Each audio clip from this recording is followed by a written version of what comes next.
Hello Hyper, hello Ava, hello Rhea. Should be enough potions. Should be enough. Okay, I mean...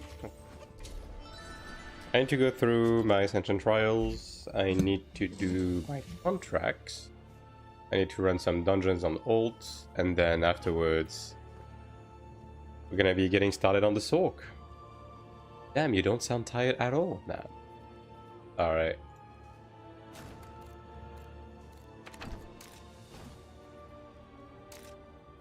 The nights are just rough in France. as well. Okay.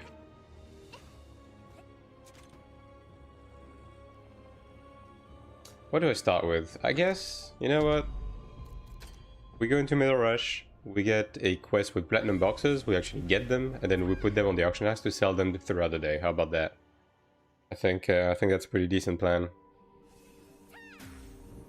Also, I re-rolled this ring to get Judgment Thunder, so my Judgment Thunder is 16 now on my PV, so farming's gonna be better.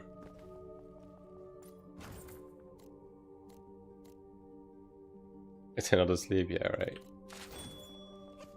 Alright, let's see if we can get lucky this week.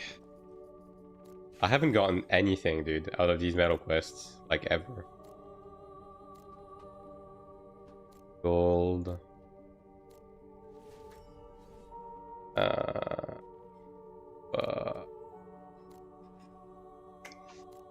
Yeah. Well, here's a platinum box, but it's a 10%er. I don't know if I take that on the very first one, especially considering the rest has nothing. I'll just be... 2 gold is not bad. Very decent chance. That's 40 mil. I think I should just take that, honestly. Yeah, I'm just gonna take that. No greed. No greed. No shot at a platinum, unfortunately. But I'm silvers and some gold, so could be worse. I do not need Stigma Shards at all anymore. I actually bit the bullet, and I went ahead and crafted the Stigma Shards I could make to wrap up fully leveling all of my Stigmas. So now I actually have Amplification at 23 by default. Ain't that nice? I probably shouldn't be hanging out on PV. Yeah, we really did get fucking seed. Defeat generals and marshals. Well, that's gonna be a siege angle. I mean, there's a couple of weak ones, but...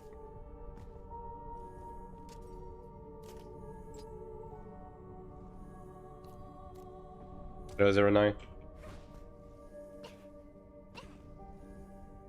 Okay, I guess I'll wait for my stigma and just go around. Totally. I love how I got a lot of ults into the 3k range to be able to do the abyss, like the middle abyss corridors, and we just straight up haven't been getting anything. I guess that was worth it, right? Yeah, definitely.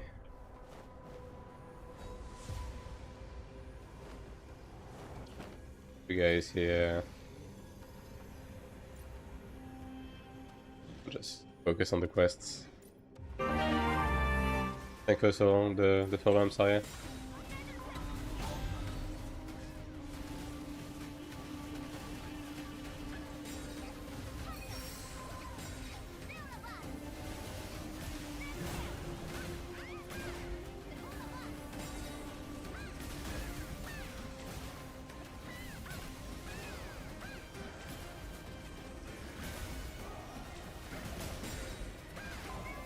Oh yeah, Ruinous Blow does a lot more damage now, huh? Even Overhead Slam just does a lot more damage. Yeah, fuck that. Honestly, glad he's even stronger now, if you can believe that, somehow. Somehow glad he's even stronger now. What classes do you think are more in demand between healers and tanks? I mean, it's an even split, to be honest. I mean, you're really hungry, huh? I'm not giving it to you now, so go fuck yourself.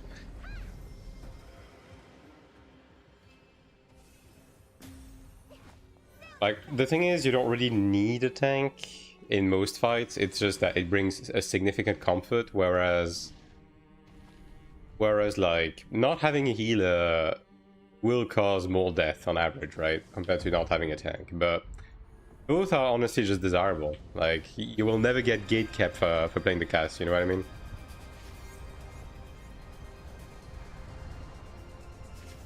Like, it's one of those things where the support classes in this game, in light content, are not needed, but they are heavily desired. If you see what I mean. How's your stream going today? Well, I just got started, so about to find out. And hello, Mao.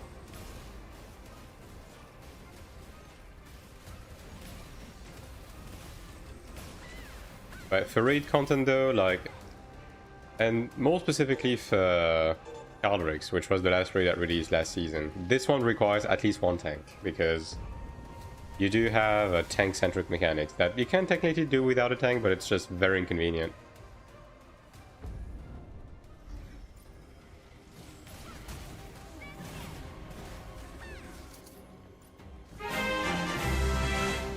And Shai, thanks for the reset. Big 8 months. Huge even. Enemy, thanks for the follow.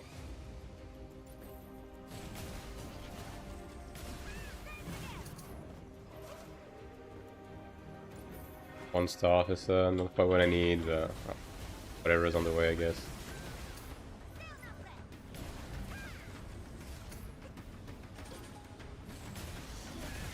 Want to ask, can I create some cool and attractive alt for a channel? I mean... Cool.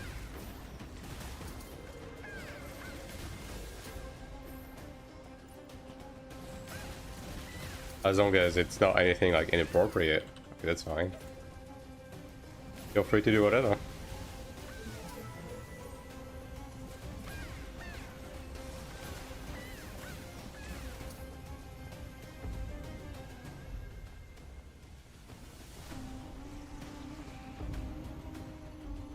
It's nothing north, it's all south, I guess.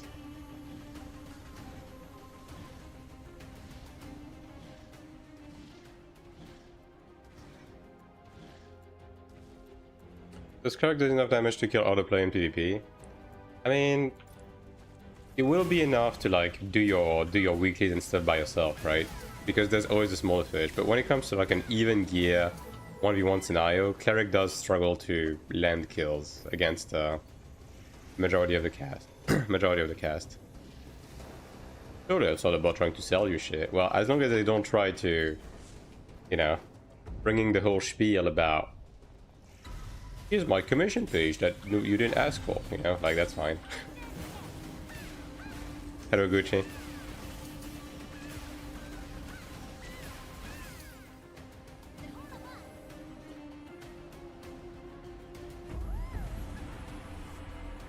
Although, to be fair, I'm probably going to... I mean, yeah, not necessarily in that context, but I'm probably going to start looking for someone to commission specific stuff. Because I'm kind of really thin on time, but there's a couple of things I would like to get done. Although I don't necessarily have the budget, but I'm sure something can be figured out.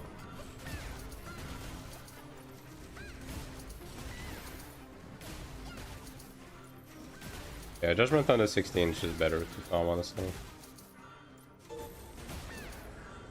Once I get around to farming my 2000 mobs, it's gonna be so much better. And it only cost me like 50 soulbind stones, so honestly it wasn't too bad. I'm keeping the bulk of my stones for the potential rework next week. Was there any catch-up system when Brawler was released? Yeah, it was the one we currently have, which is the growth support, like this one, that actually just gives you, like, this growth support is insane, honestly.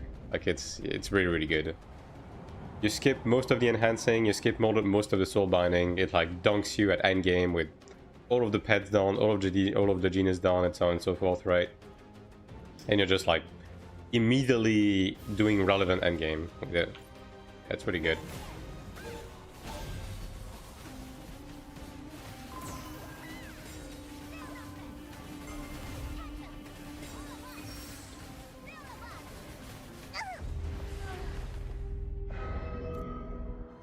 Rerolling wasn't that much of an issue, I'm guessing. When Brawler came out, nah, like if you want to reroll into Brawler, it wasn't too bad. Game only uses 30% of my GPU, what's the problem? Any idea? I mean, mine isn't really used that heavily either. Like, the bulk of the load is going to be on your CPU, unless you're running the game at 4K or something, right?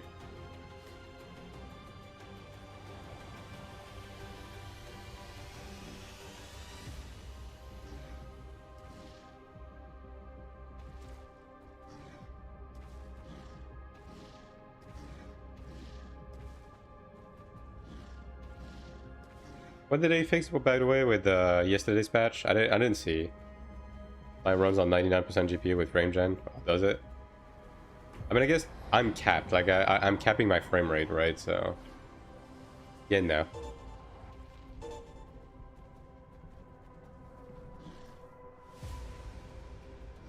Doing some Kuna, some preparation should be needed.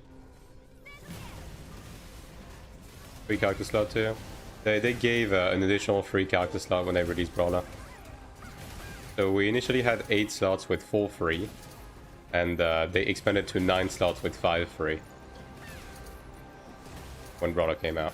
Which I'm guessing they're gonna do that every time there's a new class. Is it true you can main multiple classes in Season 1? I mean, it's just pretty easy to be caught up to the endgame level on Season 1. Now, obviously, you don't necessarily want to dunk too many resources into too many different characters, because you do want to at least save up some and plan for Season 2, but yeah, I mean, it's not very difficult to pivot. It's not very difficult to pivot and try different classes in Season 1, yeah. Are the heals skill target based or AoEs? You have a mix of AoE heals and single target heals that automatically target the lowest health party member in range. AoE mobile game. Alright. Good start.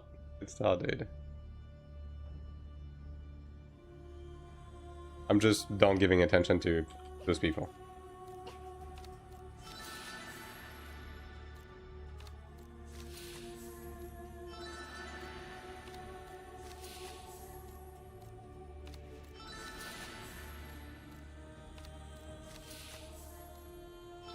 Alright, so that's done.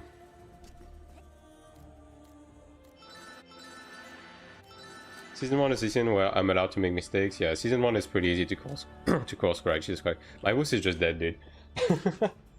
Season 1 is pretty easy to course correct, yeah. Hello, Jinka.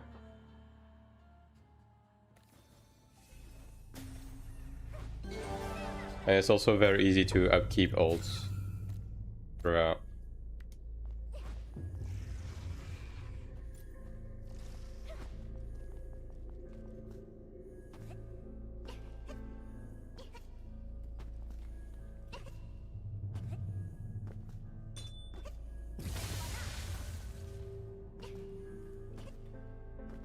Hello, Cerulean.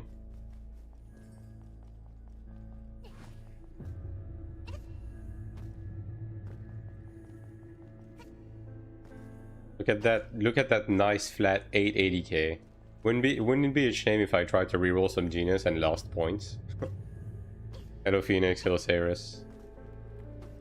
How much are the paid character slot expansions? There are 1,000 Kuna, which is like, I think it's around 12 bucks if you buy it. But you can also use the currency conversion, I guess, to buy it with Kina. What are the stigmas priority for Cleric at 2 level 20 first? I have that on my Cleric resource channel. Gaius.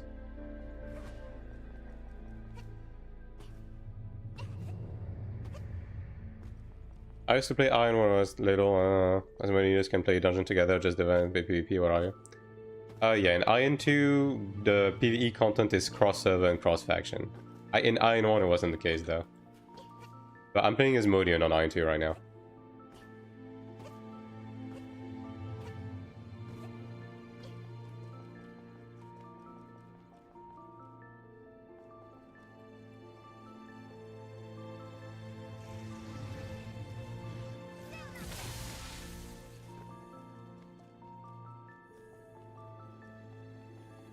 But like level 20 stigma priority is going to be LOP first if you don't have a channer. Like you need Earth Punishment at least 15 for the class to even function, right? And LOP 20 for group buff.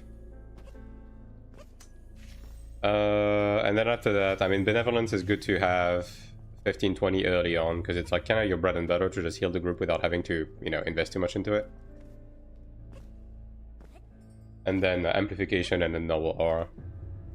Sorry for all the questions. No, you're good. I mean, that's why I'm here, right?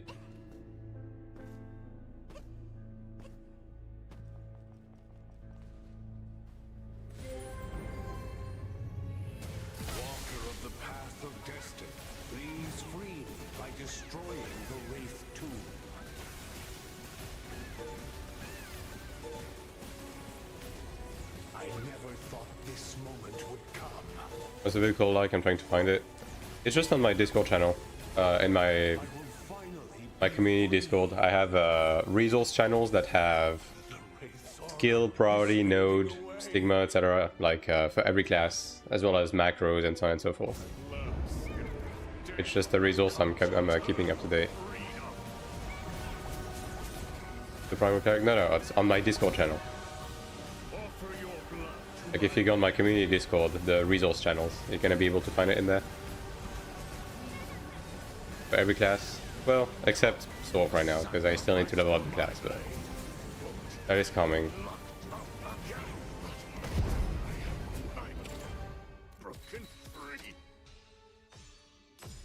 No. Is the art is in flux, unfortunate. Hate to see it.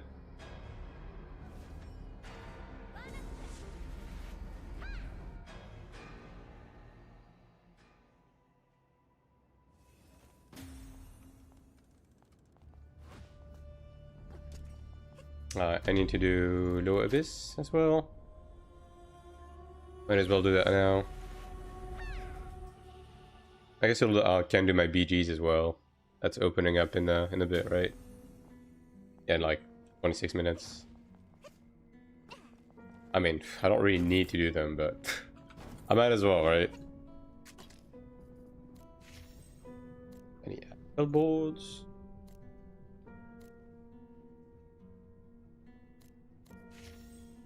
I saw the gold contracts are incredibly expensive, but they always give the worst shit. Like, the white contracts are the one that actually give good stuff. It almost makes you wonder whether they accidentally swapped the reward tables between the gold one and the white one. I swear to God, man. Like, look at this shit, dude. These contracts are so expensive. They don't give anything. And you go in the white ones. That's already a better crystal output, right? Bam, 10 Astral Bolt. It's fucking asinine, man.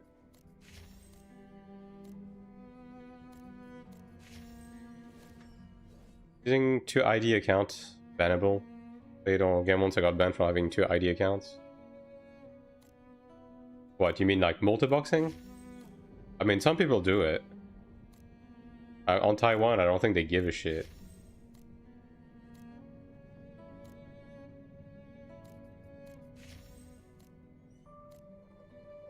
As long as you don't use automation to like, you know, semi-bot and stuff like that.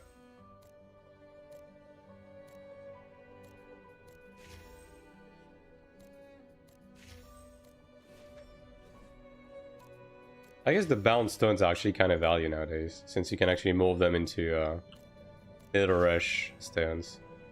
I'm planning to play on global if you're still cleric. Yeah, global is my main target. And right now I'm leaning more into maining Templar on global. But we'll see. I'm still waiting for the wave of class changes that's coming at the end of the month to have come and gone to make a proper decision.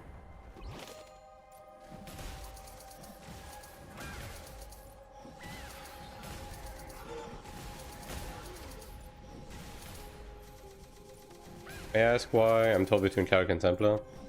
I mean, the main deciding factor is I want to play a class that's a bit better at 1v1 PvP. But I still want to play a support class, so that's pretty much the gist of it.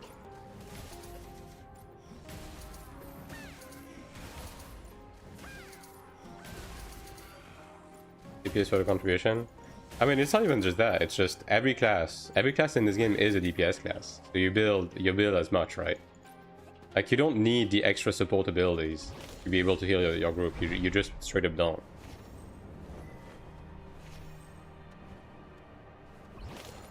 Like DPS class, it's boring. I mean, it's more so that someone's gonna do it, and they're just like, there's just more DPS players than support players, right? So that's why I typically lean into supports. Directly like CC, yeah, pretty much. For PvP, that's the biggest problem there.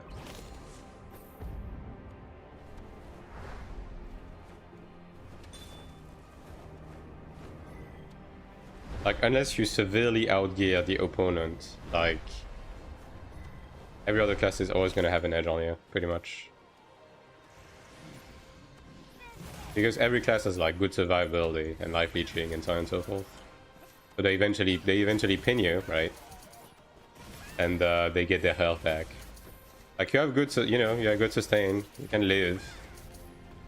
But closing kills is a bit difficult.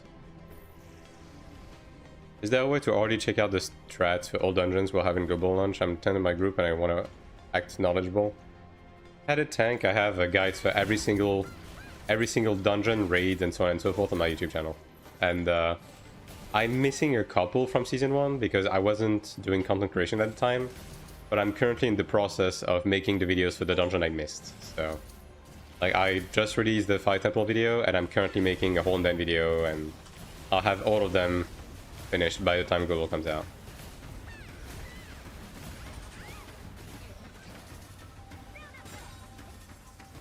The LMB macro for regular attack plus in-game macro isn't the same if you put both in the in-game macro. It's not, because the in-game macro uses skills successively, whereas LMB is fully animation cancelable, right?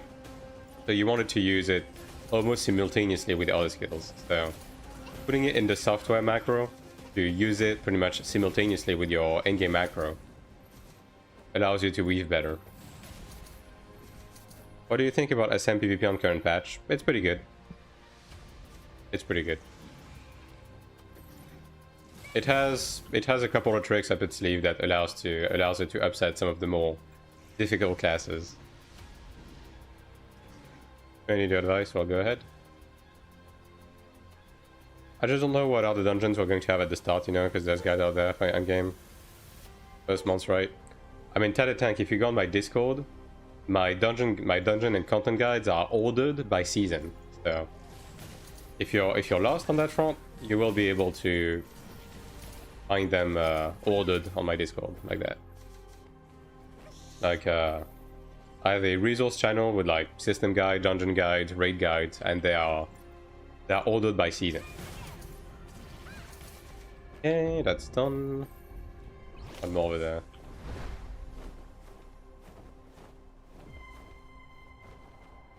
All classes should software macro the regular attack with in-game macro. Is it bannable? Nah, everyone does it. I mean, there's a reason why they added in-game macros. It's because they know everyone uses software macros, and they just want to give like alternative for people who don't want to use third-party stuff, or, you know, mobile and later console players and so on and so forth, right? But ultimately, as long as you don't use it to bot, or you don't use like some, you know, more cheaty ones that actually bypass game limitations, then they don't give a shit about it. Like, anyone that says they've gotten banned because they're using an out of the game macro like Synapse or IQ or whatever is full of shit. They're doing other stuff.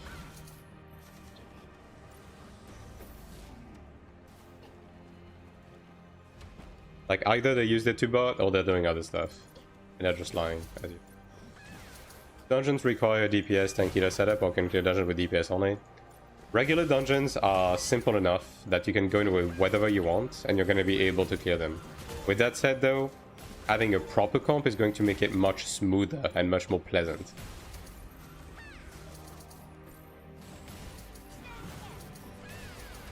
But they have it set up this way, so you don't have to...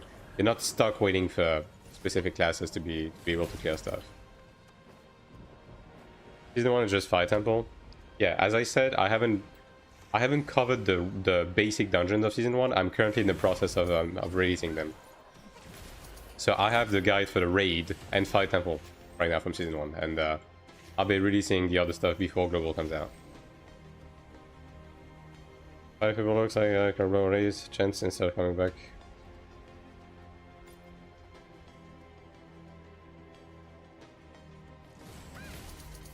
So what's the question, Pottery? Okay. Is it better come back to Europe for global release? I'll miss it and spend time at sunny beaches. Is that a real question, dude? Like, do whatever the fuck you want. It doesn't matter. Like, if the question is in relation to, are you just going to miss out and never be able to play the game? No, you'll be able to catch up at any point. It doesn't matter. So just do whatever you personally want to do.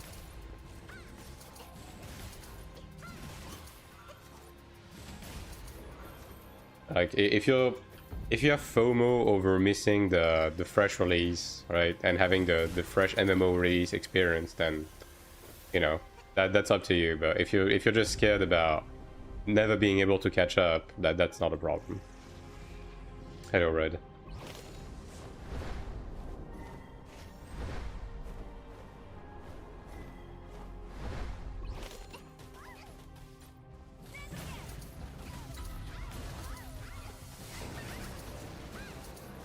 Taiwan global race, from York to Taiwan. I mean, when it comes to Season 1 stuff and just early progression and so on and so forth, like, ping doesn't matter. Even if you have to play on a shitty laptop from the other side of the world, you're gonna be able to do your initial setup. If that's something that you want to do. Like, ping is gonna come into play when you actually start getting into endgame, pretty much. Wouldn't it be better for them to scale up these Abyss mobs to the current soft cap gear score? I think it's that fun for one-shot everything like that. It's just trash that you farm for 20 minutes a week. It's not that deep. Like, I genuinely don't see the benefit of killing the mobs in 3 hits instead of just 1, when all that you do is just kill them to complete a quest, personally.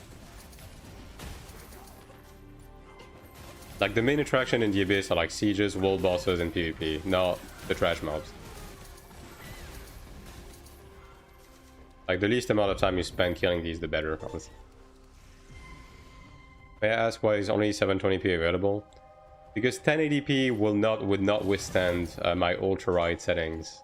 With the bitrate I'm allotted without partner, right? So once I get partnered, I'll try to bump it to 1080, but for now, that's how it is. And to be fair, honestly, the stream's quality isn't too bad, even at 720, in my opinion. Does every class need to use the macro to be optimal? Yeah, every class uses macro. At least for now, that's just how the game is built. But it's not very hard to set up, and there's an in-game macro if you don't have the hardware to support it. So.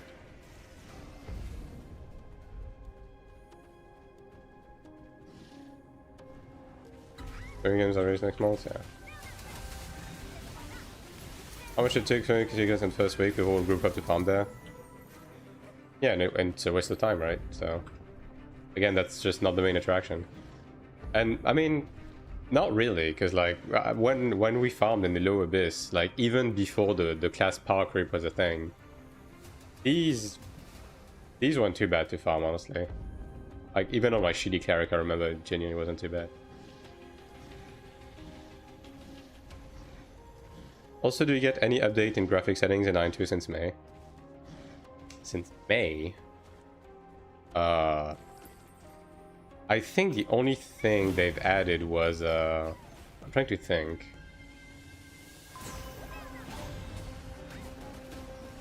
I think the only thing they added was the option to remove other people's pets, right? Stuff like that. In terms of like actual graphics update, I don't think anything was added since.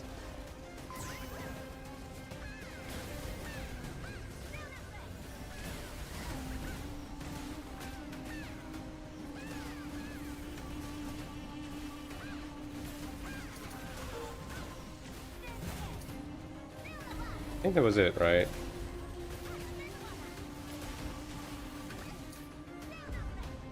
know there's one more. What am I missing? It's probably the Nagas again. Classic.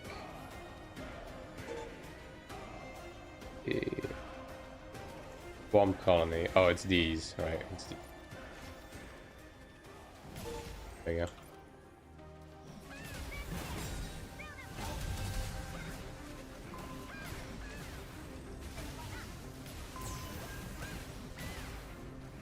I'll just way over gear for these guys. Most of them are just bots. PvP in this game is just uninteresting. White Templar, one out Channer.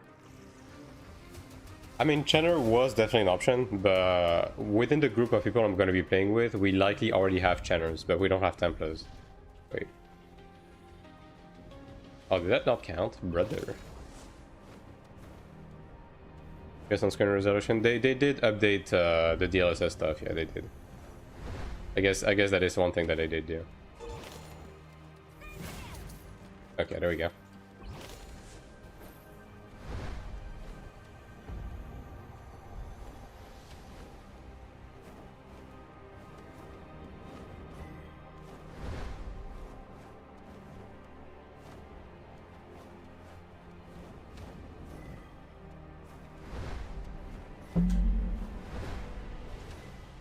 I'll just turn these in and then we'll do some old dungeons, I guess. I still don't know. Cleric feels a bit strong in PvP, but Channer is so much fun to play. Cleric is better for group PvP. Channer is the better 1v1 PvP class. Channer is legit pretty strong in 1v1 PvP right now. And even in group PvP, it's pretty valuable. It's a strong bruiser that also supports the group a bit. Do you think it's best for free-to-play players to actually sell the initial loot for if lucky? There's no such thing as selling your initial loot, because all of the loot in dungeons is just personal.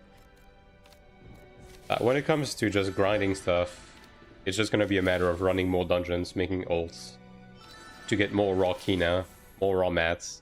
If you made the Balic mats, now honestly I would just, especially early on, like, the amount of Kina you would get from selling stuff is like insignificant in the long run, so just use that for your own progression. And if you want to min-max, like, converting Kina into Kuna, because it's going to be pretty minimal Kina to get a decent amount of Kuna early on, that is one thing you can do, just to cover for like the battle passes and stuff if you don't want to pay these yourself. But yeah, that's pretty much it really. Like I wouldn't recommend selling all of the ingredients, for example, because they're gonna be worth nothing. Like the Raffle mines early into Korea and Taiwan, for example, were selling for like 150k for like 2-3 weeks. That's nothing. That's like half a dungeon for an ingredient that is worth 3 mil right now. I remember people selling weapons, like actual weapons. Yeah, you have a very small chance to get BOE when you kill a dungeon boss, right? It's incredibly rare, and only 1% in the group is going to get it.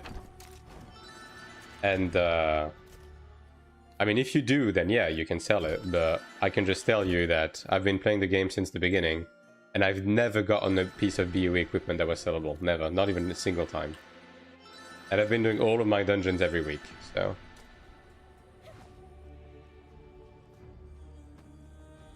I was in general impression since May, because I left your stream all the time, update or so.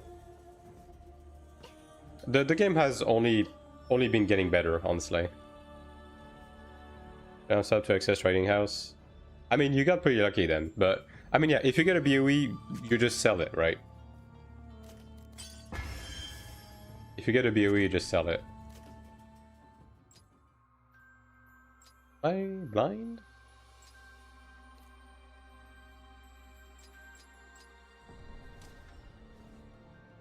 Oh, whatever. Okay, so that is done. Also, I need to update that actually. Hold on.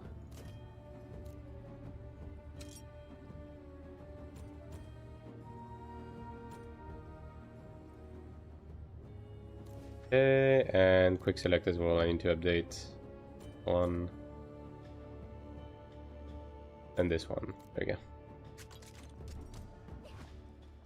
A delay between the two keys I'm trying to macro into the software, no delay at all. Like press at the same time doesn't matter. I have one ms delay and it just works, but if you're experiencing like stutters or stuff like that, you can try to up it to 5, and if you still do, you can try to up it to 50. But if you don't put any delay, as long as your software doesn't suck ass, it should be fine. We're also going to main Templar on global. That's the current plan. But again, TBD, because I'm waiting for the class changes that are happening literally next week. Because if they completely change everything, then yeah, I'm gonna have to adjust around it, right? I mean, I guess there's battlegrounds in 8 minutes. Right.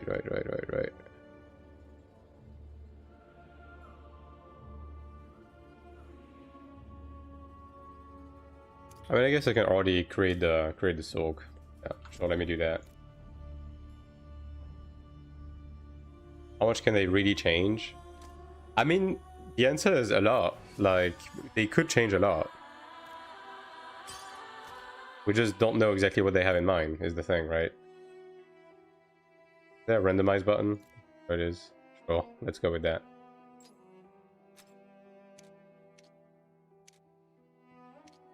Thanks. Sorc. And then we need a Chinese name.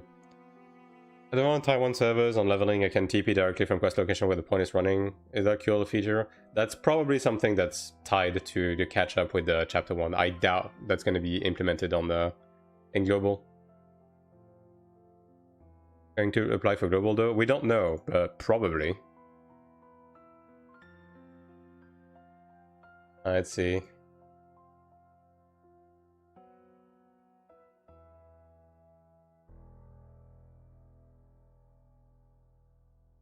Let's go with that.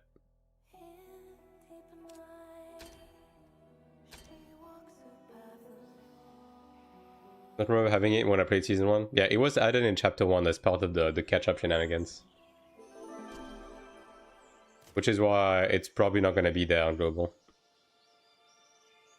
That's that. My opinion will be same bot madness on global or no. I don't know, I don't work at NCSoft. Hopefully not, but we'll see, right?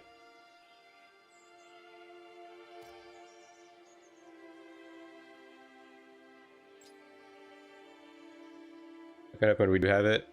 I mean, even if we did, it wouldn't change much. It would just cut some time from the MSQ, right? Because I mean, at the end of the day, there's a PvP flag, right? So walking from one place to another is not going to create organic PvP. So it's just walking, basically. And you have auto pathing anyways, so it's not like it's the most involved thing of all time anyways. So even if they did, it wouldn't matter, to be quite frank. Don't they have a content creator program for global yet? They have been reaching out for a couple of things, and they're probably going to do the typical stuff of enabling drops and so on and so forth on Twitch. But yeah, in terms of like actual collab, like for example, they haven't been giving out codes for like early access to hand out or stuff like that as of yet. Was there a PvP on and on since season 1? I don't remember. They added it pretty early on, yeah. It wasn't there from the beginning, but they did add it pretty early on.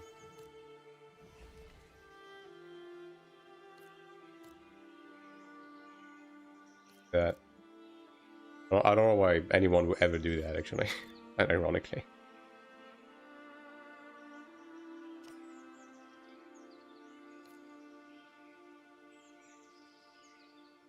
It did it pretty quickly, wasn't that at the start? Yeah. It was done really quickly, like within maybe, I want to say it's either on the 2nd or the 3rd week that they added the flag, yeah. And they pretty much haven't changed it at all since.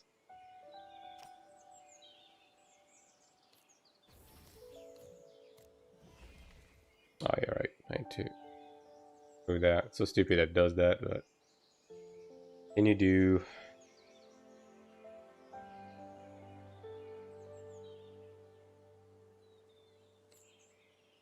Nope.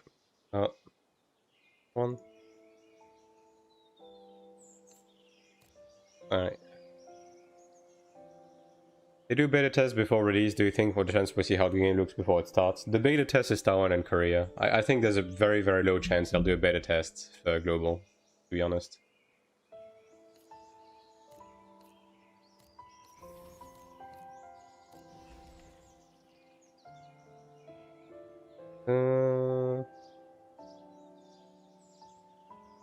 never understand why they have it set up.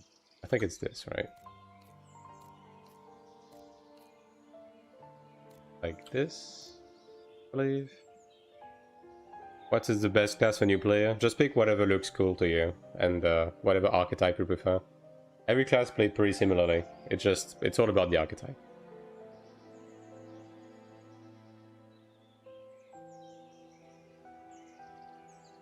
So I want to play on a faction. The Rifts, yeah. I mean, you can just put down a Kisk, but either way, you can just PvE flag and never have the problem.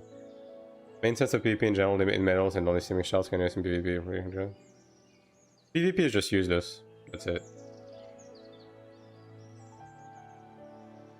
PvP in this game is just a side thing that you do for fun. There's no point in focusing on PvP or PvP progression at all, especially early on.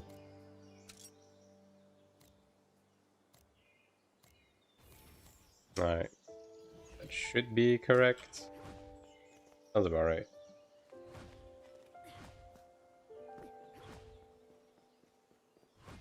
Is it Red Rune music and Asmo starting location? Yeah, it's the... There's a mix of like in Ishalgun and Poeta, they just have like mix of like 3.x and 4.x music from AION2. 2 minutes until VGs. Double this meanwhile.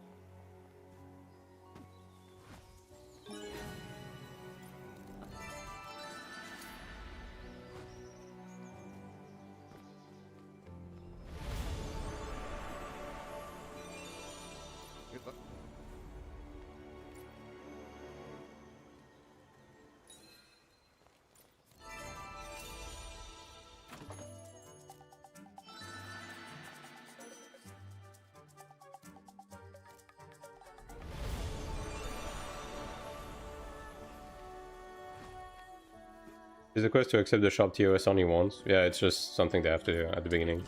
Okay, let's meet up at the village entrance. Do you use Chinese names for the characters so that people would think you're one of them? Probably on Chinese as well. For shitty ult, yeah, that's really the only reason. Like, my main doesn't get gate kept, pretty much, because, you know, my main is properly geared and set up, but ults I don't invest anything into, so obviously, you know, doing everything I can to avoid problems if I do end up running dungeons or like looter and stuff like that on them. I thought I'm playing is that paper, rock, scissors, and PvP are on equal gears about scaling your gear. PvP is... there's not really much of a rock, paper, scissors situation. In the sense, like, you know, cloth beat plate, plate beats leather, leather beats cloth type shit, you know what I mean? Like, there's nothing like that. It's just that certain classes are better than others, that's it. And after that, it's just... yeah. There's not much skill expression in PvP. I haven't played AION2 for 3 months now, not going to play in an assassin class. I'm between Glad or Sin what to play. Never played the assassin yet. I mean, just pick whatever archetype you prefer. I can tell you which class is like currently performs better, right? What is true now may not be true next week, so there's that. Like, as of right now, Gladiator overperforms. Is it still gonna be the case next week? Who knows, but that's just how it is right now. Do I need to have multiple ults in order to stay competitive? I mean, depends what you mean by stay competitive. Like, there's no competition in this game, but if you mean in the sense of like being able to do the raids on day one and stuff like that, it's definitely gonna help, especially with some of the side progression stuff, as well as early into the game's progression on global. Having ults is definitely gonna be very helpful. Do you think putting the macro keybind into RMB would make sense? I mean, it just depends on the class. But for the most part, RMB is a backup skill that you don't really primarily use, right? Like, RMB is a backup skill that you use when your prog button is down, or if you're just farming trash. For most classes. For some classes, it's part of the main rotation, but yeah. It's usually just a filler. That is like last priority. You still play on 2? Another? I mean, yeah. And unlike those people, I'll still be there after the game comes out. Is this Asmodean or Ilios? This is Asmo. Alright, battlegrounds are open. I'll go switch on my character to do them real quick.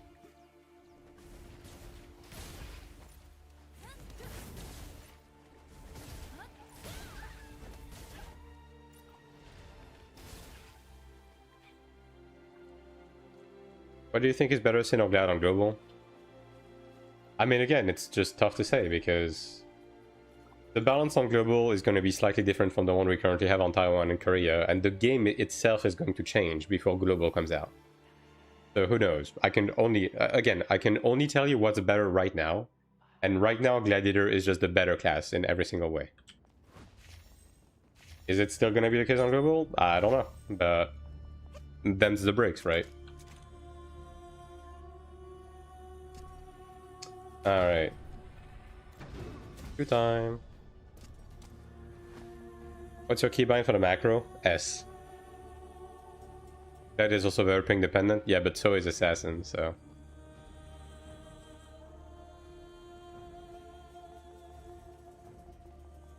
I need to do some research for early access servers so I won't end up choosing the worst faction on the server. The only thing that you need to worry about when it comes to picking any server is just avoiding content creator servers. If you see a content creator say, we're going on that server, that's the server you're not going on. Same thing if like there's a community Discord that picks a server to go on, you avoid that server. As long as you do that, you'll have a good time. Just a little dull. I mean, ultimately, you never get to go back to either map or so. Like canon, like anyone, just play your own game with your own friends and avoid large communities. Because large communities always cause problems. Aren't you a content creator as well? I mean, I don't consider myself to be one, right? I just play games and I'm making content because the content creation space in the West is fucking dog shit. But at the end of the day, to an extent, yes, and that's precisely why I'm not going to make my server public. I'm going to be playing with my pre-made and I won't make a community legion and I'm going to make my server private. Because I'm just not interested in playing that cringe game of we are a family, we play together. Like, nah, dude, I'm here to play the game. You guys play your game with your friends. I'll be doing the same thing. I mean, the matchmaking certainly seems to be a bit better. Like, both sides do get clerics in every groups now. Which is nice. Much better.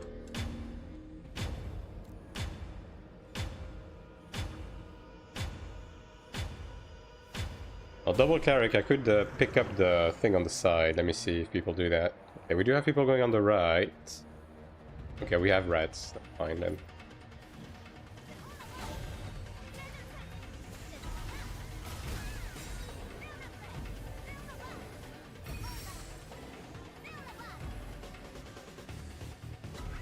Why is my macro not working? Fucking god. I think my IQ is fucking up, dude. IQ, what are you doing? I think IQ crashed. God, I fucking hate this software. Yep, it crashed. Unfucking believable, dude.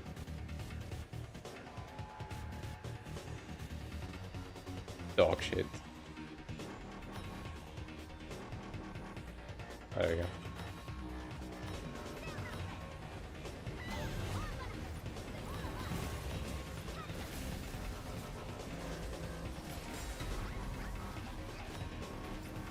Brother. You're like spoiled channel? No, it doesn't matter. It doesn't matter what they are as a person. The only thing that matters is that servers that get overtaken by large communities are always the first one to get empty, right? Because at the end of the day, if a content creator is focused on like MMOs, chances are their community of players will just follow them, and chances are they will be gone after a month and still will their community, right? And that if that's the case, then the server dies afterwards, and then you're in a bad situation when it comes to abyss sieges and so on and so forth, right? So that's just why you want to avoid that case scenario if you can help it.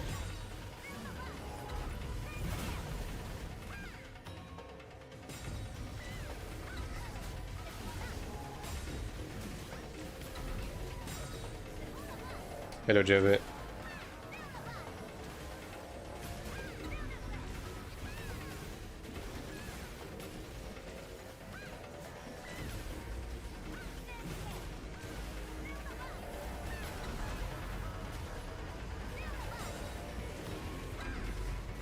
We have one side. It would be nice to take the other side, though. Would be nice. The other Cleric's dead. Oh, that's interesting.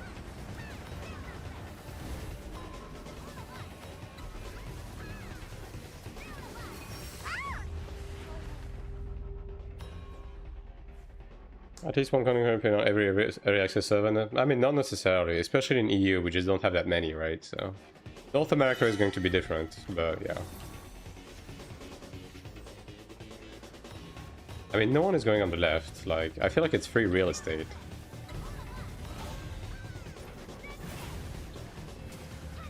Like, right now it's just a bit of a stalemate because each side has one, and the middle is just going back and forth, right? Yeah, I think I'm just gonna try and rat the left one. This guy's following me.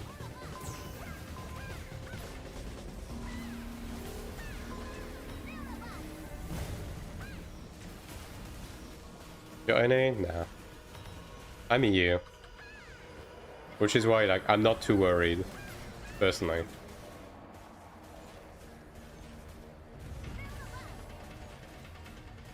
Okay.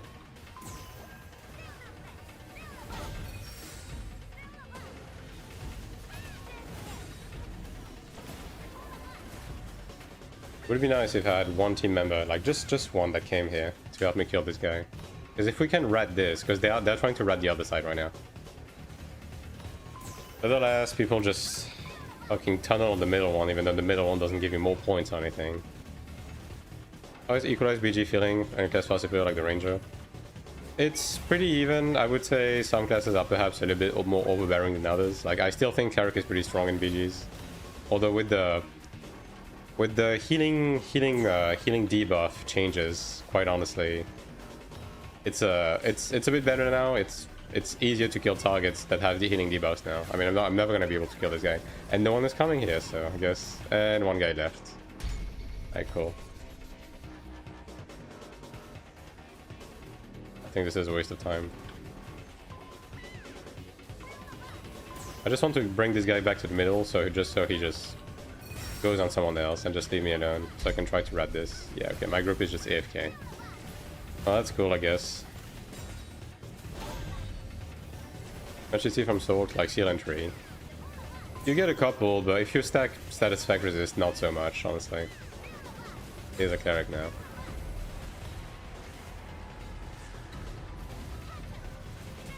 Yeah, the Cleric is with the Chanta even. Oh, look at that. People actually helping each other. So I wish that was my group. And that'd be nice.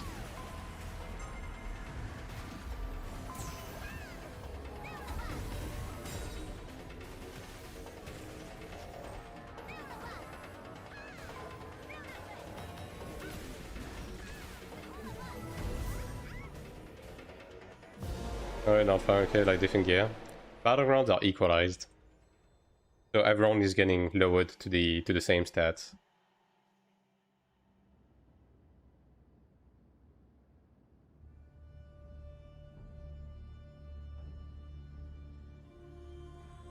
And like your situation leader faction can call it game changer. Yeah, sure, but I mean content creators just ruin servers, that's all there is to it.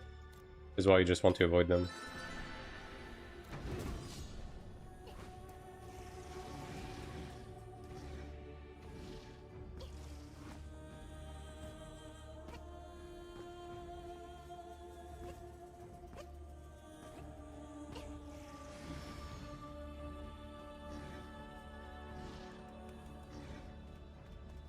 And I mean, it's the same sauce every time, right? Like, every single time one of those content creators come into a game, right?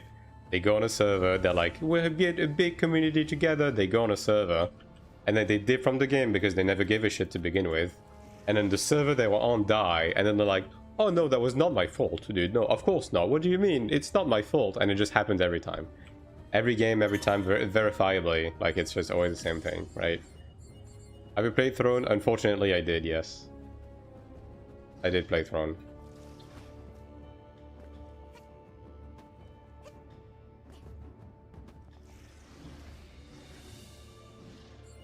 Do you know about Sin?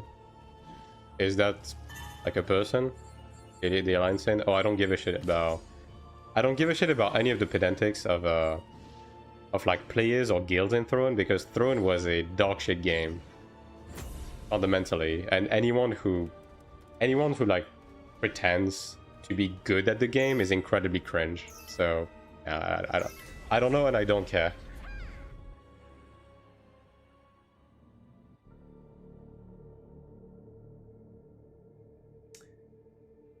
It's balanced again. Well, unfortunately, is it bad? I haven't tried it. Yeah, Throne is a piece of garbage. Unplayable if you had the numbers. It was just a terrible game. It was designed by actual morons, and then they never settled on... They never settled on what they actually wanted to do with the game, and eventually they just made both PvE and PvP players upset, and then the game died. Deservedly so, to be honest. It was just a piece of garbage. Okay, well, an interesting Marcheton's Wrath, honestly.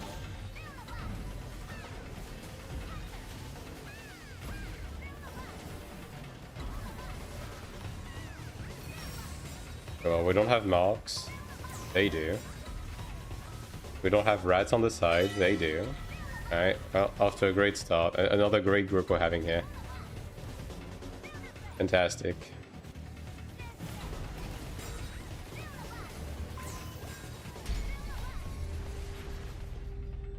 Hello, Fulzy now.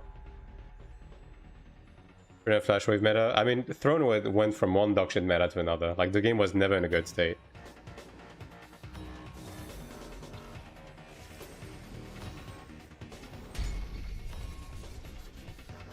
Well, we have one side, at least, now. Okay, we just have people just dive bombing by themselves. Okay, we have both sides. So, you know. These guys are pretty responsive, though. We don't have anyone on the side. We have one guy from the other group, but... It's Templar plus Cleric. Yeah, I don't think that's happening, brother. Gonna be honest with you. You can try. Hello, you kidding? We would need some backup, assuming that people actually get out of the center, but... I mean, maybe, like, if this is do you have a seal, brother? A seal would be nice right about now.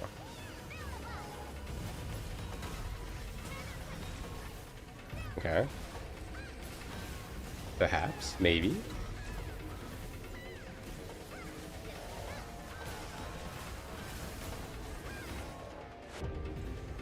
Insane.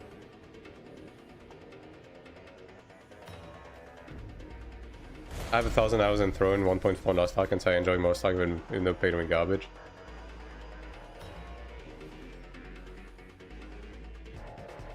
Yeah, I mean, Throne... The problem with Throne was not the pay to win. Like, it was pretty easy to be a free-to-play player on Throne, to be honest. Like, that was never the problem with the game.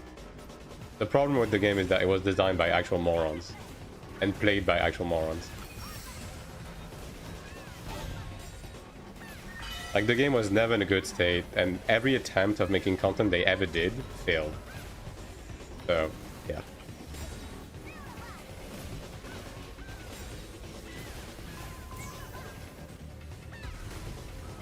Yeah, they're stealing both sides again. Well, I mean, they're pretty separated right now, so maybe we can get something on. Maybe.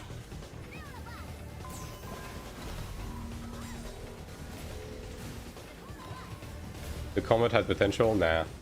The combat never had potential, bro. Like, dude, you could not even do a dash or gap closer in Throne without getting stuck on pebbles on the ground. Like, Shadow Strike was bugged for 6 months. Like, it was just, like, through and through, just a terrible fucking game. They could not... They could not release a single patch without breaking 50 other things. And then they would fix that. They would fix that thing and then brick it again on the next patch. Like, I don't know, man. It's just... I've never seen a game being ran so horribly. And it's not even like AGS fault by definition. It's just first Spark games, it was just an incompetent studio. The Oracle Shield, yeah, exactly. Like, every meta was like that.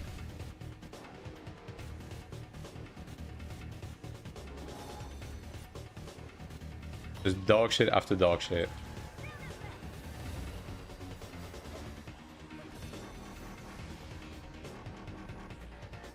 What don't you like about AION2? Oh, there's a couple of things. Like, I do think they're doubling down a bit too much on some of the RNG systems. Like, the Soulbind system needs like some sort of guaranteed path, right?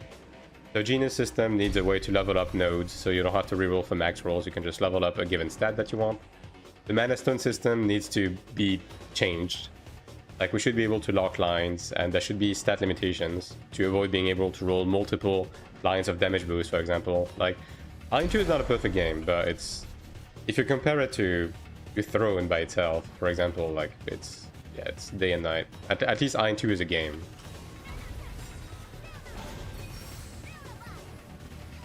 Like, Throne was just garbage through and through.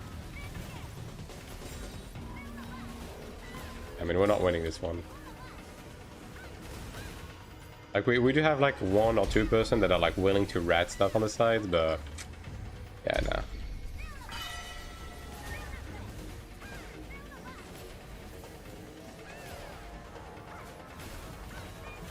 Even the targeting system seems better here. The filters are decent, although I will say that the targeting in this game is not the strong point, but it doesn't matter too much because most of the game is just a boss and dungeon simulator, right? Which means that targeting is honestly not that relevant. Like, the PvP side of AION2 is just... The PvP side of AION2 is unimportant at best. Hello, A-Ray. AION2 has better potential? Yeah, because from the ground up, AION2 is just built with the proper vision, right? Like, that's the big thing here.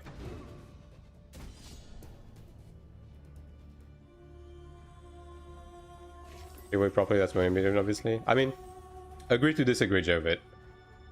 The skill ceiling in Throne was abysmally low.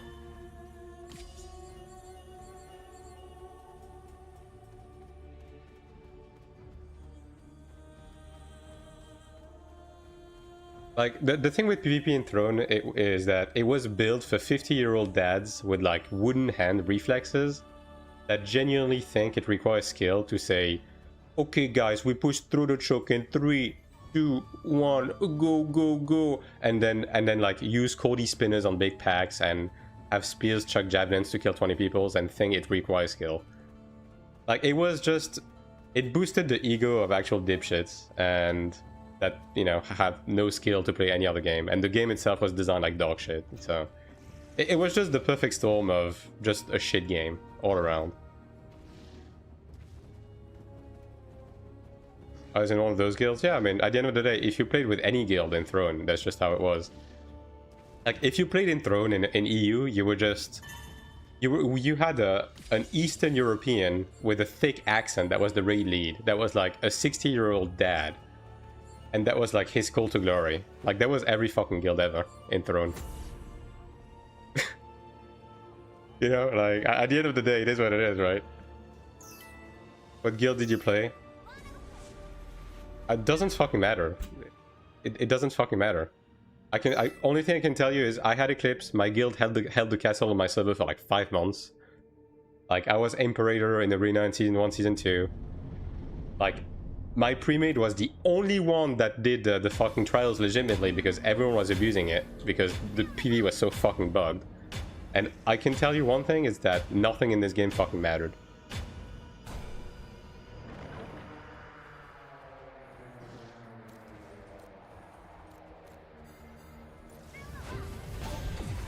It does what? So you can look it up and say, oh, but the guild you were in was less good than this guild that did war games.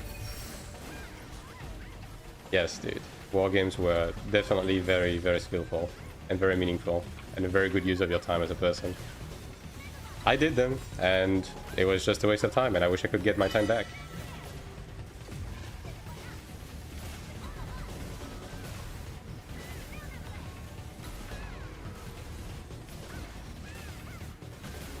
Like the game was called Throne and Liberty. It had one castle with one throne that was figured out 2 weeks into the game. The castle was just defending itself, right? Oh, we need to take that side. Like, all of the Redstone and Boonstone content was entirely sold. There was only like 3 that were playable. And if you were part of a big guild, you never got any game because no one wanted to fight you. And if you were part of a mid-core or casual guild, you never actually won anything.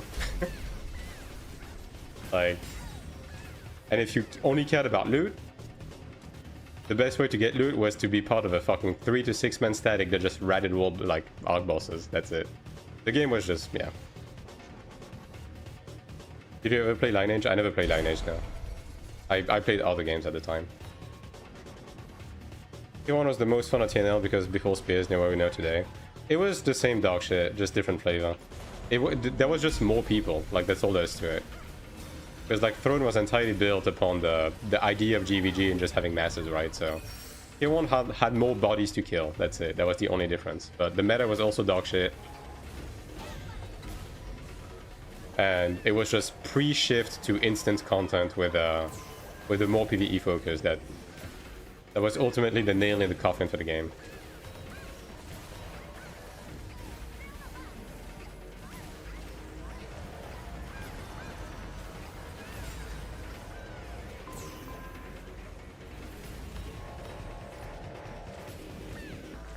When they figured out that they could not make competent PvP or GVG content, they tried to pivot towards PvE.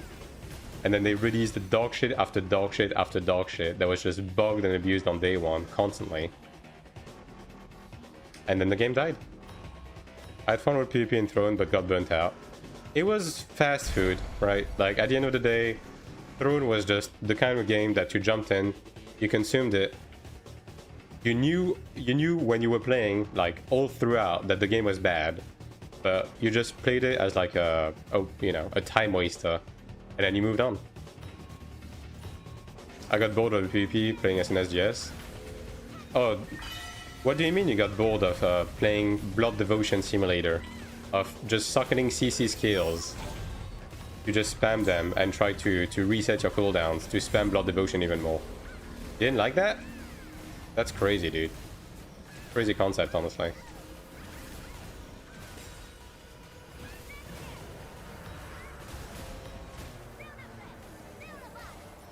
I think your video is better. Oh, the game doesn't have fishing, so it's bad, right? Yeah. I mean, hey, ultimately to each their own, right? I don't think AION2 is for everyone. I do think it's a solid game. I do think that the game is well built and it's fun and it's built to be fun, right? But hey, to each their own at the end of the day.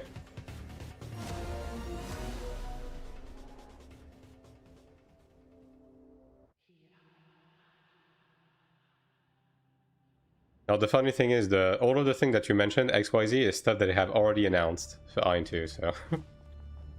I don't know. Which, by the way, none of the shit you mentioned is shit that I care about, but they have announced them, so... I guess that counts for something. Oracle meta with people having 70k shield. Jovid, I came back for the old patch, and I played Oracle, and I abused the shit out of it. It was dog shit, just like every other meta that Throne ever had. Like every single meta that Throne got stuck in, both in PvE and PvP, was incredibly dog shit, and nobody was ever happy with the state of the game. Which is funny, because you will get people who are like die-hard defenders of Throne, and then when you mentioned, oh, what's your favorite meta? And you go through all of the different meta, they hate all of them. And it's like, do you really like the game, or are you just fucking coping? That you wasted your time on a piece of garbage. Is there a class that can 1v1 a Cleric other than a Cleric? Every class can, yeah. Most classes can get through a Cleric.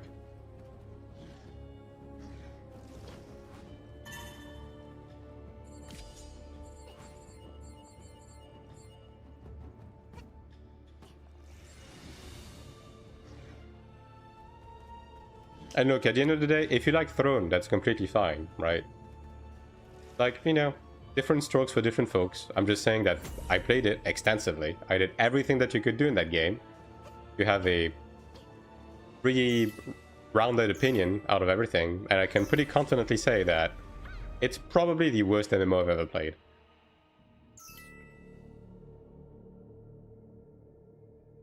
It was pretty funny though, to see people like lose their mind and argue over pedantics over a game that was inherently just bad.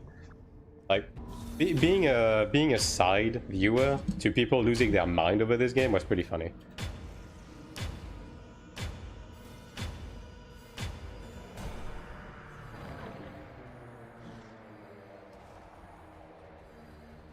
I had a guildmate playing 3k for a Tavern Greatsword. Yeah.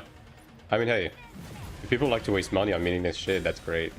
Especially a Tavern Greatsword. Oh, that's AB. Look at that. We have one person ratting. Actually, we're just getting pushed. Is it just my group here? I think the other group is just gone. Yeah. 2 groups versus mine, so it is what it is, right?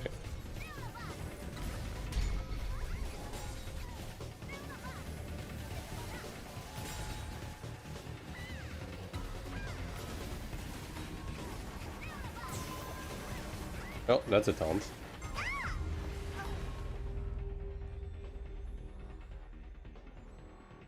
I mean, if you had said like Tavern Daggers, sure, you know.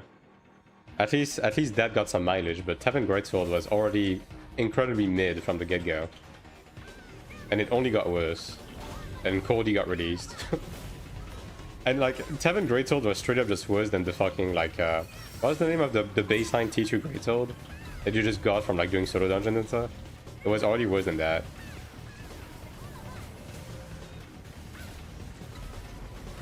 I mean, especially considering how easy it was to get Arc Boss weapons in Throne. Like, people who spent a lot on those are like incredibly funny to me.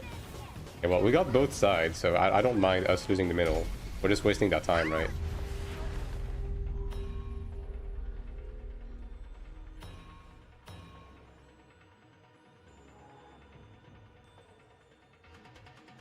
Full boss NSS and 7GS. He was using... Yeah, he was a Belandia sword user as well. I mean, yeah, I guess he just wanted the status, right? Because, I mean, Belandia was not good, bro.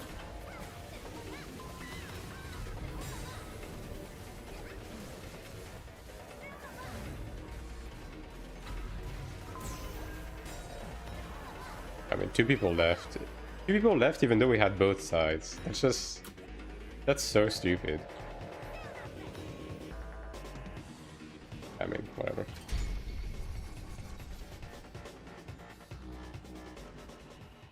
Like, Belandia got mogged the moment T2 came out with the Bulwark, right? And that was predictable because, I mean, the Bulwark already existed in Korea, right? So, yeah, no.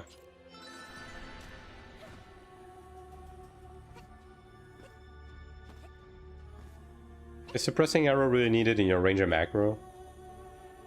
Suppressing arrow. Yeah. I don't know all of the name like off the top of my head. I mean, I guess you don't need to have it in there. Like, it's okay.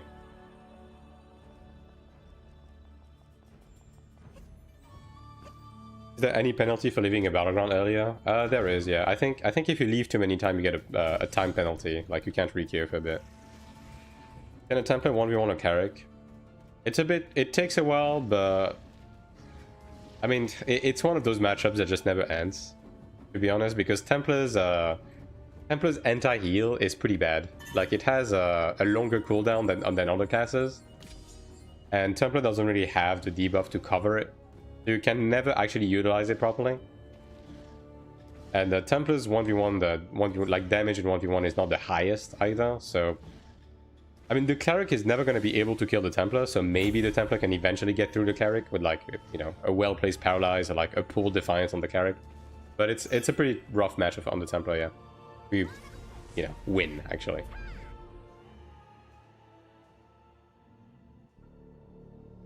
Pushing on the stun one? Yeah. I mean, personally, I use it. I haven't checked if it's a DPS loss to remove it. I see most people play with it. But you can probably just get rid of it if you don't like it. Does Templar win against the actual 1v1 classes like Glad, Assassin, etc.? I would say Templar wins against Assassin for the most part, yeah. Gladiator, the problem is that no one wins against Gladiator. Like, some matchups are like, get close. Or like, maybe it's a 50-50 for some classes, right? Like, I would say, whatchamacallit. Why me, bro? Like, I would say Sorc has maybe a 50-50 or maybe 60-40 against Glad.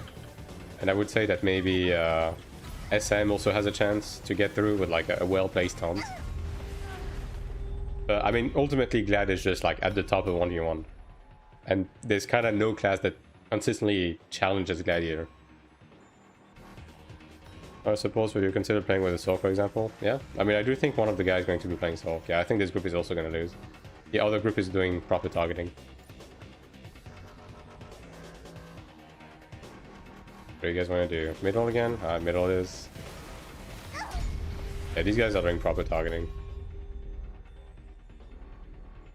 I'm just not getting the DPS that are like actually targeting people. I'm getting people that target Templars.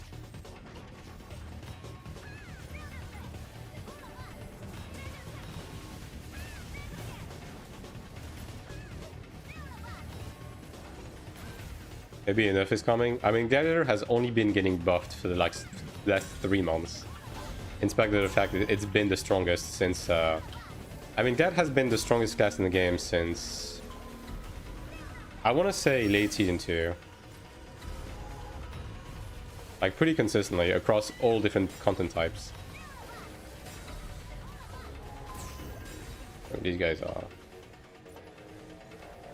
Honestly, I'm just wasting my time with this. I don't even care about medals, dude, like, but I'm legit just getting dog shit.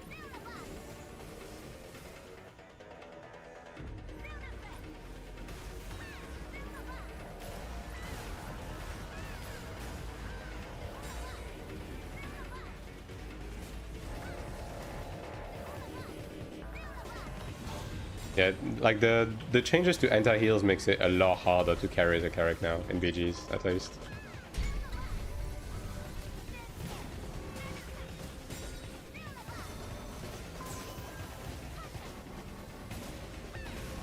We have an AFK guy here, like, I don't know what the fuck that those teams are getting out of it. They're certainly not it, I can tell you that much.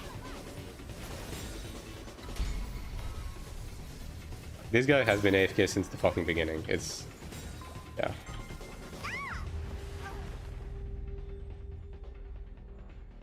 Yeah, the Sorc anti-heal is good. It's like on the same level as Rangers.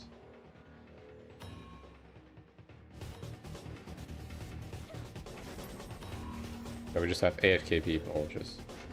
like, this is not even lost. Like, we just need to have people take the one on the left. Fucking whatever, man.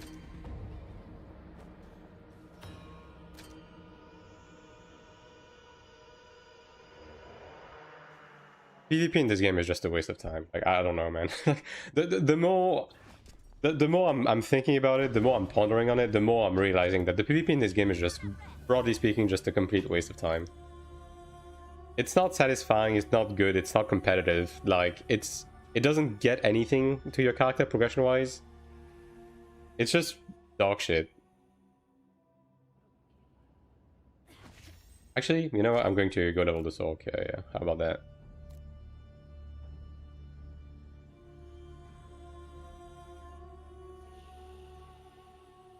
Like, even when you look at people who are like mega juicers do PvP, they're just not having fun, dude. Everyone's fucking miserable, except for Gladiators. Gladiators are having a great time, I'm sure, but...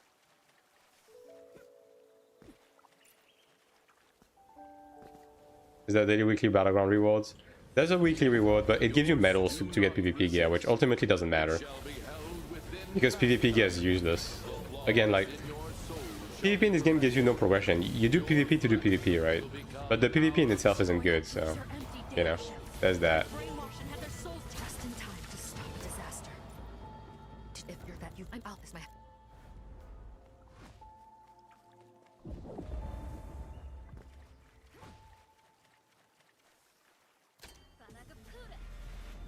they give up. I mean, that doesn't matter too much. If the PvP in itself was like remotely fun, but it just isn't. Like the PvP in this game is just fucking terrible. It's just a side thing that you do when you're done with your PvE if you don't want to like play ults or something like that. Drive Rift and implement sieges, PvP gear will matter. I mean, will they though? We already have sieges, and you just do sieges in your PvE gear already. That's not gonna change, right? And rifting is the way they are talking about rifting makes it seem like it's going to be ZVZ content. Which, if it is, you're just going to be able to blend in with PvE gear as well to do the objectives. Like, even if you just want to have some fast food fun with PvP, just investing anything into PvP is just pointless.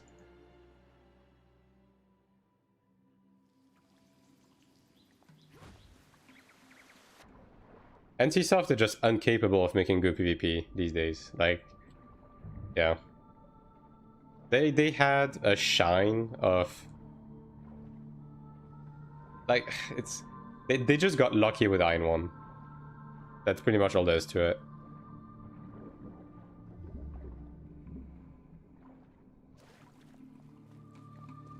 Follow the blue light into the cave.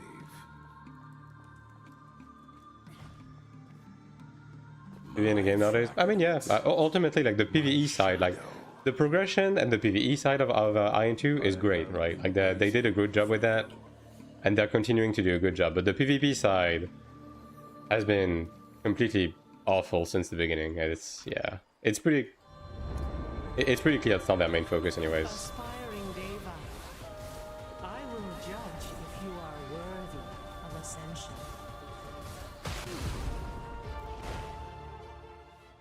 No sort of AION and AION2.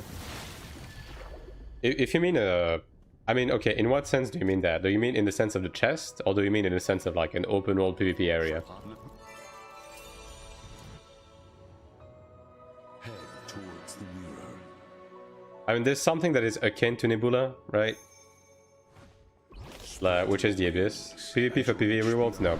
PvP in AION2 gives you no player progression whatsoever. That's something to be called? I mean, yeah, I just do it with my remade every week, right? A new dream awaits.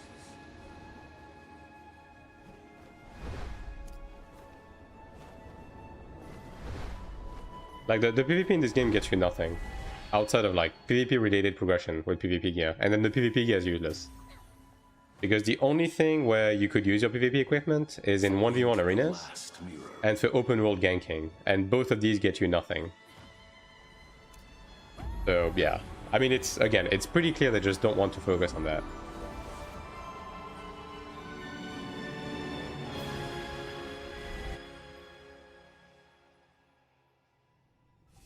Which is fair. Are you going to be leveling that sorc today? Yeah, I think that's going to be the goal for today, just so I can complete the sorc resource stuff. Just set up this character.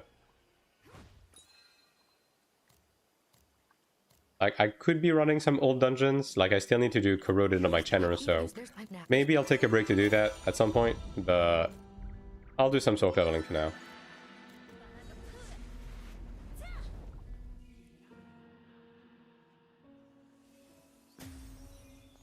I think you'll enjoy sorc, we'll see. I'm not really going to push the class too hard, like, I will get the, you know, the battle pass for the Arcanons just to set up the baseline stuff, like, you know, the stuff that people actually use at endgame. But obviously I'm not going to push this character to endgame, right? It's going to be similar to the Glad. I'm just going to get it to 3k. I'll get it to 3k, get some baseline setup on it, like that's about it. Next we change to maybe hop into Taiwan, give the game a little try. Yeah. I just hope they won't take too long to go through all of the different cast changes, because quite frankly, I just don't want us to be stuck in the middle of a revolution when Global comes out. Like, I want the game to be as stable as possible when Global comes out. Is this how I die? You there! Over here! Help!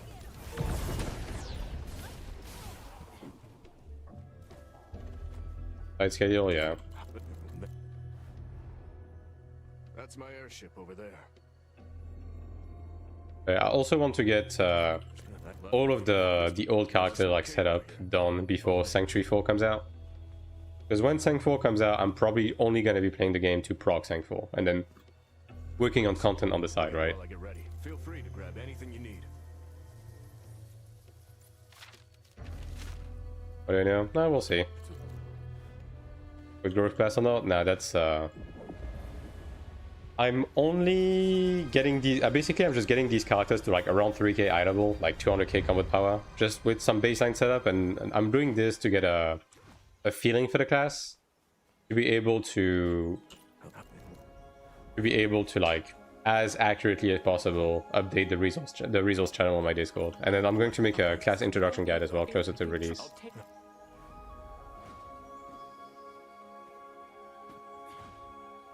And I'll be doing the same thing on global. Like I'll be playing every class on global as well.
Probably just need to set up a baseline macro just for leveling, honestly. Let's see. Don't use that. Do use that, yeah.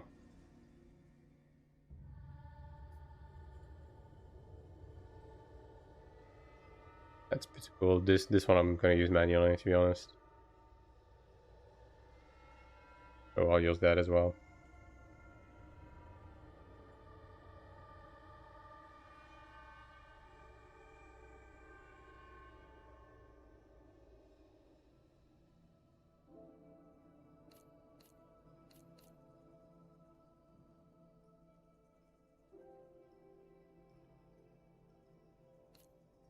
That.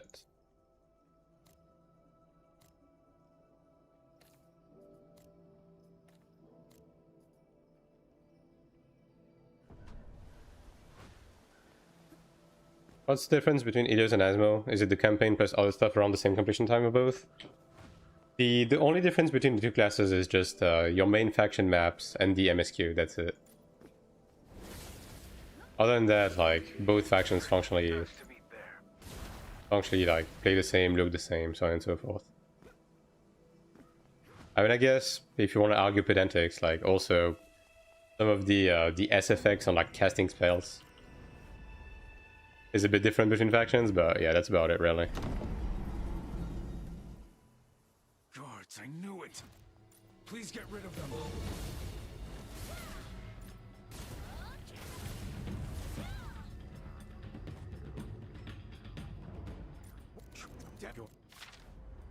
We must go right away. I can't leave them in there.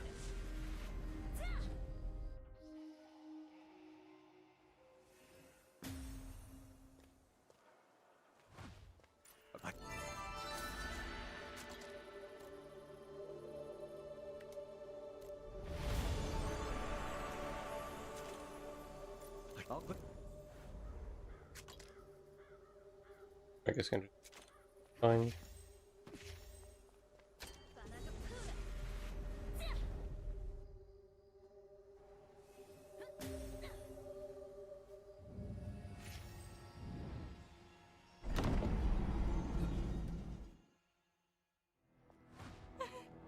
Stop jinxing us. Who's there? Garland? Anders? Who are...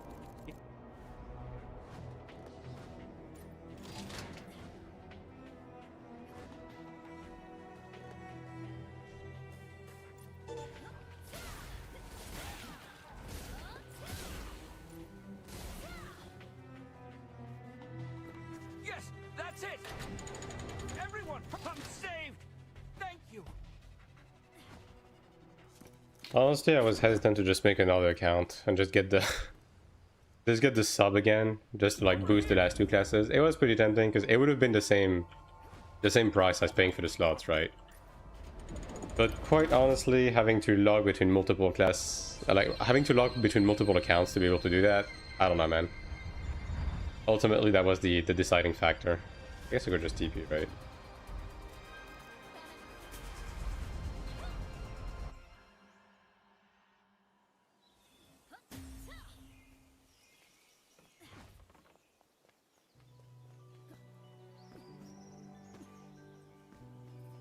Is ult really that important? Like our stocks here can play one character. It's complicated. Like the ults do help your main, especially with like some horizontal stuff, and especially with early game progression, right? They are pretty meaningful. They do get faded over time as the game moves on, as the more content comes out, so on and so forth. They get relegated to more of a background job. We're just doing like very leisurely stuff every week that barely takes any time or investment, right? So it basically depends both on the state of the game and exactly what you're trying to do. But if you're curious about all of the details of that, I do have a video on ults on my YouTube channel that kind of goes over what they get you, how much you want to invest into them, depending on the game state, so on and so forth, right? So if you want a more complete answer, that might be the video for you. But broadly speaking, I think the majority of the player base will be playing like 2, maybe 3 ults, and mostly on a pretty baseline level. Like very minimal investment, just playing a couple of minutes, do like an hour per week. Early on, you're going to be running some dungeons with them, but like that's about it. And trades with all, just doing the first 2 is like 10 knowledge. Yeah, I mean, it's part of like the whole depends on the game state stuff, right? In terms of, you know, how much time you spend playing them every week and how much you want to invest into them and exactly what you want to do with them. 100% achieve with only one. You will be falling behind on some systems like the closet system if you don't run ults. Which doesn't matter too much, right? It's not the biggest source of power, but it's one of those things where, you know, if running a couple of ults, like a couple of minutes a week, means that you never run out of enhancement and you're able to do closet progression just by playing them a couple of minutes a week, I think that's kind of worth to do, right? Which, that's kind of the main point of ults.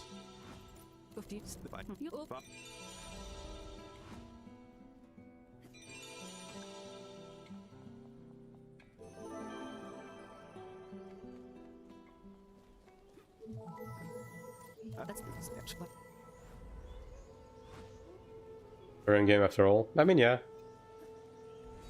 We focus on 3 ults at the first week, right? I'm probably going to be playing 8 characters in total, just because I want to level 1 of every class to keep up with all of the different changes. And you know, at the same time, it's going to allow me to degen on the game on stream, right? But again, as I said, for most people will be content just running their main and then like 2 characters. Maximum 3 to be able to do everything. Because like H4 counts. The main point of contention here is whether you want to run dungeons on your ult to get more money and more resources, right? Which early into the game, it's going to be very low investment to do that. So you might as well. But there's a diminishing return on that. So it's not like you can just spam ults infinitely to keep doing it, because at some point you kind of hit a glass ceiling on the rerolls, right? And like, just to give you a bit of a sense of perspective in terms of how the game is built with the dungeon run allowances and stuff like that. Long story short, you're gonna be looking to do around like 40 to 50 dungeons on your main per week, whereas your ults are gonna be doing like between 2 or 3 combined characters, like ults, you're gonna be doing like 30. Is it more optimal to play the same class on ult? No, it doesn't matter. There's no such thing in this game.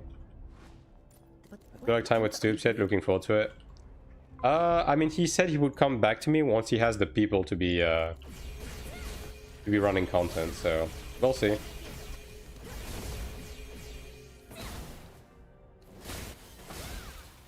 It's kind of whatever.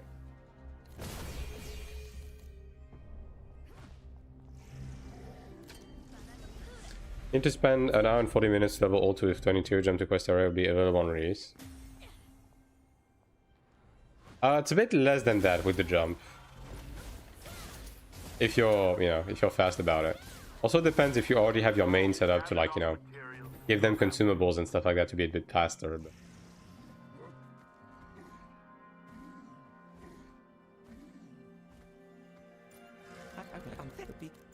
like, an hour and 40 is more like without the jump. We need the sediment inside that Dracana chunk. Like with the jump, if you're locked in and you just route that shit up, it's like an hour.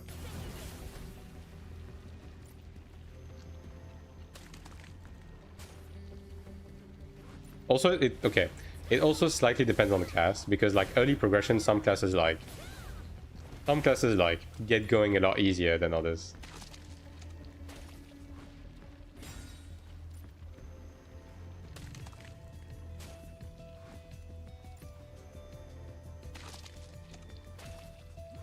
With pets, yeah, that's what I mean with the initial main setup, right? With zero main setup, it's a bit slower, and it also depends a bit on the class. They're undecided between sorc and SM. They're pretty similar to each other. Personally, I have a preference for SM, but...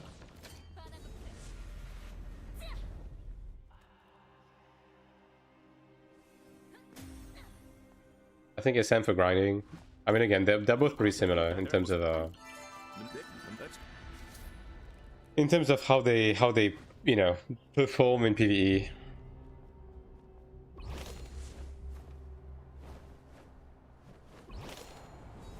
Comes online way sooner. I see what you mean, yeah. SM is perhaps a little bit less reliant on progression early on to come online.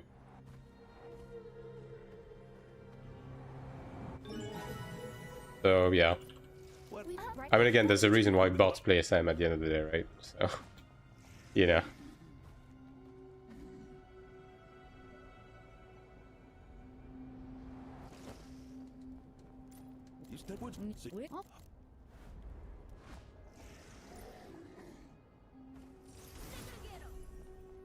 That doesn't work on the remnants? That's crazy. I guess it's the same problem as Cleric with Divine Aura. Wish they would fix that.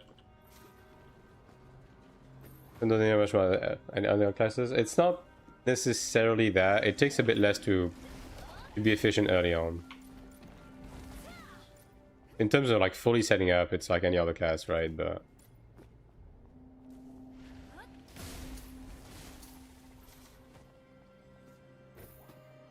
do you think they would ever change how to gather stigma shards? I mean, I think they're going to add more sources over time, but I think ultimately the way it's set up right now is fairly reasonable.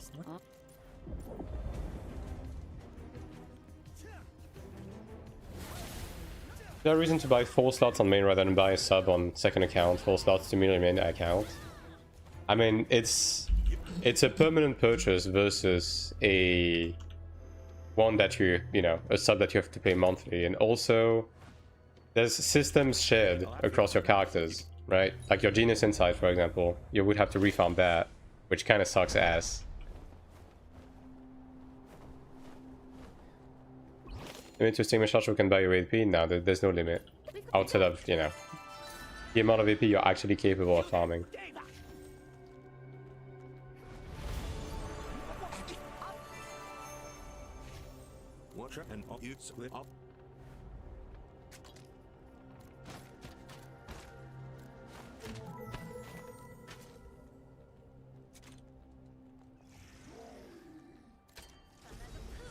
Yeah, pets, feathers, like, yeah.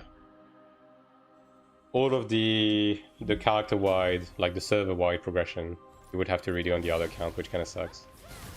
I mean, feathers, you could argue it's just initial setup, so it's kind of whatever, but the Genius Insight is the big one here.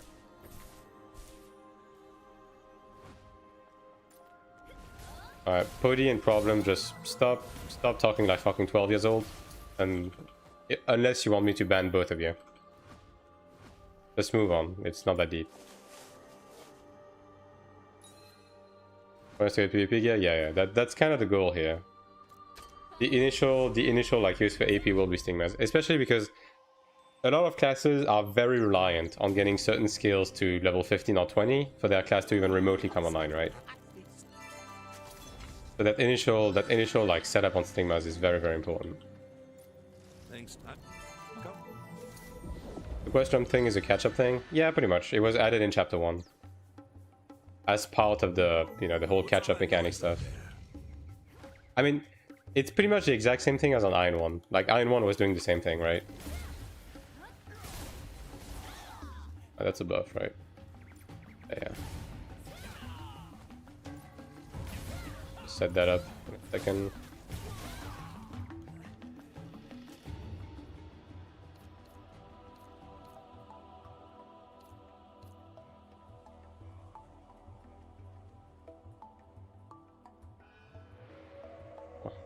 Prog skill. I guess I can just do that, right?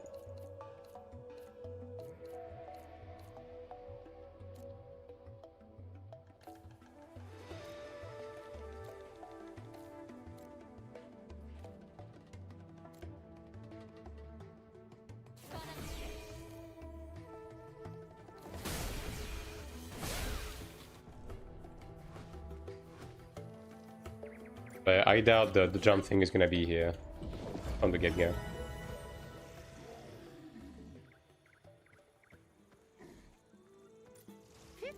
I mean, it's also, if I'm gonna be honest, like the jump thing is a little bit awkward to some extent because sometimes they make the jump available on a quest that requires you to talk to an NPC that is like right next to you.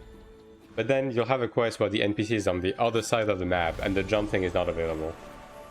I don't know how the decision-making process was on selecting which class, like which quest allowed you to do it, but yeah, it's a bit odd for sure.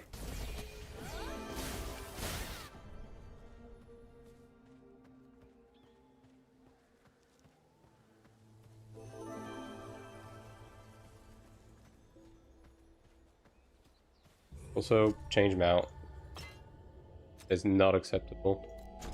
Better.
I think so for H4.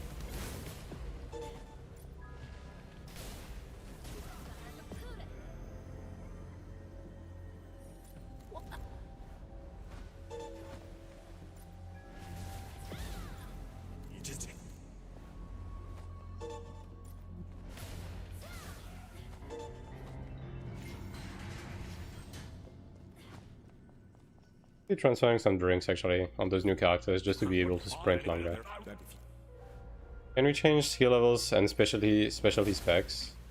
Skills levels, no. Specs, yes.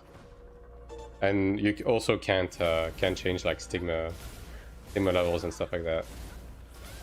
I mean, they've been saying forever that they want to expand on the skill presets, but we've just kind of been waiting for that to happen. Those people are just insane. A bit of experts. Yeah, it is what it is, Vestos. Ultimately, it is what it is.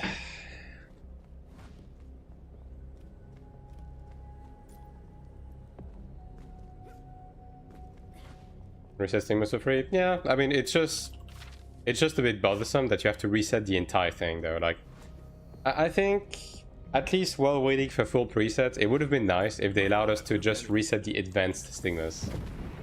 You know what I mean? Like, just remove the extra, like the yellow stigmas, right? Instead of having to reset the whole thing. Like, for most classes, it's not a problem, but for classes that, I mean, specifically for supports, I guess, where you actually have to respec depending on what you're playing with, it certainly is a bit bothersome. I saw one telling people to buy full PvP Abyss accessories for PvE as it's cheap. Are you talking about the spreadsheet thing that I was sent yesterday?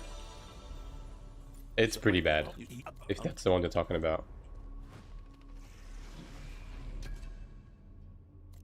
It is a bit concerning that people are going to be using this as gospel, but what can you do? You can't save everyone, you know what I mean? Did it increase enemy view distance ever? Nope. The rendering and targeted distance is still pretty dog shit. That hasn't changed.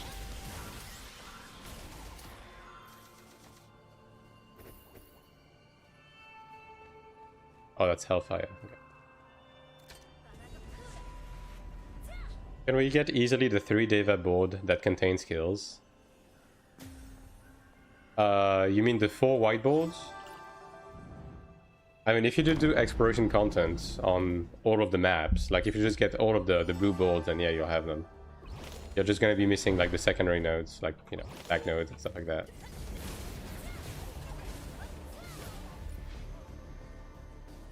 PP accessories thingy was Taiwan release current combination, it's way too outdated. Yeah, pretty much. Like, that hasn't been a thing since basically start of season 2.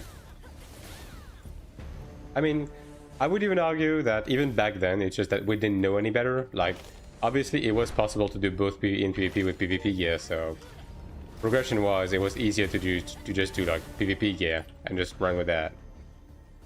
But yeah, like this day and age, nah, just don't invest into PvP gear at all. It makes no sense to do so. Alright, look at that casting speed on Hellfire, dude. Hell yeah.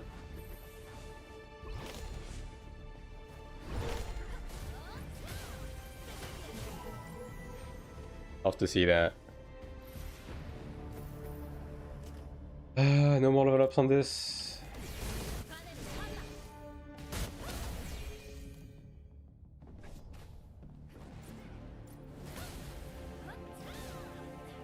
Yeah, I mean, I reckon it's gonna be a ranger. Like, sorc is pretty similar to ranger to me, it feels like, in the way you set it up. Touch my treasure.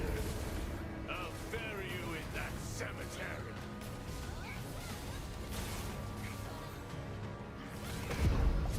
Is that rendering distance? I mean, yeah, some people modify their client to that. I wouldn't necessarily recommend doing that because, you know, that could very obviously get you banned, but... And I mean, ultimately, okay, it sucks, but ultimately the rendering and targeting distance stuff only really matters for, like, you know, Abyss PvP type stuff, right? Like, when it comes to dungeons, when it comes to PvE in general, it doesn't really have much of an impact, right? At least on gameplay.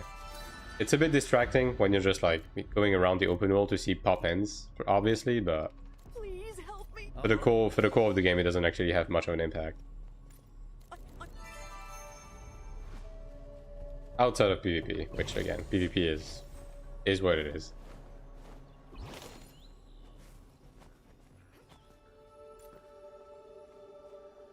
Unfeathers account wide, yes. You can you get your feathers by sinking them at the monolith. So I think it's a level 15 mission that gives you the access to the monolith. I still consider AION2 as a PvP game. You're wrong, but it's okay. At the end of the day, like, anyone is free to think and do whatever the fuck they want.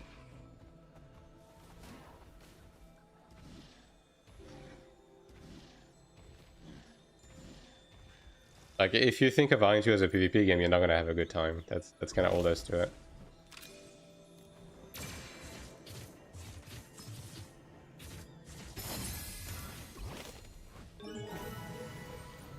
Part of your old classes are gonna be just make one of every class. Yeah, I'm gonna be making one of every class again, just to keep up with like all of the different aspects of the game and like how the classes evolve and so on and so forth. Just to be able to understand what's going on, to answer questions and so on and so forth. Like, I don't really care too much about efficiency on ults because ultimately the difference are very minute and that don't really matter.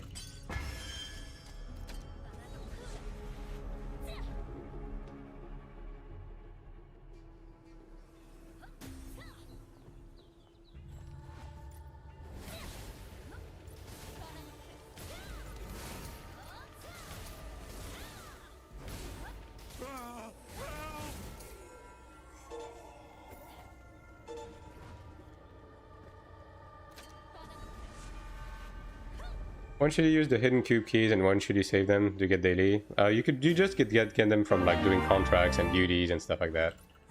And like whenever you get keys, just use them on cubes. That's it. Won't bother doing side progression or all, so really they will be mostly for corridors at the beginning. Do you have those in dungeons? I mean, you do want to do like the initial setup at least to get the eye level to enter middle rush eventually, but the majority of ults are just going to be that. They're just going to be like, they're going to be eventually sitting at 3k eye level, and the only thing they will do will be Ascension Trial, Corridors, and Udra. And thanks for follow sailing. I hope they will remove PvE modes for Rifting Europe launch, because it's pretty much one of my favorite thing for all players, you know? Yeah, no, that you're wrong in that again. No one gives a shit about Rifting PvP. Like, ultimately. And I say that as an AION1 player. The PvE flag was a good thing. It was a good addition. Now, do they have adjusted rifting to also have proper PvP objectives for people who want to rift? Yeah, sure. But with AION2 being primarily a PvE game, they need to give the option for players to avoid any form of PvP. And the flag was part of that.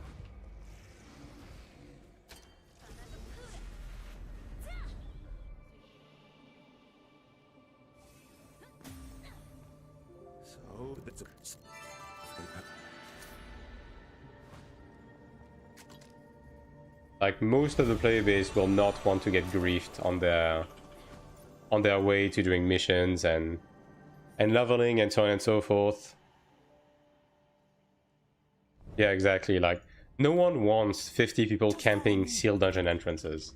Like, no one wants that. It's just a waste of time. Like, again, this game is just not about that. Like, this game is not AION1. There should be a path beyond the wall.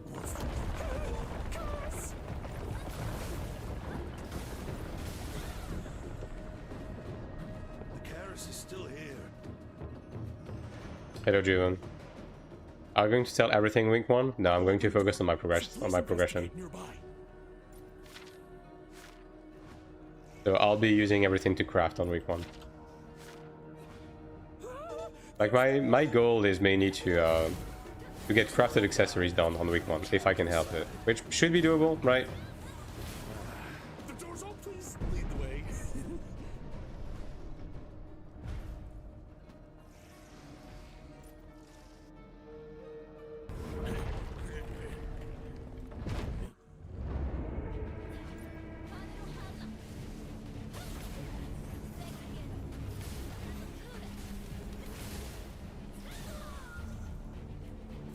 AION1 was much better with Twinks for PvP gear gripping players with blue trash. Yeah, exactly.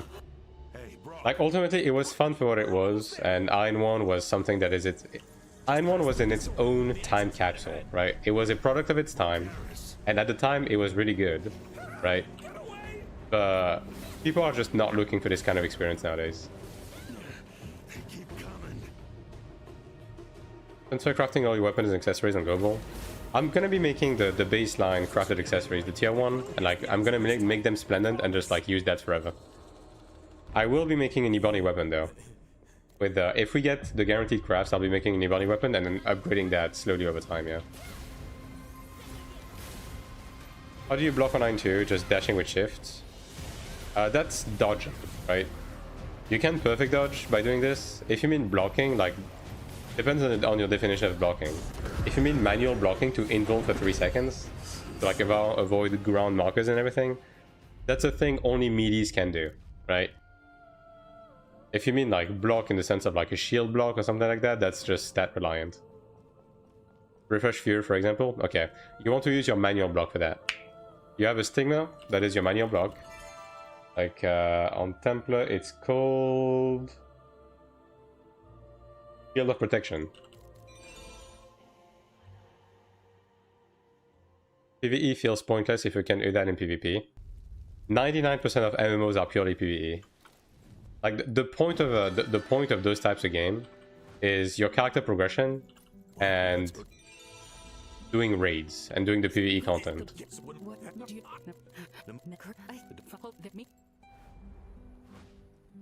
I mean, ultimately there is progression tied to PvP, right? Like you can build for PvP gear, so on and so forth, but the PvP in itself gets you nothing. Even on the PvP side. Like you don't need to do PvP to get PvP gear. Yeah, nowadays if you want to PvP, MMOs are just not the way to go. I guess I have to finish the quest. Gather a weapon through transfer crafting, save resources for red accessory when they come out. Nah, I'll never get red accessories. They're useless. I'm gonna be riding my Star Dragon accessories until the end of times. There's no point in upgrading them further. Like, maybe I'll push them to like Ebony and Demonic when I get bound mats to just upgrade them for free. But beyond that, upgrading your accessories is just pointless.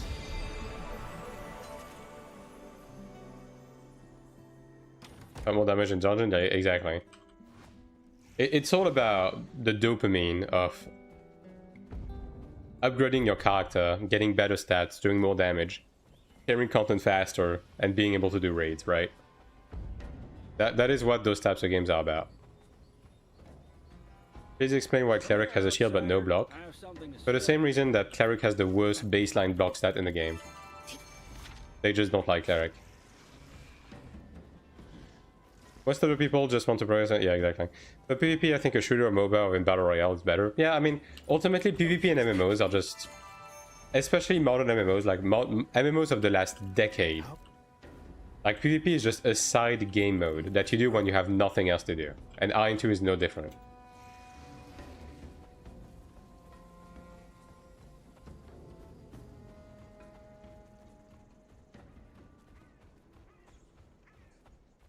But don't you want the stat line? For what? It depends on the class, right? Some classes don't need additional stat line because you don't need extra skills or extra passives. Like, it doesn't actually get you anything. And ultimately, even getting that small bump in attack is not going to allow you to clear content, which therefore doesn't matter, right? Like, if I have nothing else to use my resource and Kina on, sure, I'll eventually upgrade them. But it's not going to be the main goal here. I really need to find some Dracana. It's but I could. PvP MMOs cater to some interesting personalities. Oh, you can tell they cater to mentally ill people. Like, I know because I've extensively played PvP MMOs and I've always kept to myself because of that. Like, most of the PvP player base in AION1 was legitimately just mentally ill. And it's kind of the same because the kind of players it attracts is typically not the most interesting type of people.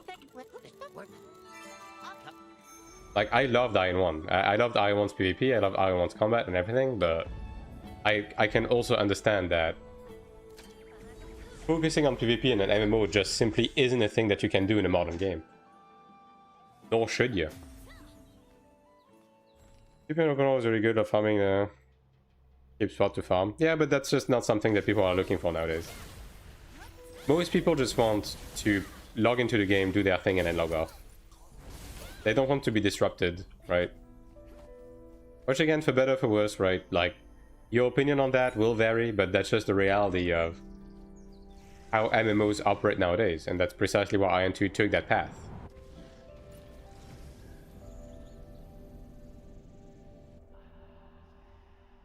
Yeah, it's too intrusive for modern audience, pretty much. There you are. Come How do I know which stat I want for my class? Like everything from crit smite, etc.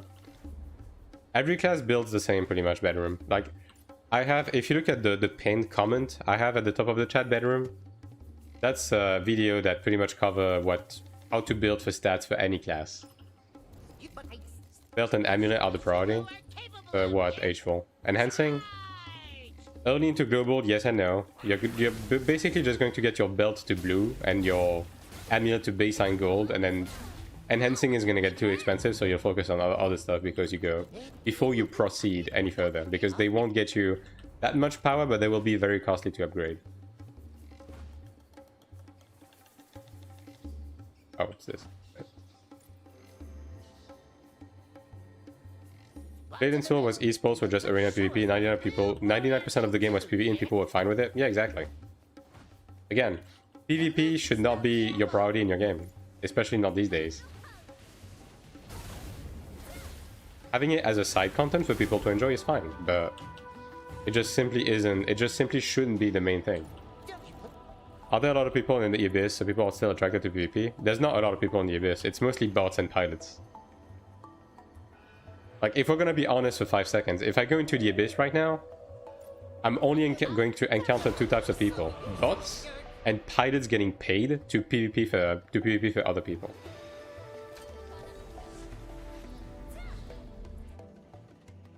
Are you testing the Lord of Mysteries MMO? Nah. I'm just focused on AION2 for the time being. I need to watch that video, be right back. Alright. Godspeed, brother. You're going to slowly get crafted accessories for ults as well. So the ones I'm going to be running dungeons with, yes. So not all of them. Like, maybe 1 or 2 ults will get crafted accessories. The other one will be stuck in the drop near Gulag, and then they will never escape it.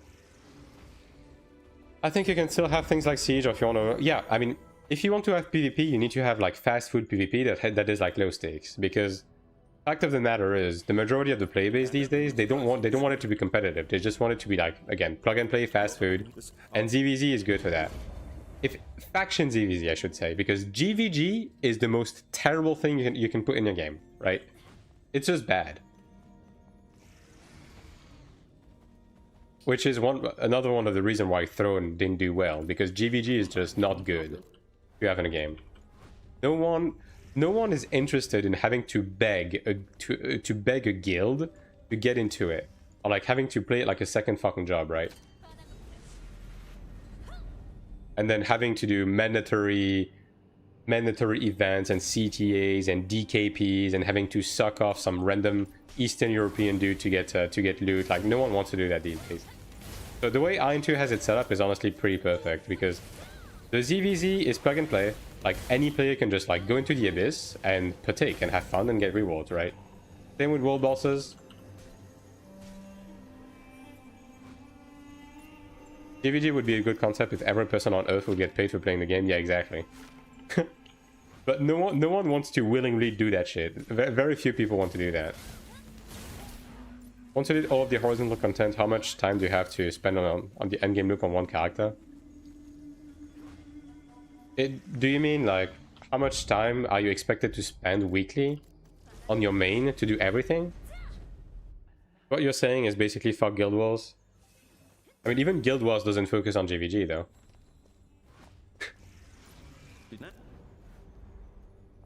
Just missing content for tryhards? Yeah, but ultimately, I think they can eventually get there. It's just important for them to lay down a foundation that is enjoyable by the majority. Right? And to have like a satisfying enough game loop, and then eventually they can branch out to add more niche stuff to please more niche audiences, just targeted towards them, right?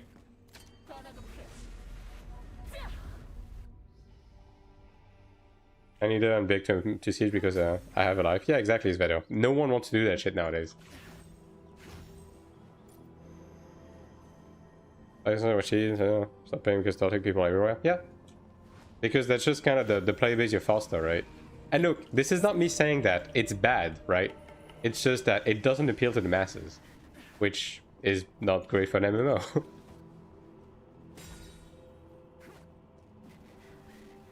The daily, weekly stuff to do once there is loop.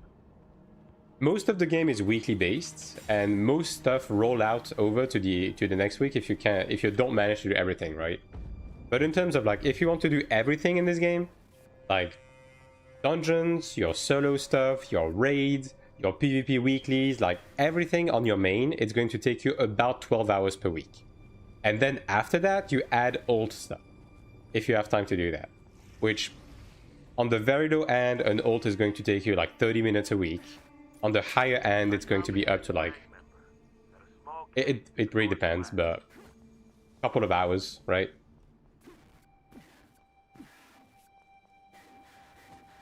So yeah. Let them fix combat before adding things like hell mode, yeah.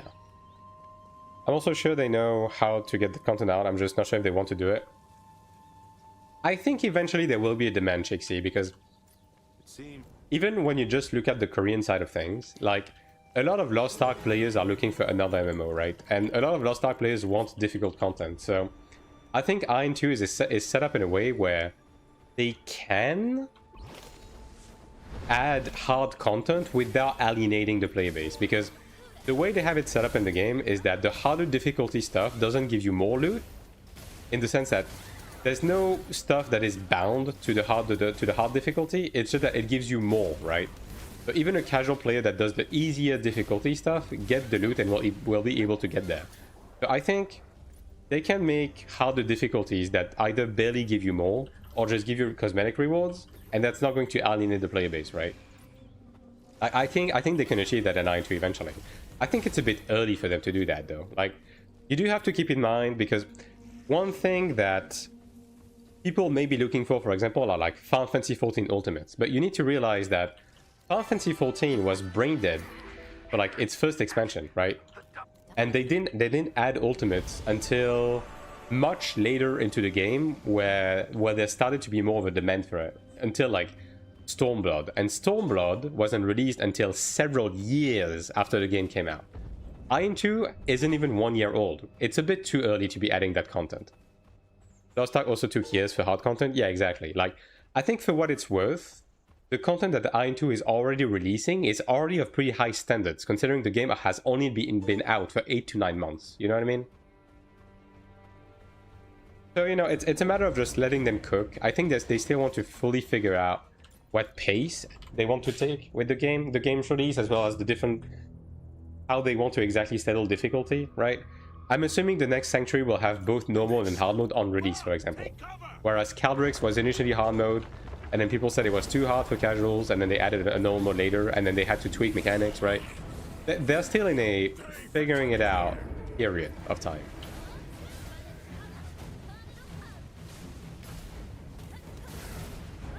This point we lost Lost Ark and throwing belief because of lack of proper solo PvP. I mean, AION2 has solo PvP, but again, it's just, the thing is, you have to understand when you play AION2 that PvP is not the main goal of the game. And if you go into AION2 with the goal of playing it as a PvP game, you're probably not going to have the most fun you could have in this game.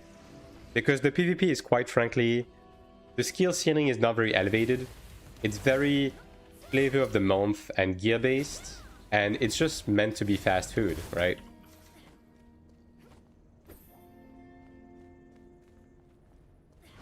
Like, but my genuine advice to you is, if you genuinely enjoy KMMOs, you will probably have fun with the PvE game loop. So focus on that, and if you want to do some PvP on the side, then do that. But don't make PvP your sole focus, because I can guarantee you, you will get frustrated with the game if you do that.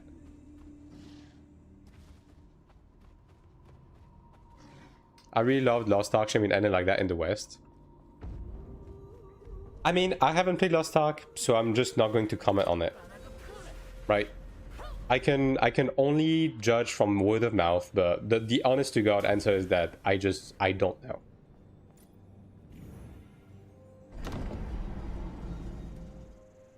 Although, I think one of the reasons why AION2 is operating the way it is right now is specifically because of what happened with Lost Ark. I think a lot of people felt like Lost Ark pushed the envelope on some stuff too hard.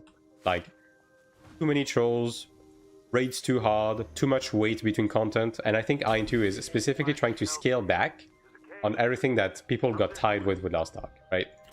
At least it feels that way.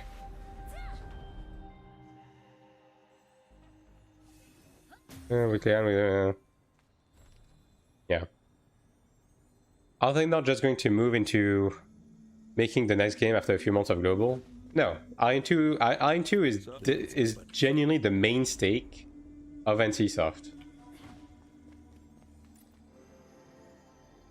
Like MMO wise, it's going to be their main focus. They are collaborating on other stuff like the Horizon Zero Dawn multiplayer thing, right? But this is going to be their mainstay MMO. In the end, rock couldn't Frustration is trigger for growth. I mean, hey, ultimately you're your own person. Only you know what you like. I'm just telling you based on my experience, you know, playing the game and my experience playing MMOs in general. That's how I feel about it. It's too quiet here. Bomb! Take cover!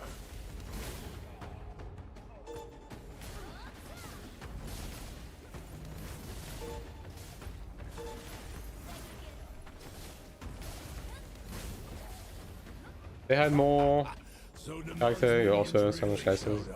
Tossing was right. I mean, to be fair, Westerners, okay, it depends on what you mean by Westerners, right? Because I think the EU playbase is a lot more receptive to the way Korean MMOs operate, right? North Americans, they don't want to deal with this shit, right? Like, even AION2, even though AION2 is like genuinely very tame in terms of how demanding it is, just because the way it's, you know, it's a game built around progression, around farming dungeons and so on and so forth. North American just don't fuck with KMMOs. So in NA, even this game probably won't, you know, it's not going to be a multi-million like players game in North America. Did I one-shot the boss and he revived for the cutscene. Alright, cool. Be careful, the path is cut off. The fun ends here. Pretty well, much more open to KMMOs. Yeah. I mean, okay, there's a part of that. Like, it's just that NA players, generally speaking, are just locked into WoW and RuneScape and are not really willing to be playing anything else. And have a lot of disdain for other games, right? There's also... I don't know if it's fucking patriotism or something, but they just have disdain for the Eastern MMOs in general. There's a stone tablet ahead. I realized they added English voiceover in Taiwan. We've always had English voiceover. The destruction archives. And it's been getting updated. Fought to the very end. Let's go. Don't you think WoW fans will try AION2 on any release? I mean, if the game is on people's radars, they're going to play it. I'm just saying that North Americans are probably not going to stick with the game long term, right? Because North Americans just don't stick to MMOs, period. No matter the MMO. It seems I've little other choice.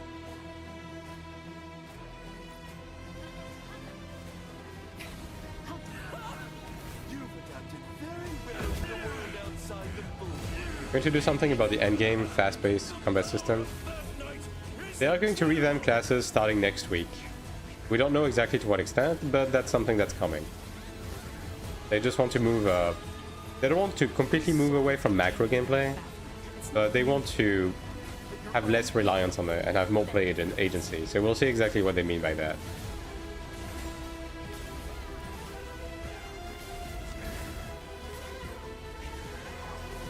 Go only for new MMO, they're gonna have yeah.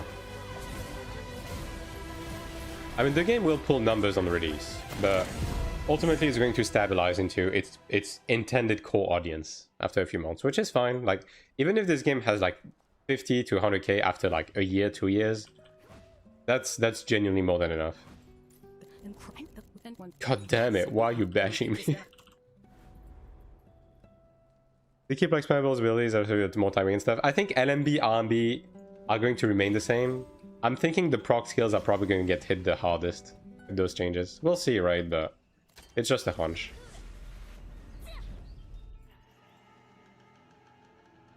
Some character to classes at least in a way so you can run different builds.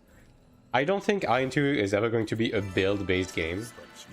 Nor should it be, honestly, because for the most part, these are just they never end well, right? There's always like one build to dominate them all, right? But I do think they want to bring back some more identity to each classes in terms of playstyle. I'm not really that sure, to be honest. I think the game has potential to hold people's attention, but it's gonna be the same stuff as the same stuff as usual, where people will have expectations that will never get met by any MMO. So they're just going to play the game and then they'll realize that, oh my god, it's not the MMOs are my dreams, and then they're gonna move on, right? But these people will never stick to any MMO to begin with, so there's that. After all that time, just got so much work. I mean, I wouldn't say it got a lot of work, to be honest. Really glad won't change completely again. I don't know about this one, Chief. We'll see, right? But the proc skills are the one I'm expecting to get changed the most, because the proc skills are at the core of the current toxic design.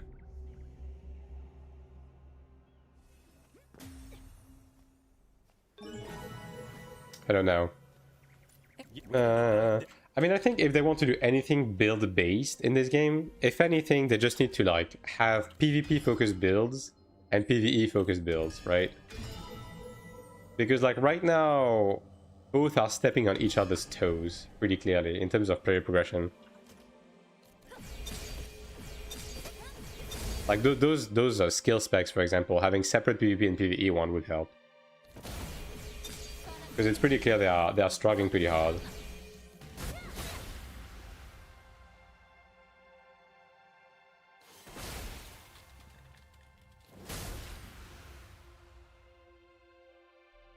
Do you use Frost in PvE? I need to look into it.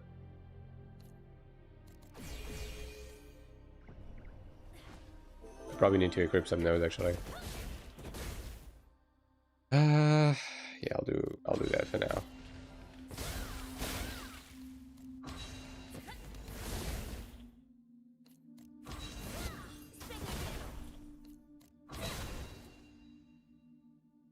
Just for the sake of the solo leveling period.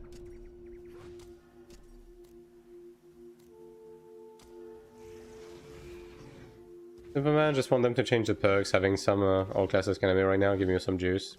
More personality definitely would be welcome, but yeah. I mean, we're gonna find out really soon, right? At the end of the day, it's quite literally coming next week. Although it's only going to impact some classes. Which is another question I have, right? Is how big are going to be the batches? Is it going to be one class, two class? Is it going to be half the cast?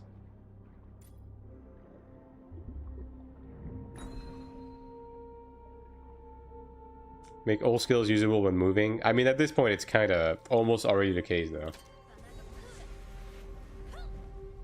Okay, 520k plus health proportion for most MMOs. I think it's going to have a bit more than that. I mean, I guess it depends on what you mean by the initial fallout.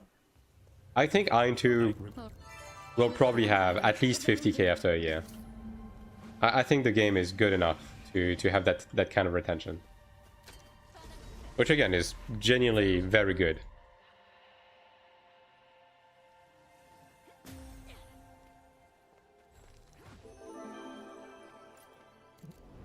Like, the game is built in such a way where you don't need a huge player base in order to be enjoying the game to its full extent, right? Which is smart, right? This way, you're not going to run into scenarios where you're stuck on a server and there's no one and you just can't run content and so on and so forth, right? Like, this is just not this type of game, right? Which will help a lot with the long-term health of the game.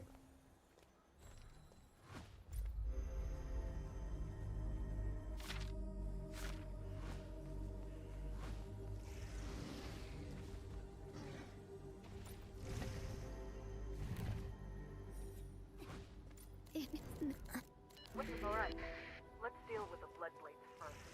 Then we'll meet at the collapsed camp. Catch-up mechanics, unlike Lost Ark, yeah. The catch-up mechanics on this game have been really good.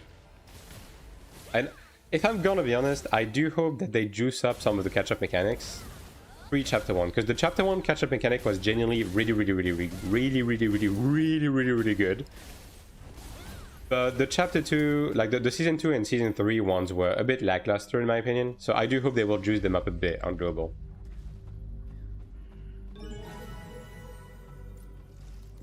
We'll take the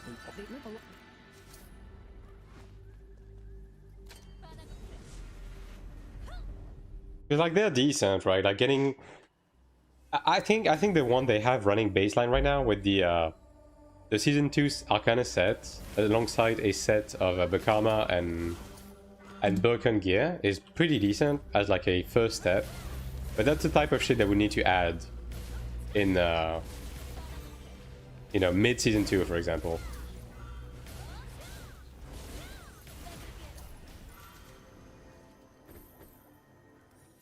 Yeah, the catch-up mechanics are permanent too, which is really good. As it should be. Like, at the end of the day, a catch-up mechanic should just be integrated into the core of the game. You know what I mean?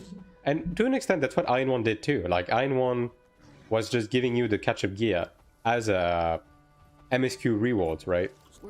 we have For example. This game doesn't quite do that, but at least it's still permanent. Might change the future. I think the end date that is written right now is not so much an end date for the catch-up mechanic as it is just a beginning date for the next wave of catch-ups. You know what I mean? Because that's how they've been running them.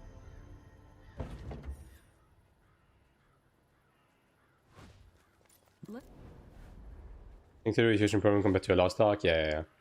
At the end of the day, when you log into this game, if you want to do something, you will be able to do something, right? And everything that you do meaningfully improves your character, which is honestly the best point of this game, right? You never go backwards on your progression, and every time you do something, you move forward with the character, which is good. Like that's something that's I don't think I've ever quite experienced on any game, because on most games you run a dungeon, right? You run the dungeon, you open the chest or you get the loot at the end, and then most of the time you don't get anything meaningful out of it. Whereas this game like just running dungeons gives you like a fuck ton of upgrades, and every dungeon that you run meaningfully improves your character. And that's great.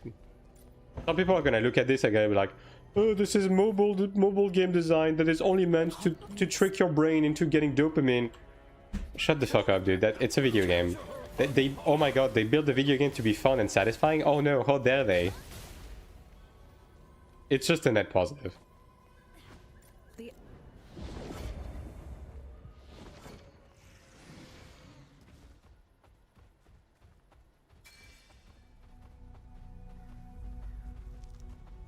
Next major update? Yeah, it's probably going to be chapter 2. Like, whatever's written here.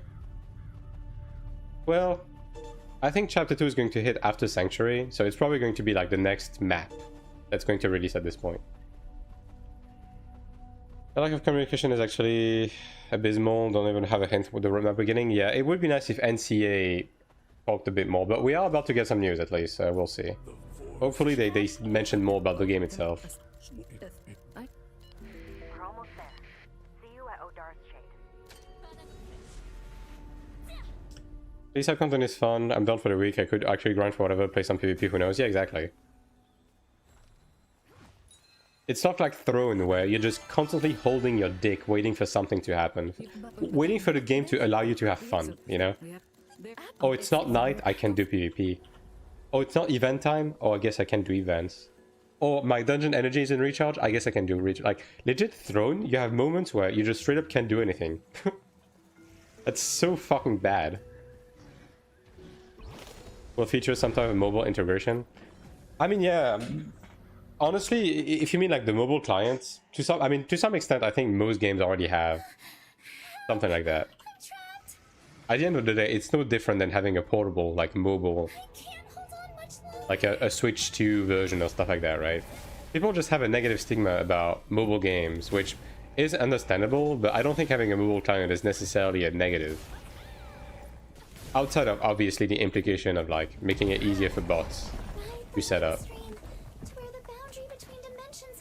You know, not everything's black and white. Is there any info about the Battle Royale mode yet? They haven't really spoken about that since they announced it. So as of yet, no. If this Yeah, pretty much Chixie. And even then, playing ults in Throne felt miserable because your character was just slow as shit. You had to run shit content, and you were just like running dungeons to maybe get something you could sell for like pennies.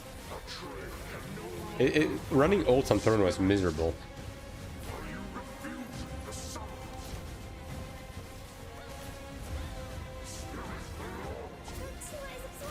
And I say that as someone that min-maxed the shit out of it.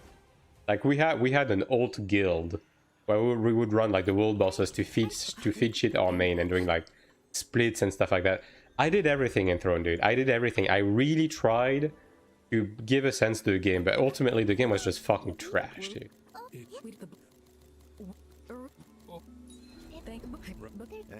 Roll heavy attack on the purple X-bow plus 30 lucent. Yeah, exactly.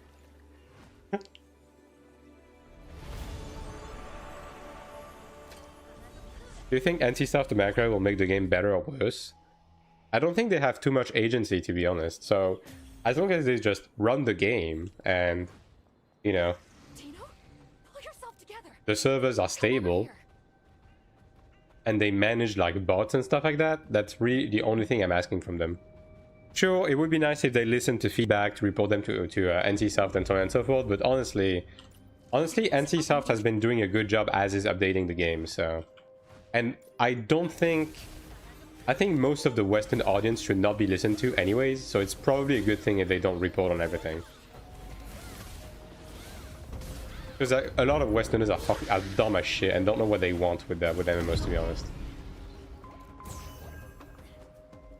Like, they think they want something, and then they get it, and then they quit the game because it was actually the worst idea of all time.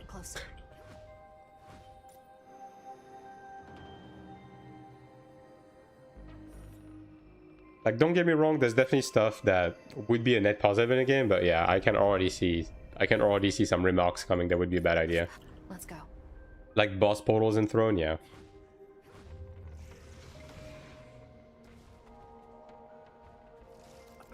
As long as they don't censor me, they can have my money. If they can manage it like AGS before it shit the bed, minus the weird priorities they have with Throne, I would be happy, yeah. Just like, handle the bot, okay. Handle the shit that, you know, actually impacts the game negatively well, like, you know. Botting, RMT, piloting, like all of those that negatively impact the game environment and economy. Manage these, that's the only thing I'm asking of you. Please come out soon. Hurry. Keep up the fight against bots, yeah.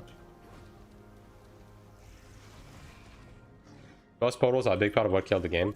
I mean, ultimately, it's just Throne and Liberty in a nutshell. Directionless. They tried to build a game that wasn't meant for the modern audience, and they had a chance to double down on it to make an MMO that was for a very niche audience that still exists, right? Like, some people do want GVG, right? Some people do want the drama, right? Maybe they would have ended with like 3 active servers, but at least they would have had a niche audience that would actually stick with the game because that would have been the only game to give that, right? But they realized that GVG was a dog shit idea, and they realized that the way they built PvP with the double weapon system and so on and so forth was just complete dog water. And so they tried to move the game more into a theme park PvE focus to allow PvE players to you know, just play through the game. But then all of the PvE content they released was dog shit and bugged. But then they also killed the GVG aspect. So not only did they piss off the PvE player base because they were not able to provide good content, they also pissed off the PvP player base by killing what made the game unique to begin with. And then the game fucking sucked and died. You can stop. Like, game was called Throne and Liberty. It had 1 castle. They never released another one. So the game had no thrones. And there was time gates on everything, which means that the game had no liberty. Congratulations, you played yourself. PL is just a blueprint for AION2, nothing else. Not even. The games are not very similar to each other, to be honest. They just aim to achieve very different things. And AION2 was never going to be built like Throne, because ultimately, AION is a faction-based game, so even if they leaned on PvP like they did AION1, they were never going to run into the same problems at Throne. Because the bulk of the problem caused by PvP in Throne was the guild-centric aspect. Wait! Let me explain, okay? Which AION never was to begin with.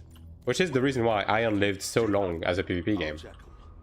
You keep an eye on. Because as griefing heavy as it was, as PvP centric as it was still very easy to get into.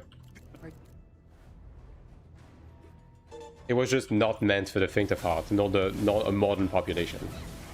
But it was just a different batch of problems, pretty much.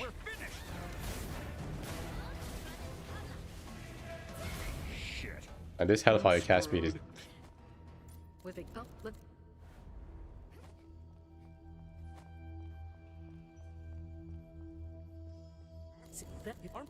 and go. AION Classic was fun while it lasted. Yeah. You know you're a terrible liar. I mean, AION Classic was another problem altogether, but... AION had a shit ton of casuals, yeah. Because again, it was just easy to just go through the motions in AION, because... Yes, AION was PvP centric, but... Being a player and being part of the game was easy, even as a solo player or someone that just played with your friends, because... Sieges, you just jump in, you get rewards, right? PvP, you just jump in, you get rewards, and then dungeons and everything else is just plug and play, right?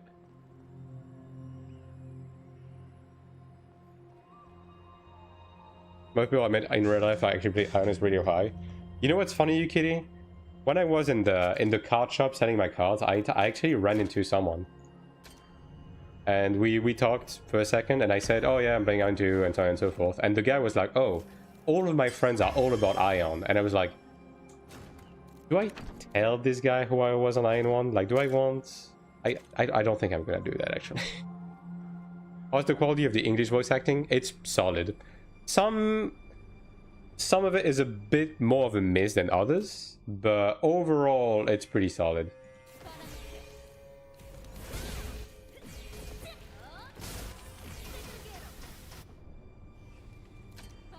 Did you play NA or AU on AION1?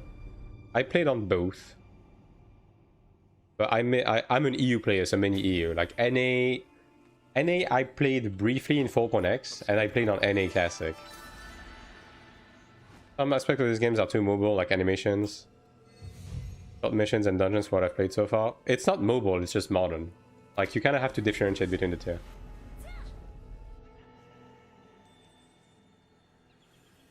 Like, short burst of gameplay and like dungeon-centric gameplay is just your run-of-the-mill modern PvE MMO.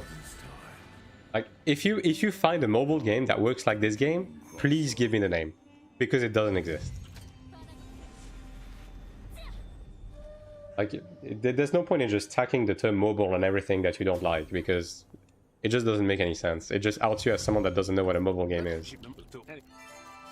Who are you in AION1? I mean, if you want, you can browse into my YouTube channel and you'll be able to find the litany of different names I used.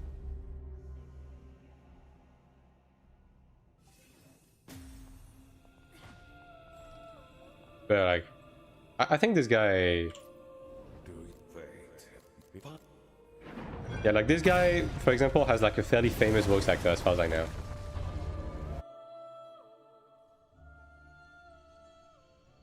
You were a governor at some point? I mean, yeah, but ranking meant nothing in AION1 though. It's just that I played AION1 for like 15 years. I played AION1 for 15 years and I went pretty hard on that game. Are you capable of inheriting the eternal will? Fail, and you will be destroyed.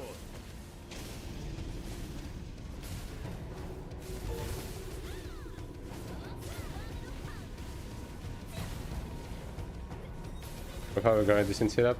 I don't know. I have some friends that like played the game with like low settings and on like low end machines, and the game was running pretty well.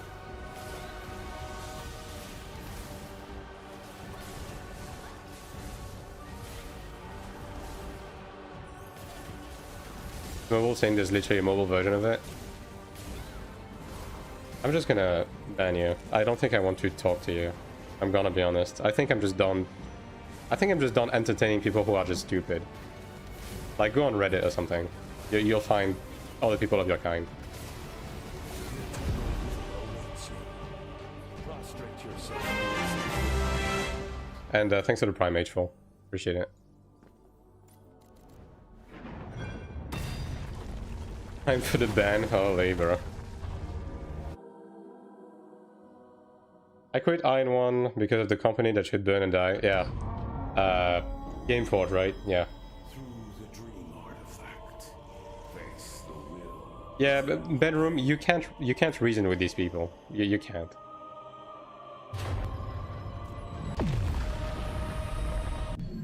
Sure, it's a mobile game, dude.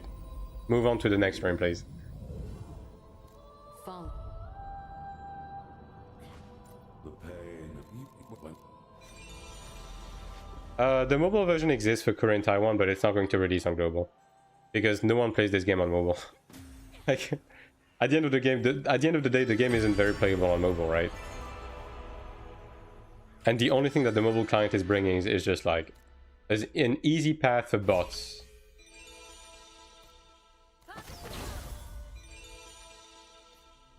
Okay, it's this one, right?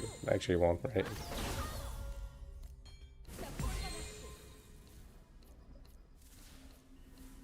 Right. Okay.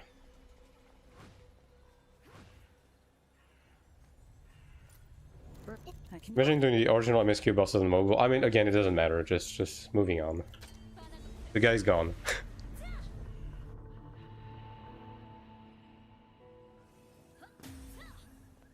Like that's one of the reasons why I'm pretty impatient for the game to just have released in the West and for a few months to have passed, because I'm just done entertaining those people. You know what? Okay. Make my own room, make it private.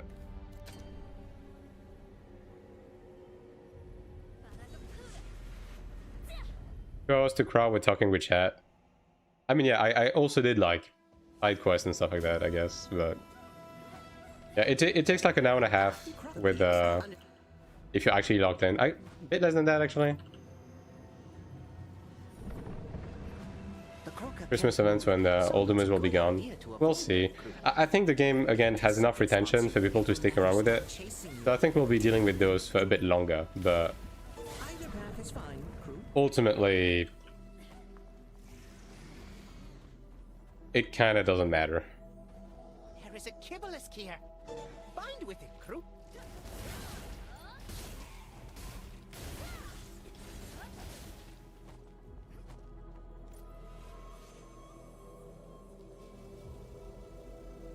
Like anytime I just get someone like that in chat, I'll try to give them some baseline information, and if they double down, it's just a ban. I just don't care enough for that.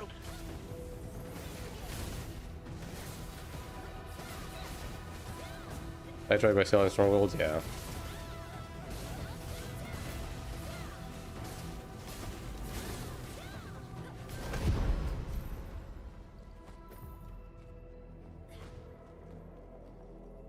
Three days to get max level.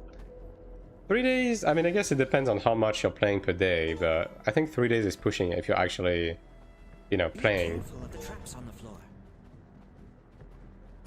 Interesting routes you can make, yeah. There is. I mean, I'm not going to min-max personally because I just don't really care, if I'm gonna be honest. But you can definitely min-max to barely take over an hour level with the current like jumps and stuff. Relatively easy, expect the Doomas will kill Calvis and Maris. Nah. Most people will be gone long before Season 3.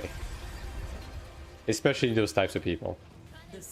Most of those people will not even make it to Ludra. That's something that you need to understand. Do you think we'll have these TPs on release? Nah, I don't think so.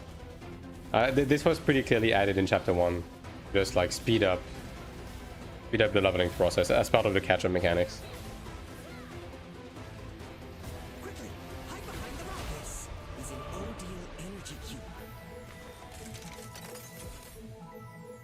Global launch. I mean, I'm not giving up Cleric. I'll be playing a Cleric ult, right? But yeah, again, I just want to play something different, even in general. You have pets on this run? Yeah, I mean, my Genius Insight is not the best, but I do have pets, yeah.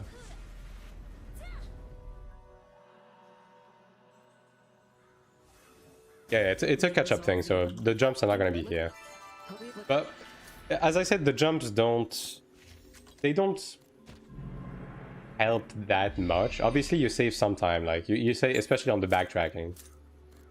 But like you save maybe like half an hour with the jumps. Well, I forgot the feathers actually.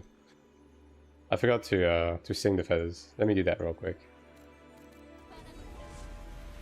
Do you think early access servers will have more long-term players? It's a bit hit or miss. Early access servers will have a lot of tourists, especially content creators. I don't think one server or another is going to have more long-term players. Especially with the game especially with the way the game is built, where everything is cross-server anyways.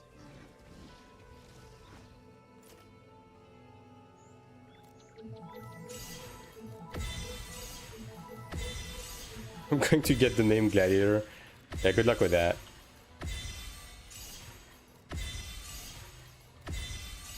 Thanks for the follow, Macy. Or Mass Hysteria. Yes, is the name.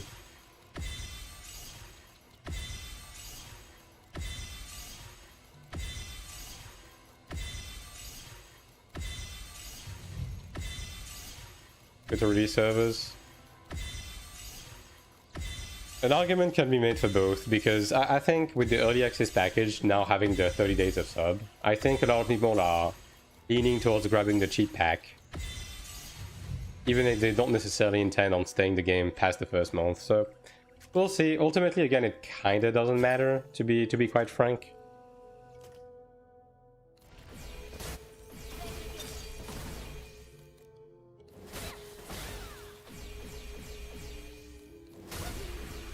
Do we even use this? Whatever, I'll just level it up for now.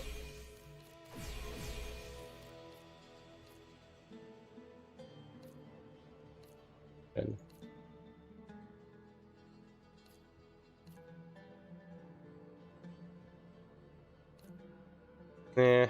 festives are not the best, honestly. Guess I'll take this one to a crit. I mean, I guess I can just max out everything for now, actually. Yeah.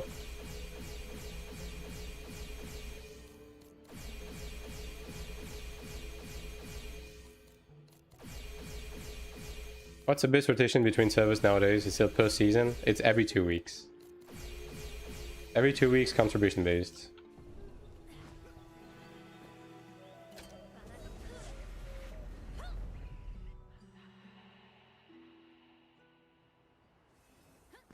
Nowadays, I guess I enjoy some abyss hunting, and if you're on a dead server, you'll be found out of a karma cremine literally every other servers. Yeah. I mean, I'm still of the opinion that PvP in general is just pretty up going to be a waste of time for the entirety of Season 1 though, so... You know. Which ultimately means that by the time you kind of want to give a shit about PvP, even if you care about it, beyond doing sieges and world bosses, I guess. Like... There's gonna be matchmaking changes anyways. I don't think we'll get anything as extreme as Cremede on global though. Like those community Discord things actually just killed 2 servers. Like full on.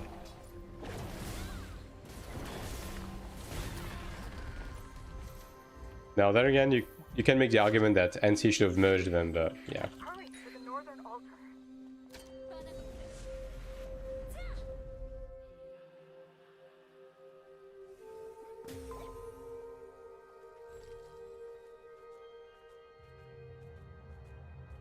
What happened there? I mean, it's the age-old tale of the global community and all of the content creators all went on the same server, and because none of them actually intended on staying on the game past a few weeks, when they left, the server was just left empty. It's, again, a tale as old as time. You walked right into our trap, sir.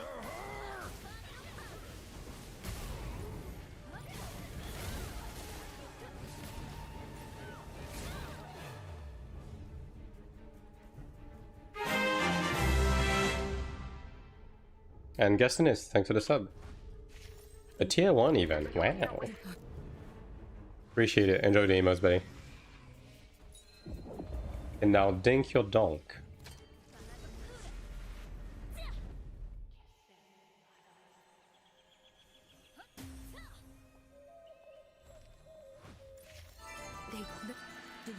I think I'm going to probably commission someone to make more animated emotes, because these are too time demanding on me to make, and I just don't have that time right now.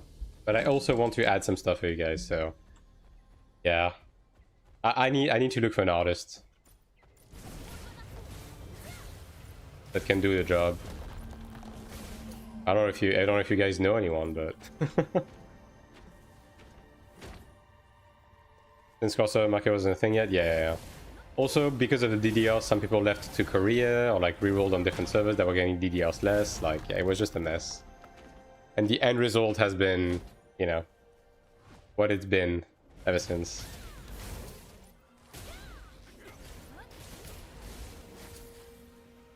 Get in the way. Alright, fair enough.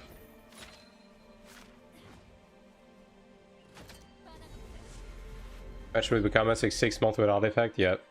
I had people come in my chat to report the status of a Chromite artifact every week. And like, we got 6 sword again. Week after week after week. Like, every now and again they would come in excited like, we got 1, yippee! But like, that was about the extent of that.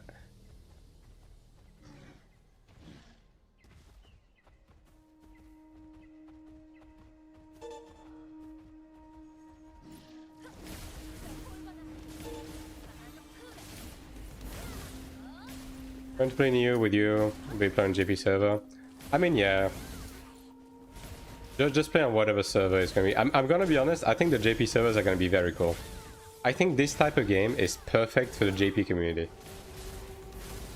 I have a hunch it's going to be very pleasant. Is it better to just do the main quest and side quest to level up and then go back to the feathers and the dungeons? How much is 1 to leveling? Yeah, just do the exploration content after you're done leveling. Because especially in relation to global, hitting level 45 is required to start accumulating nightmare tickets. Like, just hitting those levels to start building energy and tickets and so on and so forth is better, rather than just doing them on the way. And also, once you're max level and you get like a bit of gear from just, you know, doing the baseline stuff, you're gonna be power creeping the exploration content, which is going to make it even easier to run through. I don't really see any Japanese creators. There's Sele, yeah.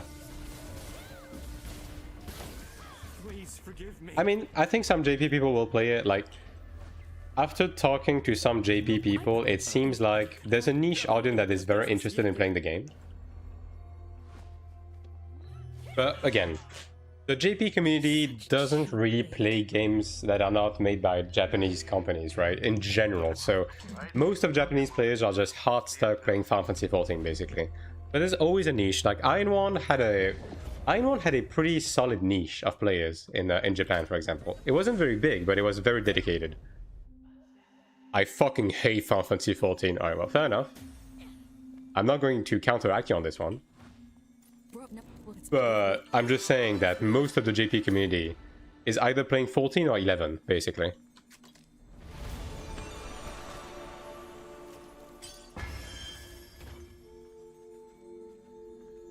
Except FF, yeah. Japan just prefer console games, and if they're going to be playing games in general, they want to prefer playing Japanese games. That's kind of all there is to it, really.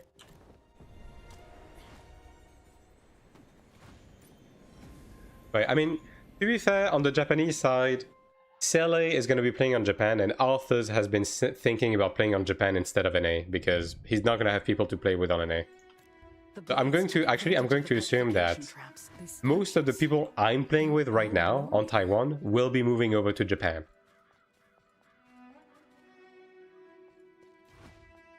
Even Outlive Darkstalk here? Yeah. AION2 had a pretty dedicated Japanese community. Again, it was pretty small, but it was just very peculiar to watch Japanese players play AION2. Very different playstyle. They crumble easily once petrified. We can make use of that. It's blocked. Which I think that playstyle is going to befit AION2 pretty well. Yeah, JP is going to be preferred by Southeast Asians. So if anything, you're going to have you're also probably going to have like all of the RC players like all of the Oceanic players in general are probably going to be playing on the Japanese servers. So you're gonna have a player base over there, including English-speaking people, both from Southeast Asia and Oceania in general. And I'm going to assume there's going to be some rampant racism between the Japanese players and the foreigners. But you know, it's not like we're not used to that. Let's take a look. How much further would hurry?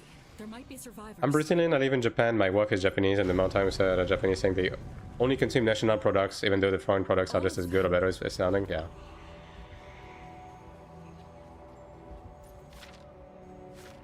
I mean, it's true. Like it's pretty verifiably true, right? I mean, again, AION2 for a Japanese player in the current state right now, like playing on the Korean and the Chinese Taiwanese servers is easy for Japanese players, right? Because you're getting the same ping as you would on the Japanese servers when they come out, because it's the same servers, right? But there's very little Japanese players playing here right now. As you said, really the only one streaming I've seen is a Sele. There's a couple here and there. There's a small community, but it's a very limited amount, even though they have good ping on there.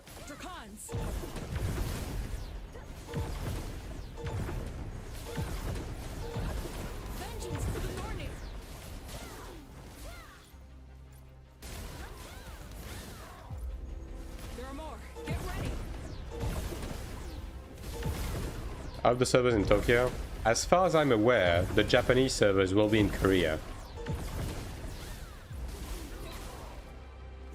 They're just using the same data centers as the Korean and Taiwanese servers.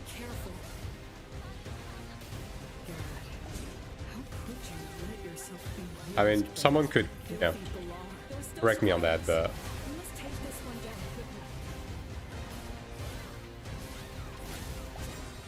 that's lazy as fuck. It is what it is, right?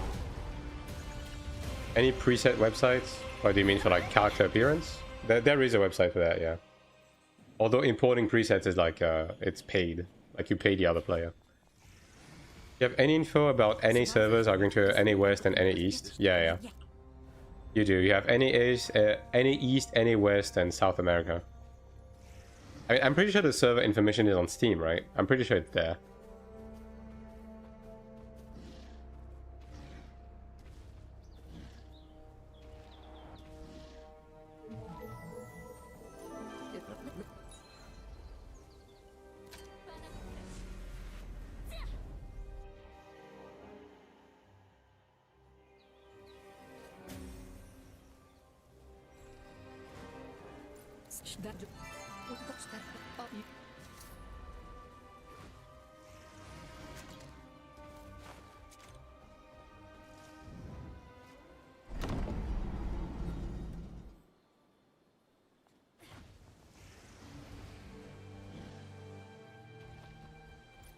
Little people,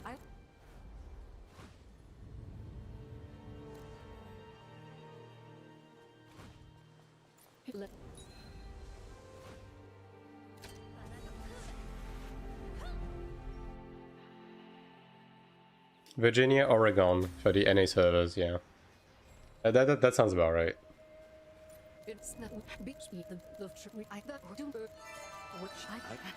Do we know the location for NA East? Well, it kind of entered that, right?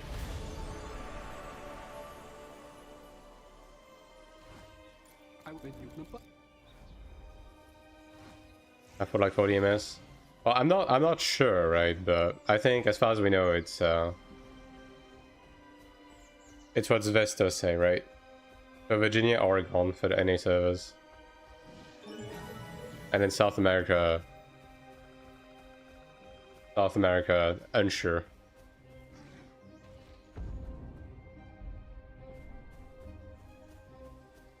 Oh, Polo? Alright. I am not quite aware, as the European that I am. I just know that the EU servers are in Frankfurt, as usual. To nobody's surprise, in fact.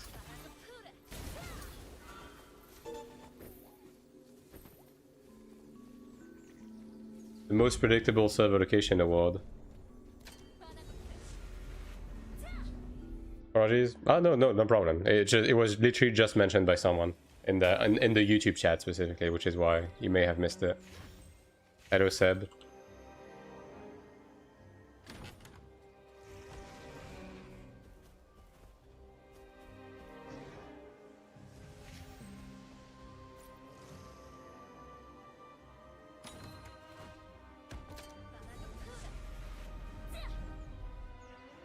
Anything new about Global? Not really. Oh, it's Frankfurt? Yeah. I mean, to be fair, I think most MMOs just pick that as well. I mean, sometimes they go for Amsterdam, right? But I think the majority go Frankfurt. And also Cookie Pause.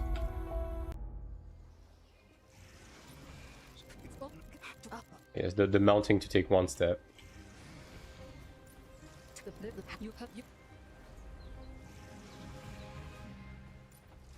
Also, enjoy it while you can, chat. This will be the final leveling session of Taiwan, and then no more session until global.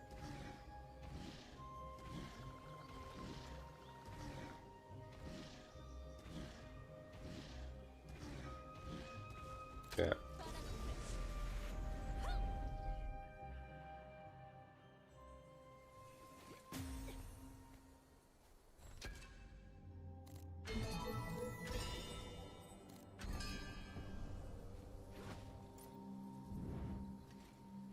Can hide earrings. I'm pretty sure you can hide everything.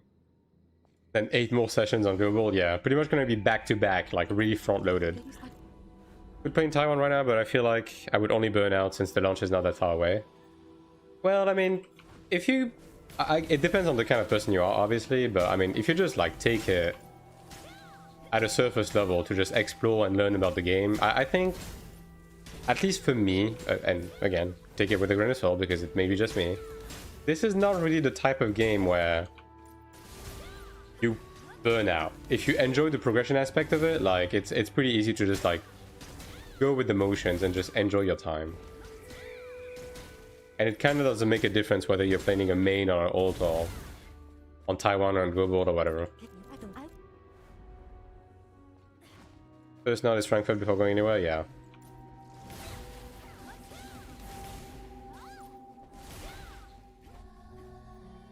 Into... yeah.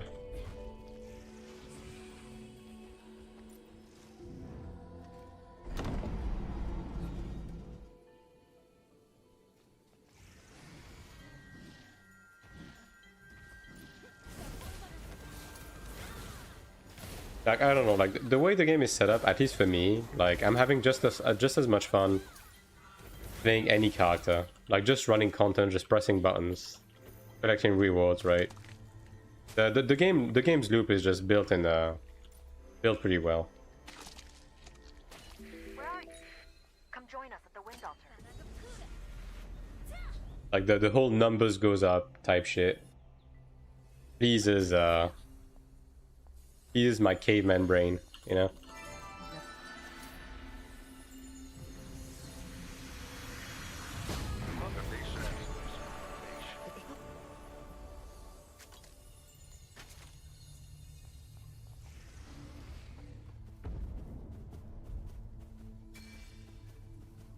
Competitive games, when I start a new game I really want to try hard, doesn't really make sense for me to right now in Taiwan. Yeah, that's fair. Yeah, numbers go up, monkey happy, exactly.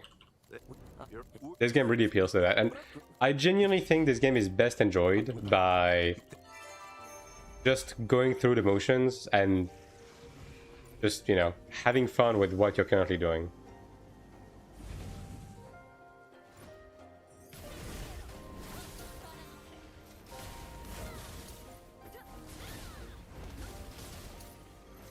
The past NCA didn't have any East and West, they had different Texas, then moved to Virginia, now it seems they added data center West Coast, yeah.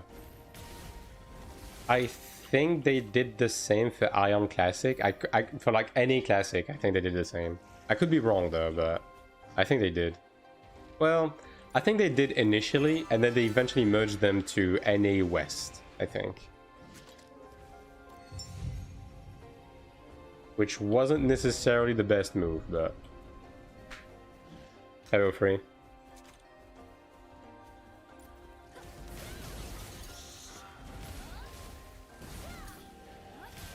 But hey, at least at the end of the day, as a European, anyways, like my ping sucked regardless, so it is what it is, right? To be fair, it wasn't completely unplayable though. Like I had a 100 ping on NA Classic. It wasn't awful. Come meet me when you're finished, and we'll get And the server infrastructure was better than Gameforge anyway, so even at 100 ping, it felt the same as a fucking 40 ping on Gameforge, to be honest.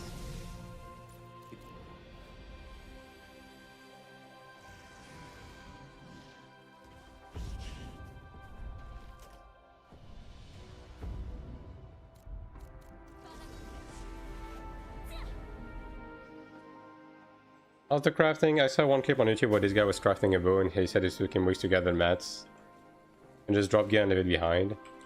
The crafting in this game is very plug and play. You get the mats, you press the button, you craft the item. Now when it comes to the crafts themselves, they have a failure rate.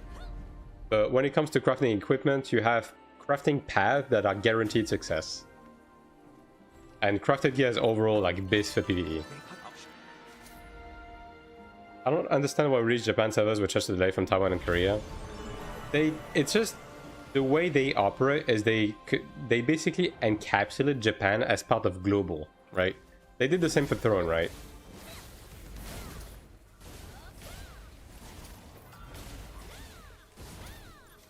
To be fair, it's already quite surprising that Taiwan was even included as part of the original release. But I think they just wanted like a server to just soak the foreigners. I mean, you wanted to play Cleric doing global. I mean, hey, Cleric is fun, right? Cleric ultimately is a fun class. It's just, you know, solo PvP isn't the best, but it doesn't matter, honestly.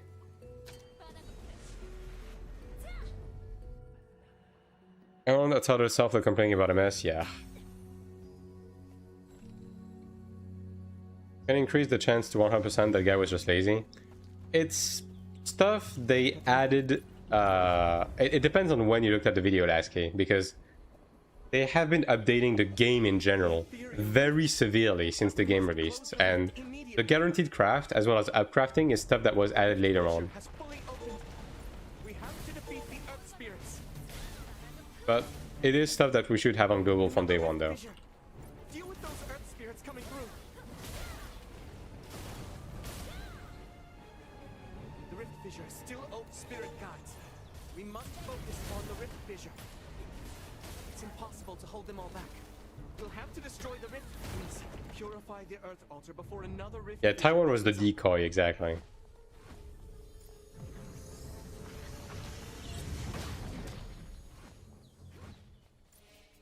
Follow. Meet me at the water altar. And it worked, to be fair. To their credit. Like, Taiwan soaked all of the Chinese player base and all of the global player base. And Korea, like, prospered. So, you know.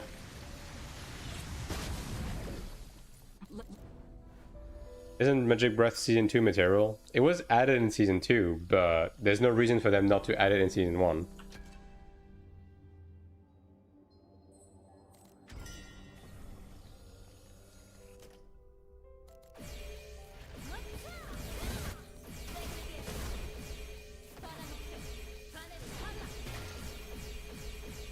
Future-proof the domestic region? Yeah, exactly. I mean, hey, I think it's a good compensation for Korea being essentially the beta server, you know. I get to play all I care about, yeah. I mean, same. Like, the Taiwan region is dog shit in just every aspect, both because of the player base and the way it's managed. But the fact of the matter is, it's still fun because the game inherently is good. So, and the fact that I'm able to have so much fun on the regions that is so bad is really telling as, you know, to how good global is going to be for me.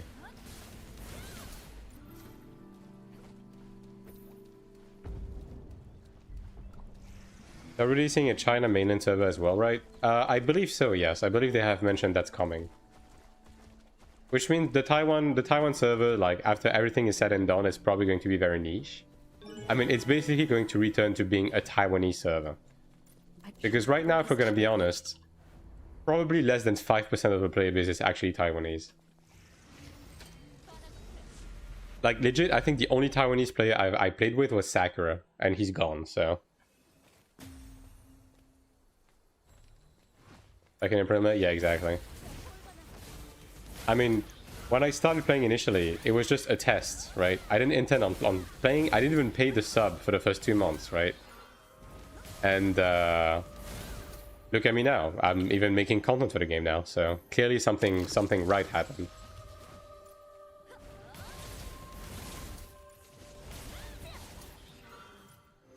Into 3 and 6 months, yeah, you're not wrong. It's a really like low amount. Obviously, some mainland China people are going to stay on the Taiwanese servers because sunk cost fallacy type shit. But I think a lot of people will move to the Chinese mainland, the mainland China servers. Would assassin be better even though cleric should have better health for survivability? The cleric is just not able to like close in kills for the most part because it lacks CC. It has good sustain, right? But it just lacks CC to close kills in 1v1 PvP. It's really good for group PvP though. It's really good for that.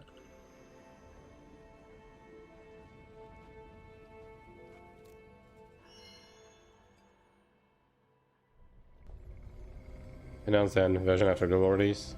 We need to remove the poison blood clinging to I mean, I think they already struck a deal for a Chinese version of the game. Although I don't know with whom they went with. There is still hope. Let me know when you are ready. They are all contaminated by the poison blood. You found the game, so it's nice. Yeah, definitely. Life essence runs out. Most of my experience, I was kicked because I did not know the mech on shenanigans. So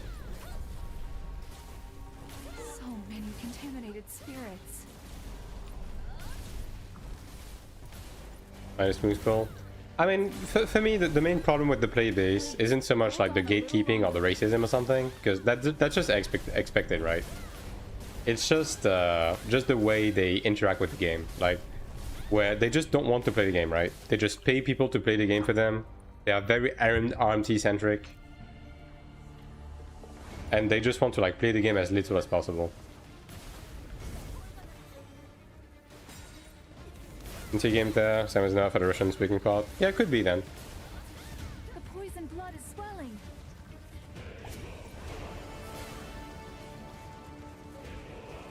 It's just the way people play in the region, I guess, that I'm not the biggest fan of, I suppose. Which, hey, ultimately, that's on me if I'm the foreigner, right? So they only care about the status of having juiced up accounts. Yes, exactly. Which is why they're very RMT and pilot centric, right? And for the most part, when you play with someone and they have a lot of gear, it's not even the owner of the account playing. Like, I'm not even joking when I say that the entirety of the Taiwan region is run by 20 Chinese dudes piloting every account.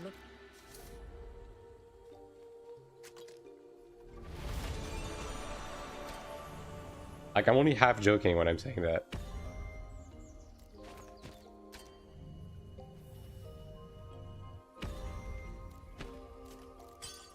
Maybe 50, yeah.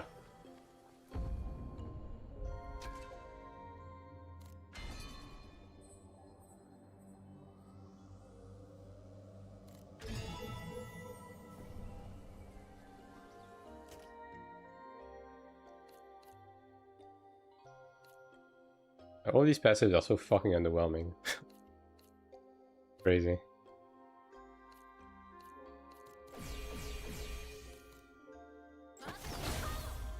Oh, right, okay, so,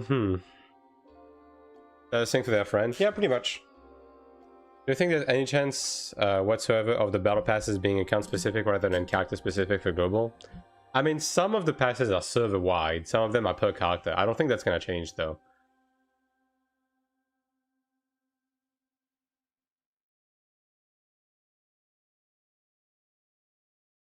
West Python MMOs, yeah? Pretty much. It's firewall, right? Yeah, firewall. Firewall, delayed explosion.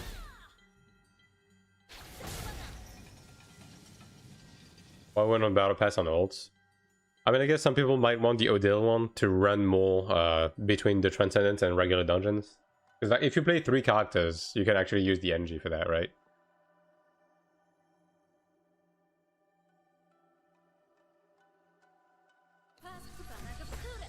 Probably that. I haven't looked at all at like the way sorc builds, so I don't see why you would be running this in PvP. Same for that. That seems like... Okay, do both debuff stacks? If they stack, I guess you run both. Are there any benefits of having the same class ults? Nah, not really. What even do you run as a 6th on sorc these days? Sorc do run both? Yeah, okay. Imagine it allows us to choose which line to level up on your arcanas. I hope they will eventually.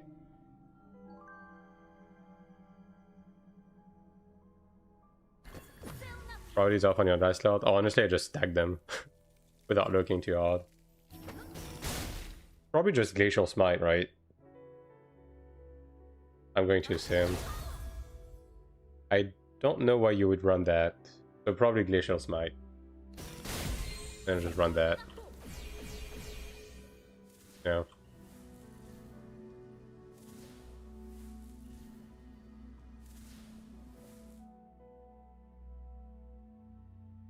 NMB in your golden. I mean, while leveling, it's going to be different, right?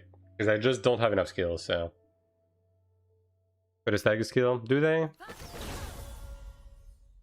Big aspect, yeah. That make, like, this is what makes the most sense to me right now. I just have to run. I just have to look at exactly what you would prioritize. I just have to look at exactly what you would prioritize depending on the level of the Sigmas. Because again, I haven't looked at Soul, but this is what makes the most amount of sense to me right now, right? And then...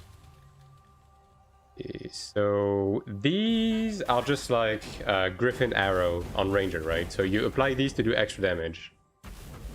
Do they stack, these two? Do you just use both as part of your macro?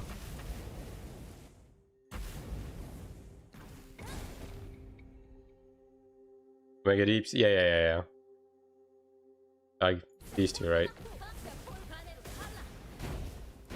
I'm going to make a 3rd line, so I guess probably Firewall first, right? This one I can just make separate. This one is just going to be like just a last button type shit. Like, would something like this make sense?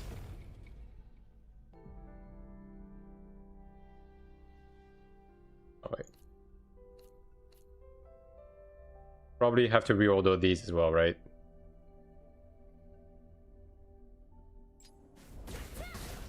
Do you use Frost in PvE?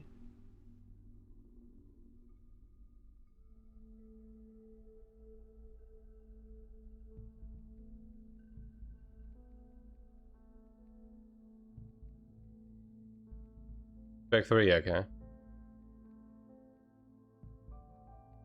Be better if that was the other way around, except Sin. I mean, Sin is better at 1v1 than Cleric, but it's not the best class for 1v1, right? Not included in the macro I use. Yeah, I don't think you use Frost. Yeah, this just strikes me as a contextual thing for PvP, honestly. Yeah. Just unspec it for now.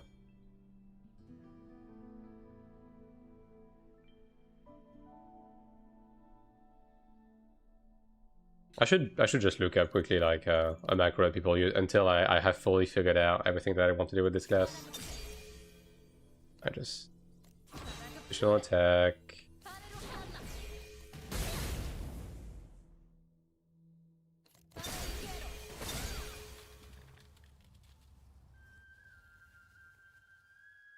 Okay, well that's a bit of a no-brainer, isn't it?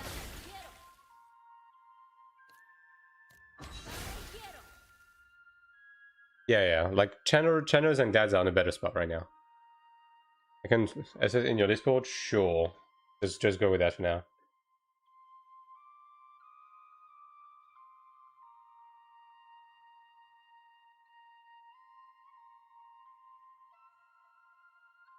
Second slot often. Yeah, Bitter Cold Wind. It's just, I want to use this one manually. Because it's a ground place thing that's not always good to use, right? It's the same as Hellfire. I just want to use them manually.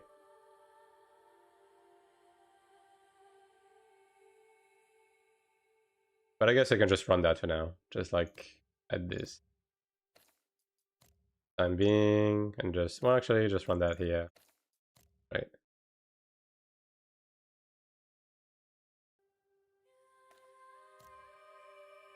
Okay.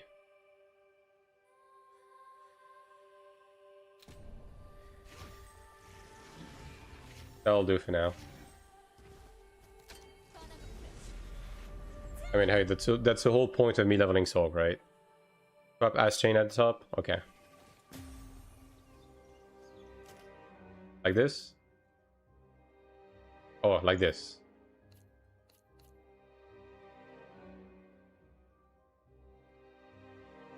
Maybe use it all like this? Yeah. That's fair, that's fair. 10 seconds, 45 seconds. Probably do this then. Sniplet.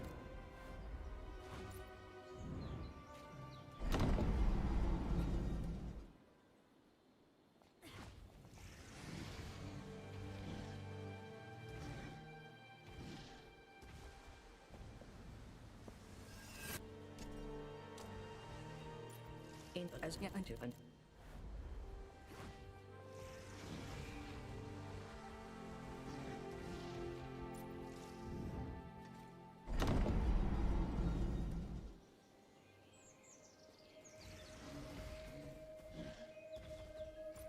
Just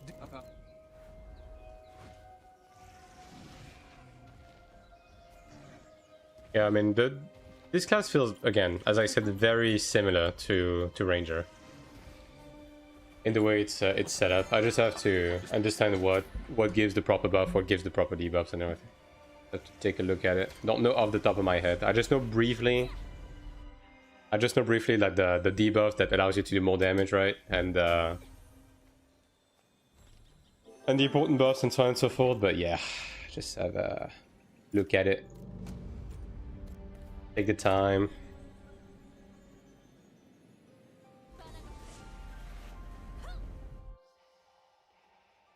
Also, okay, firewall, it used to be that the mob needed to stand inside of it, right? I think you just need to hit the mob once now, and you're good. It just puts the debuff, right? I recommend either to slide down carefully, crew. Hello, Thrice.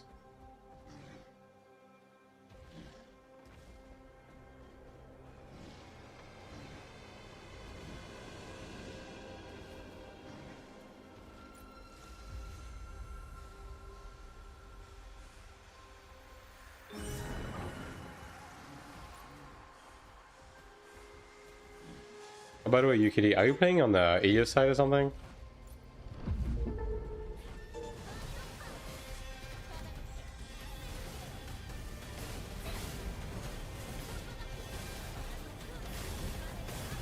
That war can reflect your damage. I should probably remove screen shade.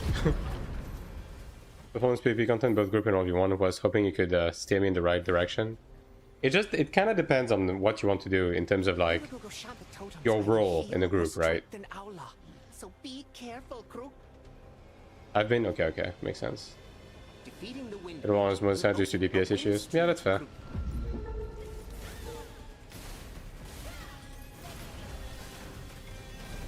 Ride the wind stream up, crew.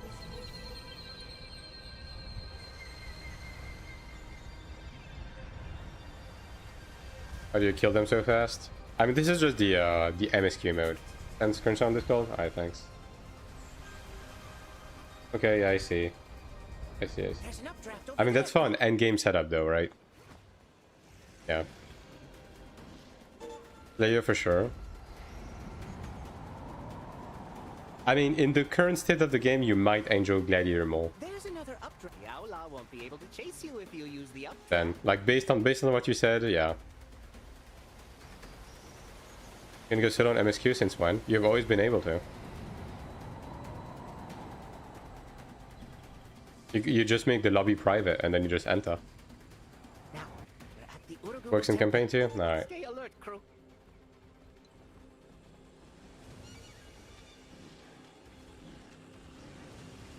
For the group all the time. I mean, ultimately it doesn't change much, right? You know, you can do it solo, yeah. Meet the gatekeeper, crew.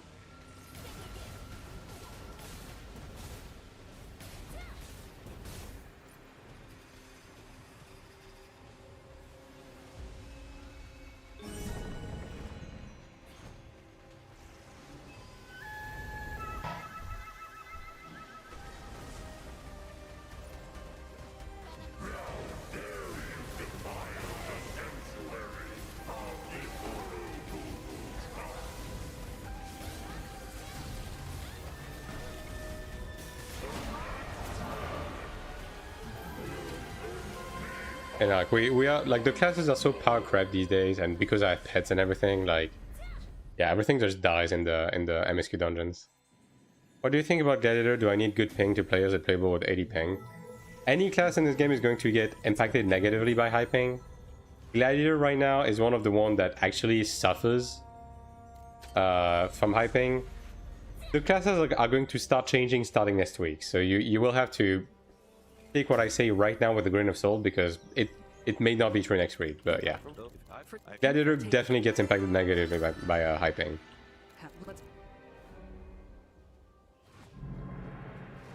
Cast high five with Omega buffs? Yeah, I get that. I need someone to help. I mean, I guess if the mob gets one shot, it kind of doesn't matter for now, but yeah.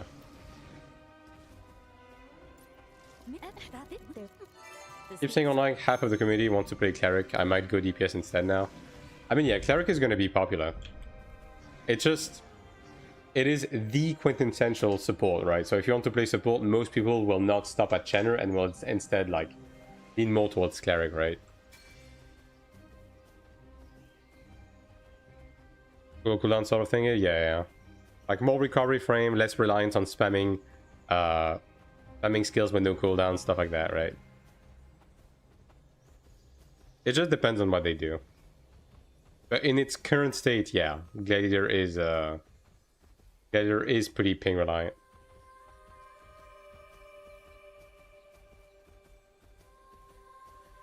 But like the macro that you linked, I mean the skill set that you have has Hellfire as part of the macro. I prefer to hold cast manually personally. Like I just have them separate personally. The 5 members dungeons? No, I don't think so, because some of the DPSs are going to be popular. Like Ranger is going to be very popular too. And yeah. Ranger, I think I'm going to play Ranger. I think you might have more fun playing Ranger, yeah. Although 80 ping is when you kind of have to start asking yourself, do I want to perhaps play a support? Because your DPS is going to get impacted quite negatively by the ping, right? It's not going to be quite to the point where you're going to be a burden, in the sense that, you know, a full force of people like you would not be able to clear the content, but you'll never be performing excessively well on like DPS meters. But as long as you don't give a shit about that, it's okay.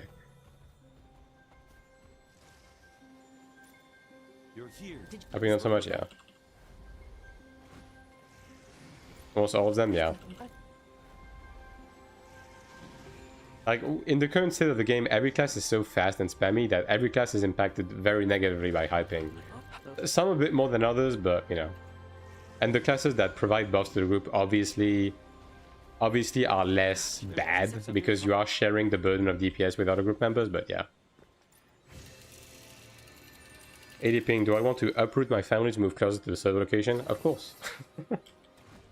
What a question, dude. What, do you have a life where you live? That's cringe. What does it affect when choosing between the two sides regarding PvP or playing with friends?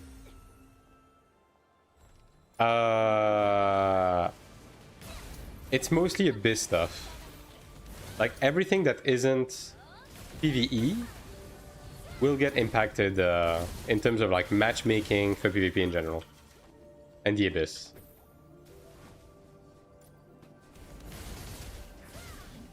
Have damage lost? Yeah. I mean, every DPS class is kind of like that, though. That's good. Again, some classes are a bit less impacted, but every class is kind of like that.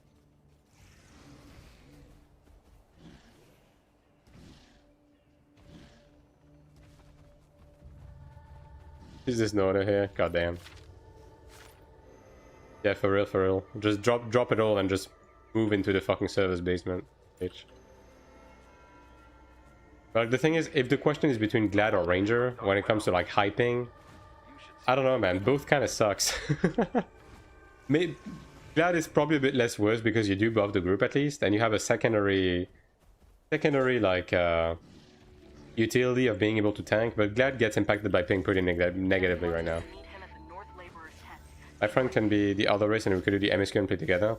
MSQ, no, but dungeons, raids, so on and so forth, yes.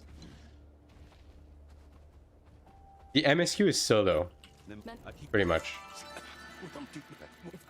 So like you would be able to do the progression dungeons together, right? Like the thing I'm doing right now. But as you saw, dungeons are tailored to be done solo, anyways. Open world is only possible of the same server, yes. But like anything that's dungeon, raid, so on and so forth, you can do. You can pair regardless of a server interaction. Can you even hold aggro as hyping Glad against low ping DPS, or even fix it?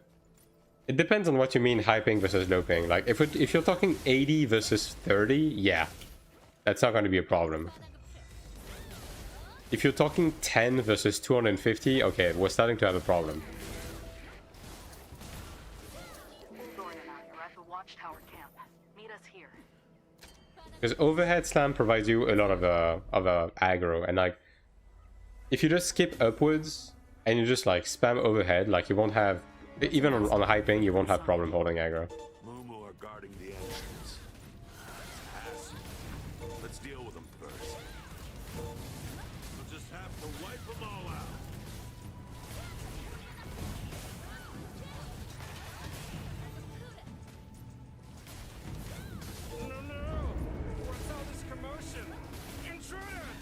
out. I mean, every melee kind of does that though. Like every melee class pretty much just has the whole shtick of jumping from up to bottom when they farm trash in the open world. There should be some valuables inside. There are some documents here too. They must have something useful. Assassin is kind of the worst class when it comes to farming in the open world, honestly. Like the way they have it set up kind of sucks. The throw blade thing with the gap closer honestly sucks ass. I don't know why they haven't changed that yet. It's really weird the way they have it.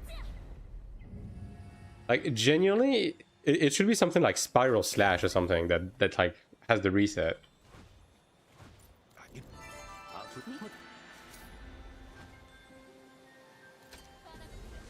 It's not that bad on hyping. What, the dagger throw? I mean, the main problem is the wind up on the dash. It's like it's a two-parter where the second part is the dash, and it's like it has a really high wind up. I don't know. It's not great, honestly. Doom Shield plus Judgment combo, yeah. I think so for Chronos.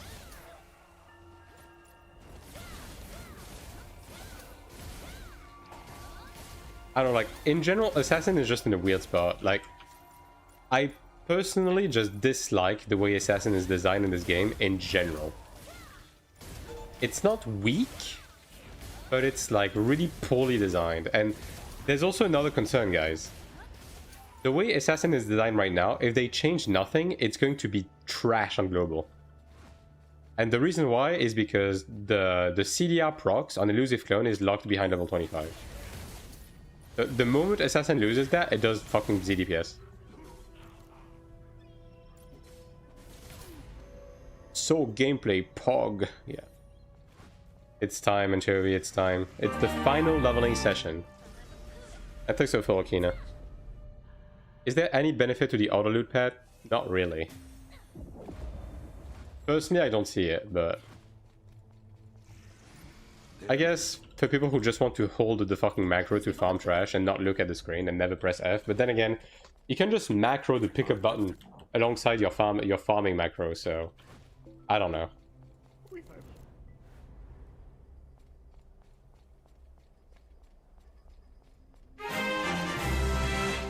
Chronos, thanks for the tier 1. When you gather materials Very for the cool. I enjoy the emotes.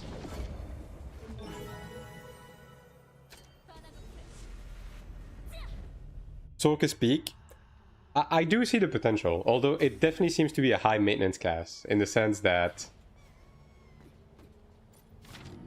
it's probably going to struggle at the beginning when you have really low CDR and like low combat speed.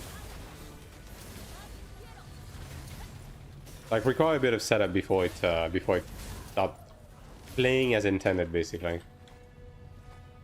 But I certainly see the fun potential in the class, yeah.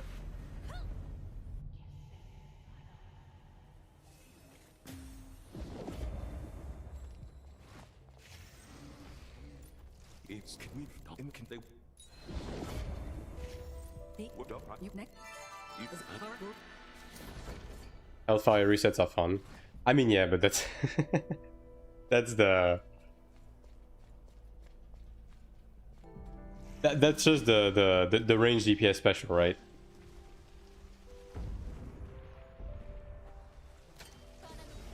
But also same thing. All melee classes this fast gameplay's been in a long time. Ranger is more chill if that comes to in Cleric. Ranger is definitely chill, yeah. 1.1 mil combat power soak and pretty clear. I mean, I'm gonna be honest, when it comes to combat power, anything past 1 million with the current way the game is set up feels inflated. Like, it doesn't feel like... It feels like past 1 million, you're probably going for stats that are unoptimal in terms of the DPS, right? Like, the biggest juices I've seen were closer to like 980k in terms of like having the proper stats for damage, right? And again, like, one of the main culprit is attack, right? Especially on mana stones and stuff like that.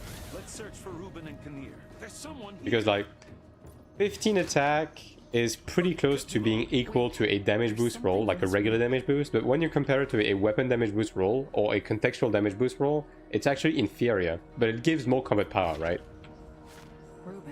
And I feel like a lot of people lean on that just to artificially pad their combat power. What is locked behind level 25 for Assassin? The CDR procs on elusive clones are locked behind level 25. What's that noise? And the thing is, Assassin is entirely reliant on elusive clone to be doing damage. So if it loses the CDR procs on elusive clone, it's going to have less elusive clone uptime, which by definition is going to mean that Assassin will be falling behind in DPS on longer fights. Let's find Ruben quickly. Which sucks ass. Which is why I hope some of the... I don't know whether we're going to get the level 25 Stigma Plus off the get-go. We probably won't, right? But... search for the chest.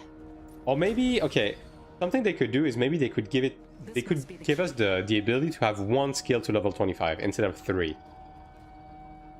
Because, like, the way things are set up right now, if we don't have them, some classes are going to, like, really lose a lot on global compared to Taiwan. I hear something inside. Let's go in.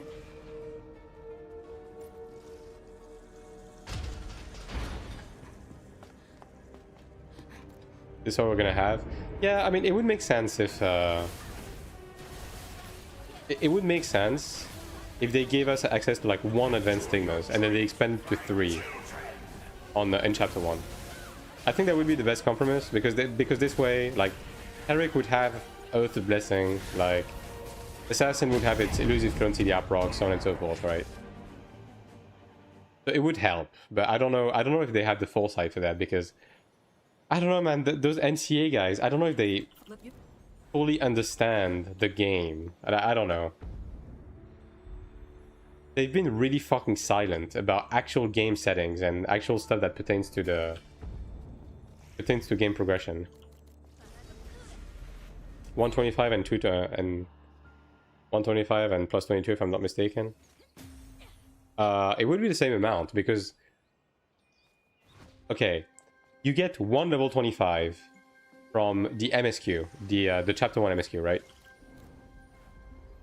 And which means you would have 2 level 25s on global if you get everything.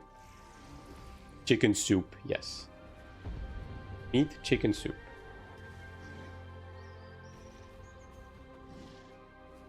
Look, at the end of the day, I have to pick a Chinese name to blend in. I didn't say it had to be good.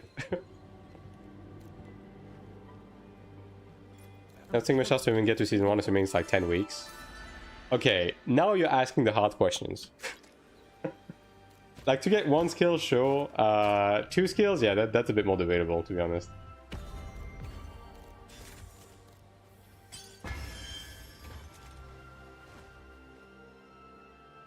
Yeah, we won't have Elden and Morheim, but Elden and Morheim only gave 5 advanced stigma shards, right? And we have 3 skills, so we would be able to technically get 2 advanced stigmas, assuming you have all of the stigmas like leveled up, right?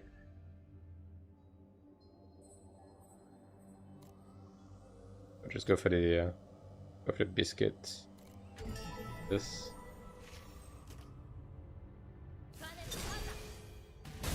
Just fucking add the skill speed immediately because that shit is fucking ass.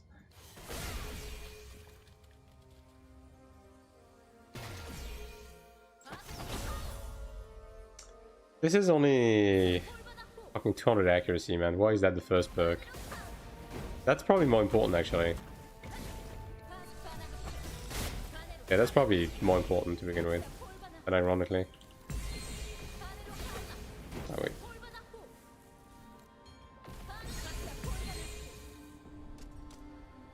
Didn't give 7? I think it was 5. I think so for hard source. We don't get level 25 stigmas on release. I mean, that's what we are debating, Euripides, because what I was saying is that some classes are going to lose too much from not having level 25 stigmas. Right? So, what if they gave us 1 advanced stigma on global? Because right now we have 3.5, right? But if we get at least 1, then the classes that would just not function without the advanced stigmas would at least be able to get something, right?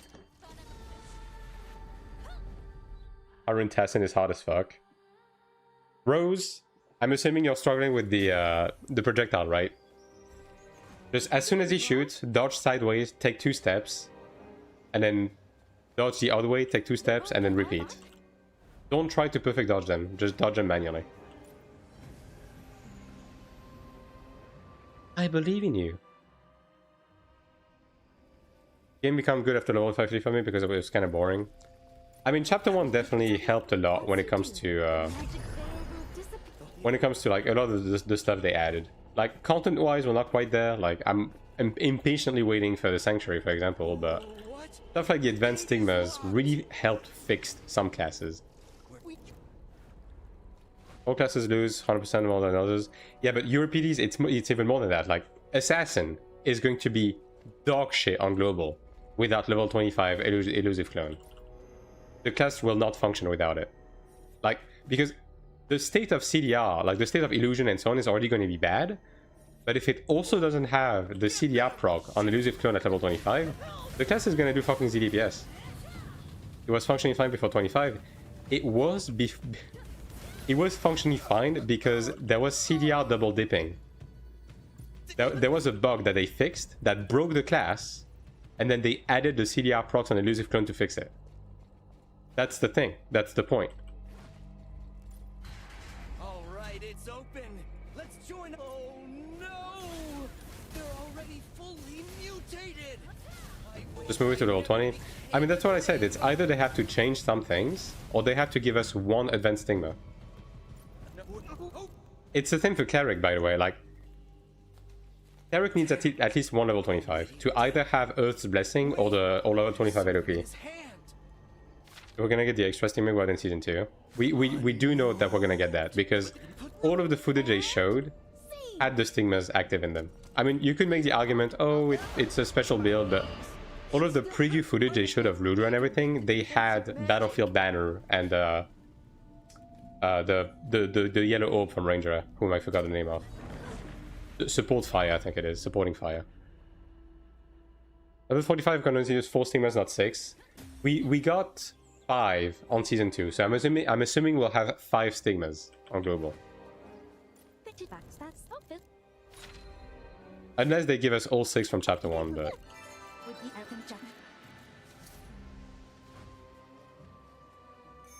Game Summit 40 days. Yeah, exactly. We just need to know more about the fucking setting of the server, dude. Like, it's... And also, we don't know if they know all of this, right?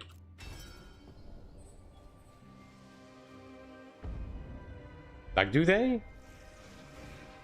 Assassin was juiced and balanced because there is clone bug. Yeah, exactly. Like, Assassin was double dipping CDR procs on its Insignia Explosion, which gave it a lot of damage, right? And then they took that away, and it was also double dipping the CDR procs on the Trinials for Elusive Clone, right? They took that away, and the class fell off a fucking cliff. It did no damage after that. And then they added the CDR proc on Elusive Clone specifically afterwards, and that barely brought the class back, right? But if they remove that, the class is just gonna be trash. The anti-America dude said we get 16 miles on any stream. Did he?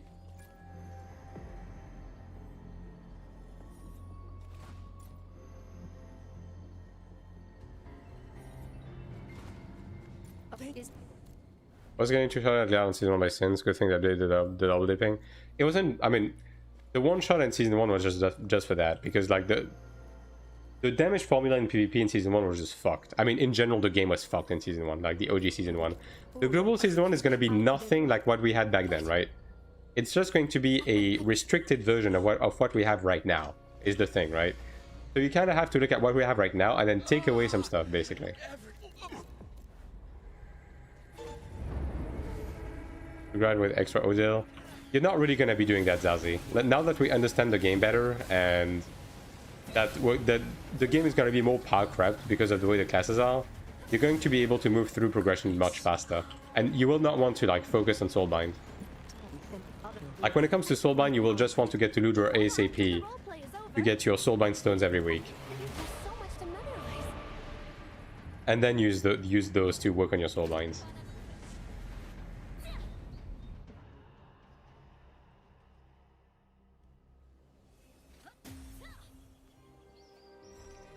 But like some classes are going to be some classes will be barely impacted by the loss of level 25 steamers. Like, for example, SM is not going to get particularly impacted, right?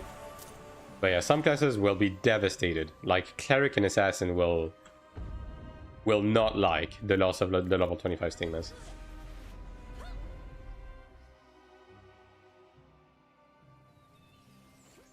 But hey. Again, class reworks coming. Maybe they're going to accommodate for that. Who knows, right?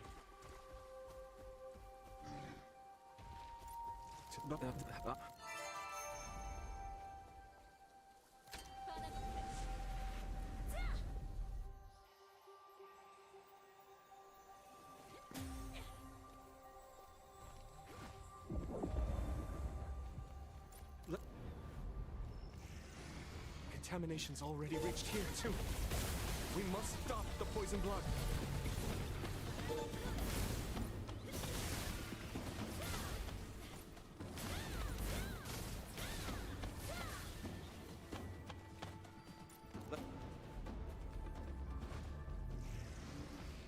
Why is the door closed? It's here. It's open. Let's move on.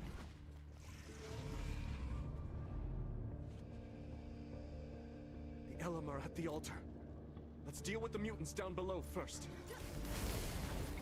But yeah, generally speaking, when it comes to Assassin, they just need to change the way Assassin works. Because like, Assassin is just not well designed. If I'm gonna be honest. Hello from level 25 steamers? Yeah. Like, a couple of classes are not affected by the level 25 steamers. It's just like slightly more juiced. But some classes, yeah. What would you feel about Dramata and Submerge Season 1? I mean, that's just not gonna happen, right?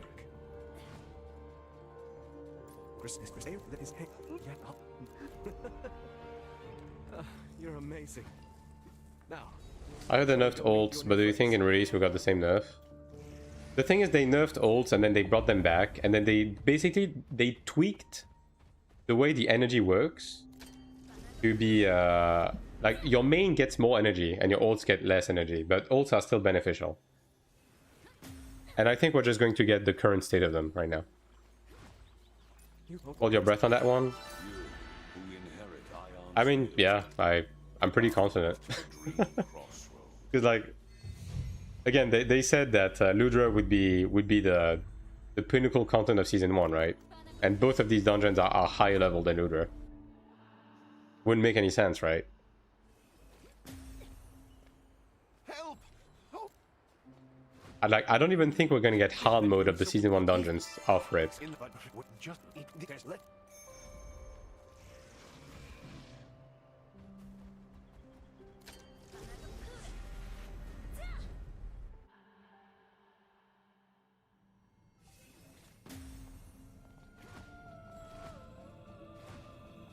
He's go.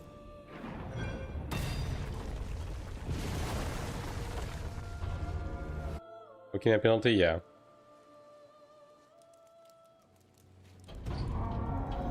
I mean, most people will not be running all of those, though. To be fair. This is a battlefield of where the Eternal Legion. Oh, it's a bit less than that for both, actually. It's like 83 for Conquest, and it's like 50, and deliver them eternal rest. like 54 for Transcendence, something like that. Will Ludra be out directly on release? We don't know. Like, I've told them to not do that, but they probably don't give a shit to what I have to say. So we'll see. I do hope they will pace the content release, though, to avoid FOMO, because otherwise people are going to feel pressed to rush to get to Ludra like, as early as possible, which I don't think is a healthy way to look at it. I think Ludra should come out on like week 3 or something. Give people time to run dungeons, give people time to make crafted gear, give people time to set their Arcana situation, right? Before you release Ludra.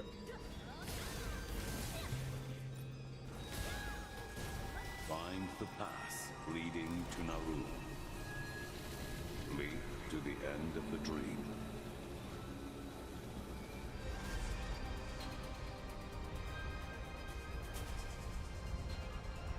I disagree with that Forever Young, but I mean, you're free to plan around whatever you want, right?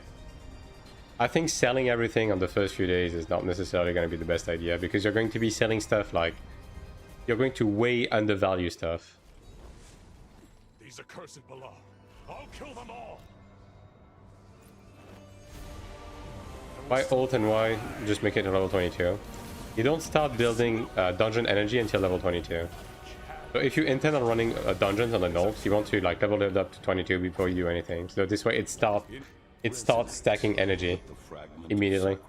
Even if you don't play immediately and you just come back to it later, at least you will have some baseline energy if you do that.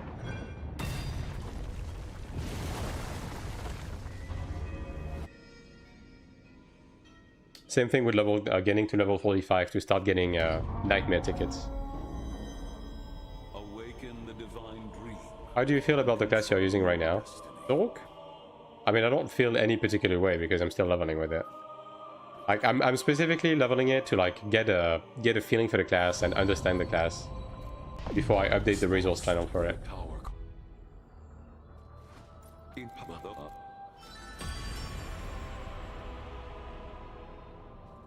But for the time being, like, doing the MSQ on any class is just doing buttons and one-shotting stuff, right? So,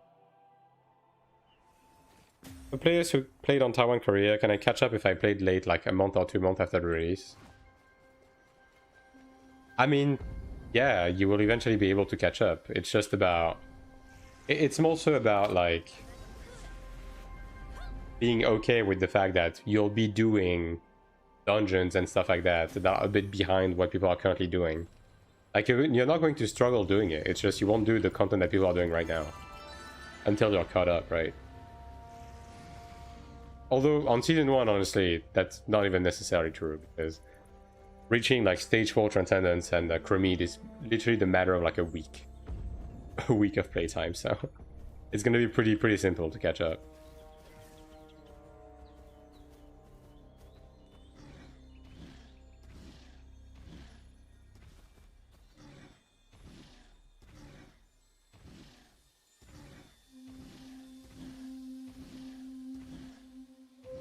First one as fuck.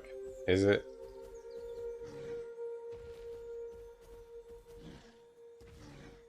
Oh, can just TP. Easy.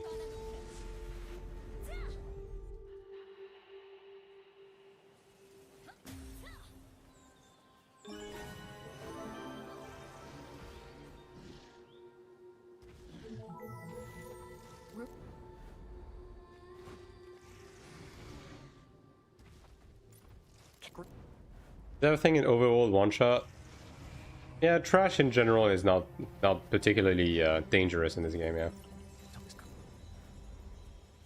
TP will fall behind, metal farm, maybe impossible to catch up. I wouldn't say it's impossible, but yeah. But then again, PvP, fucking Hongshu. We need to...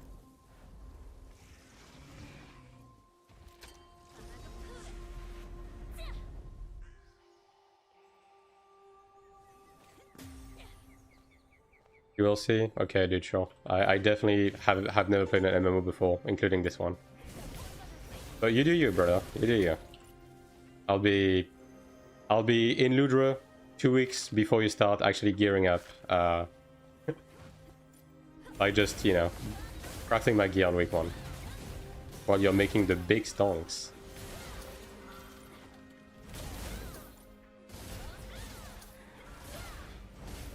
Also, crafting materials are going to be like incredibly cheap early on. So selling them on week 1, week 2 is just going to be a waste.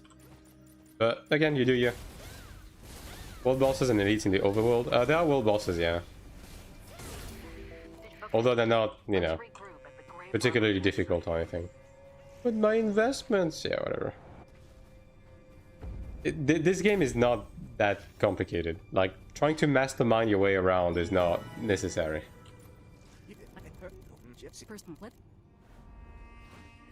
But I don't want to shit on anyone's parade, so okay. Like, the only thing where you can make an argument in terms of like early investments is selling your Kina for Kuna early on, because it's going to be very little Kina to get a lot of Kuna. So the return on investment is actually going to be quite interesting, especially if you play alts, right?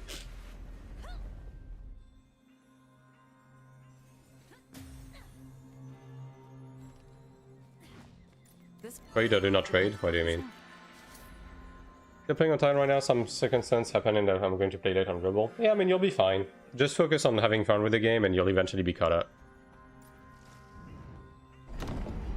You've shifted my game plan? Yeah. I mean, take it from someone that made the mistake of investing into PvP early in this game. It's a waste. And it's not particularly worth it. Focus on finding them first. Helmet of despite deserting, he still has a deep attachment to the Archons. That was the first week on early access? Yeah. Best to hang on to it. You said something about Kina Kuna? Yeah. If you sell your Kina to like impatient whales early on, you're gonna sell a 2 million Kina box for the equivalent of like 2 battle passes, right? Which is insane. Like that's how it's gonna be early on, right? So that is the one thing where maybe if you want to invest for the long term, it might be worth doing. But in terms of like, you know, selling everything, nah, that's just a mistake. Use the mats to craft your own shit to do high level content early on, to get raw Kina from better dungeons. That is the way to do it.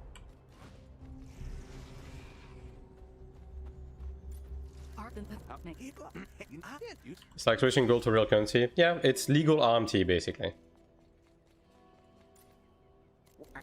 Think of it like WoW tokens type stuff.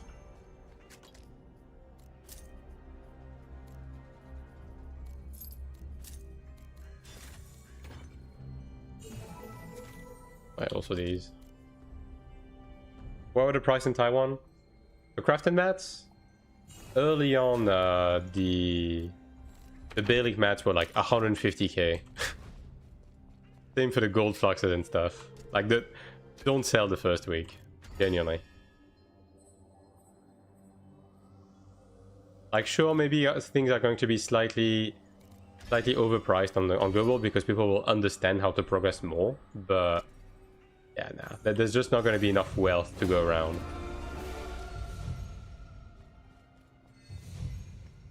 In AION2, yeah. I mean, even before that, to be honest, like it's just not difficult to keep up in this game to do all of the content like as soon as it comes out. It's not even about being on par, just about running the content, right? That's what's actually important.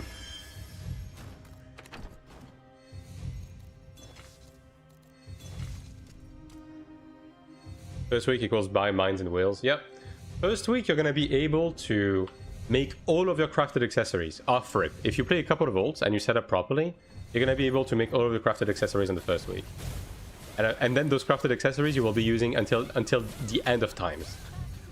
Like, that's the biggest value right there. You might even argue it might be worth it to make them on your quote-unquote main ults that you will run, that you will want to run long term to the dungeons, right? Because it's gonna be so cheap.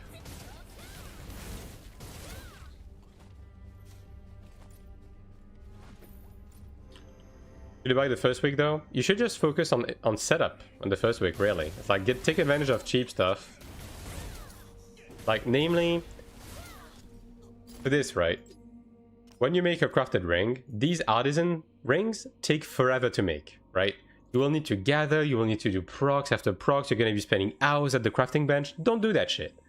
Just do your Shugo games and your dungeons on ults to be farming these, and then whoever decides to waste their time crafting these and put them on the auction house, you buy them from them with the Kina you got from doing dungeons on your ults, and then you just craft the Belic accessory, right? That's basically how you're going to do everything with the Belic accessories early on. And the Radiant. Get the content you want to do? Yeah, exactly, Anchovy. But it's just a mentality thing. It's just a mental shift that people need to understand. Especially with modern MMOs. Does it matter if I only buy the sub after I get level 45? To some extent, yes, because you will be building Shugo keys slower, and you will be building energy slower while you're leveling. Right? So it's not incredibly important, but you will be losing out on some stuff if you don't grab the sub immediately. Also, access to the remote storage is honestly pretty convenient when you're leveling.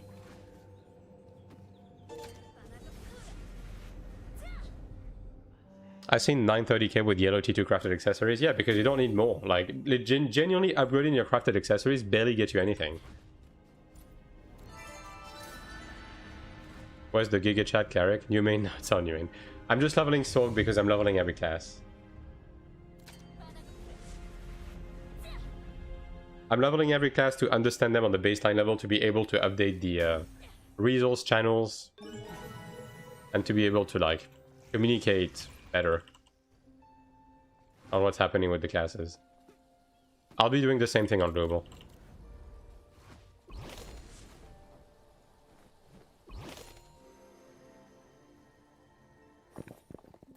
Spend until transfer craft. Yeah, exactly.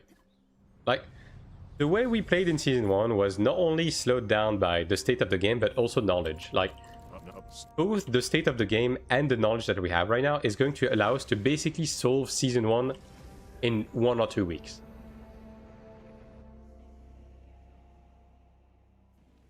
days from global, the time is not going fast. Yeah. It's alright. Just stop thinking about it and it's going to be right there. Right around the corner.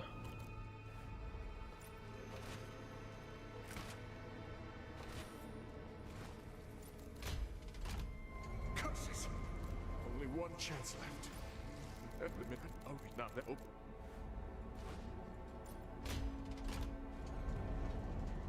But I'm thinking about it. Stop it. Get some help. Is your left?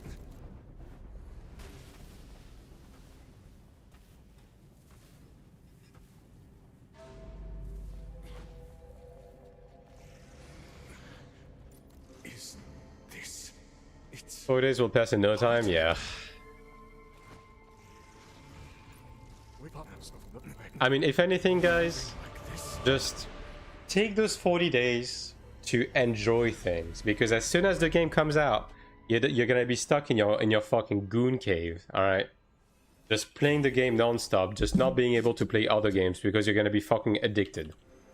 So use that time to play stuff that is like on your waiting list for games, to enjoy the outside world, to breathe in some fresh air, to touch some grass, because all of that is going away. Which is more beneficial to craft with magical breath, weapon, or accessories? Weapons. You will just raw dog the accessories. Rinse and repeat? Yes, exactly. Come inside.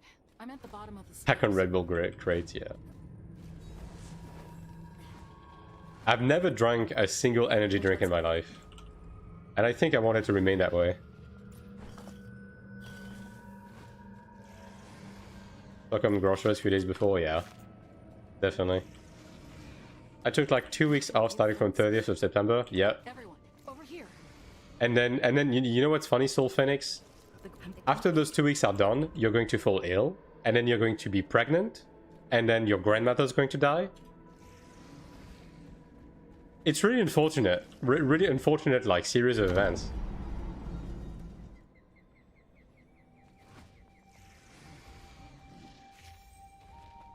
Oh, hell nah. I mean, hey, anything to not return to work, right?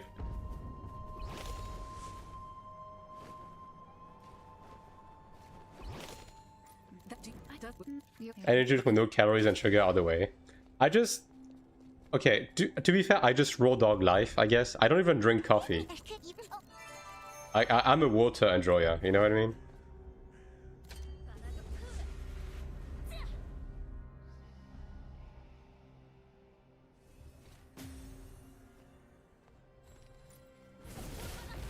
$24 packs of White Monster, prep meal for a week, and he begins at 18 hours gaming, 6 hours sleep for 7 days. I mean, hey, I'm gonna be here to accompany you guys, alright? I will be streaming an unhealthy amount. And I'll be here to answer all of your doubts as well. Anytime you have a question, anytime you're like at a fork, I'll be right there for you. Like the first day will be a 24-hour stream, and then I'm gonna be probably playing at least 16 hours a day.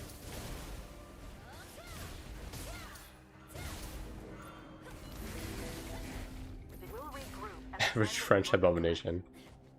I used to have double espresso with instant coffee, and then the kit was real. Yeah, I just don't want to start. You know what I mean? Because I feel like after a while, when you start consuming this type of stuff, you need it to function, and I just don't really want to do that.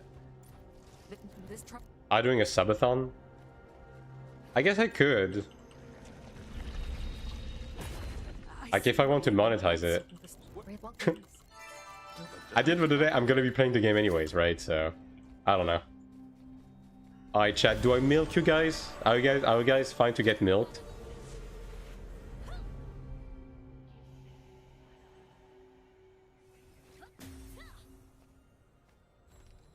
Right for those pants. Yeah, Archon, like basically day one, set up every character to level 22, and then get your main to 45.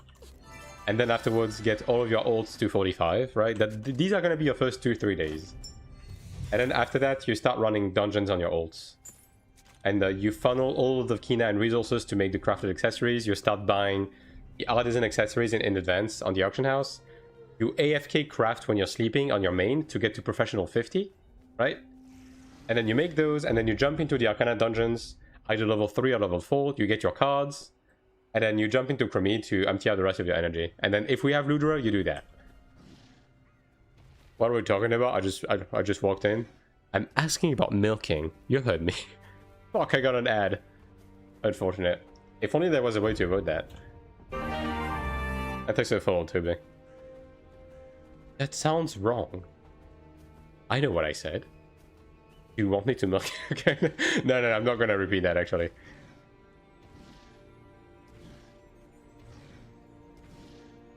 Why level 22? That's when you start stacking up dungeon energy. Come here. I found an entrance to a camp inside the ruins. Do you have all those steps, please? I will be making a video about my early progression goals, yes. I'm just waiting for more information from NCA and to see if the game is going to change any more on the current Taiwan side. So basically, again, that's going to be the type of video that's going to be coming on the second half of September when it comes to like initial setup and stuff like that.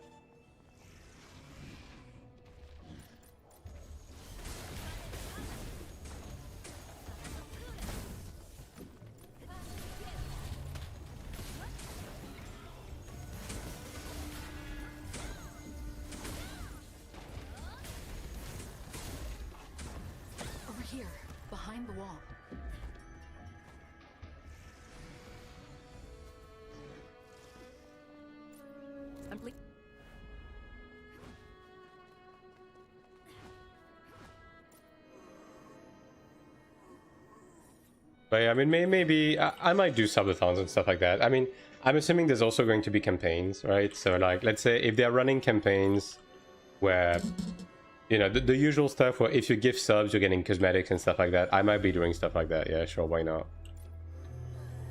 Both sides benefit, right? Then make sure you hurry and find some cover. Take cover.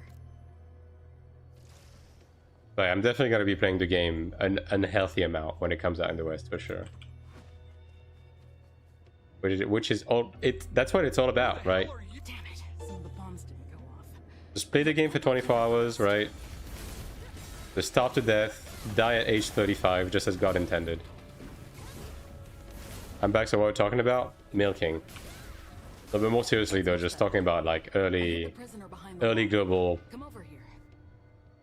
early global plans. Huh? You heard me. I hope NTA doesn't pull a Square Enix and completely ignore the Twitch drops. They won't.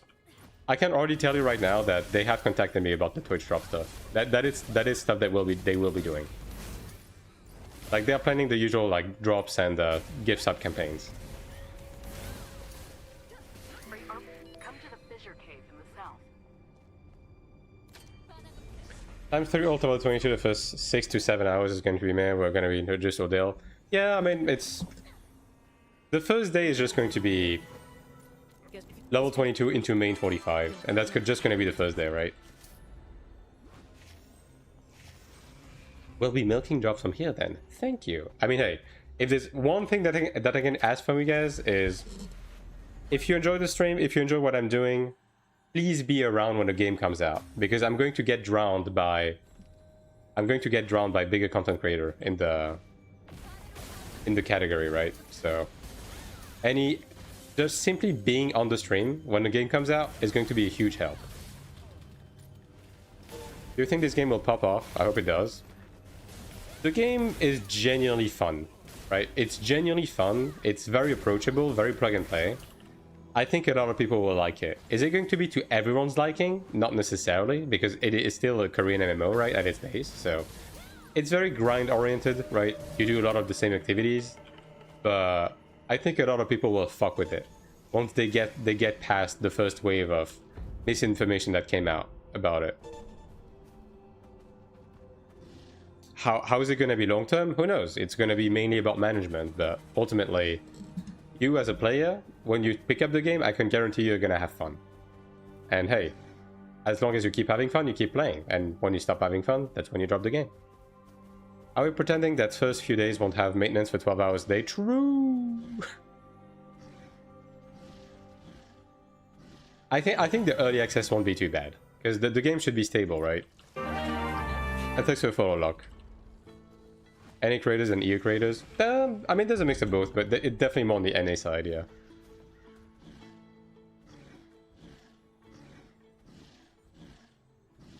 When WoW casting is gonna come? I think there's not gonna be that big of an overlap, but we'll see, right?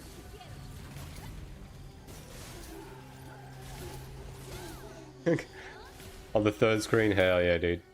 Appreciate it. Maintenance on the first days, won't be able to play. I mean, it's...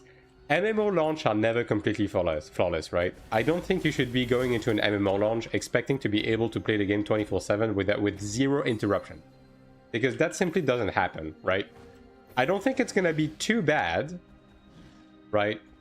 But there's definitely gonna be some amount of downtime that's gonna be happening for one reason or another.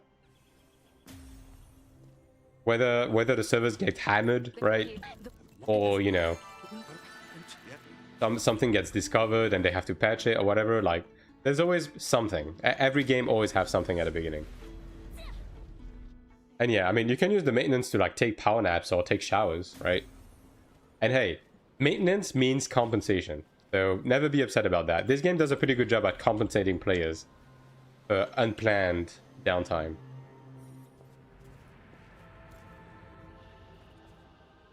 Be able to play without as much. Be careful.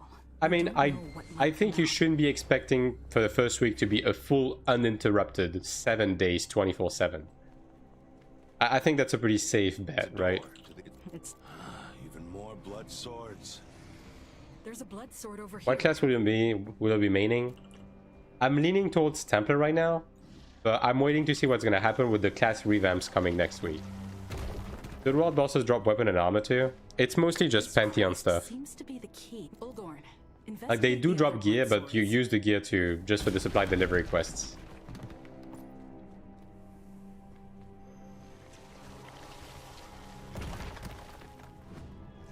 Double profit, yeah.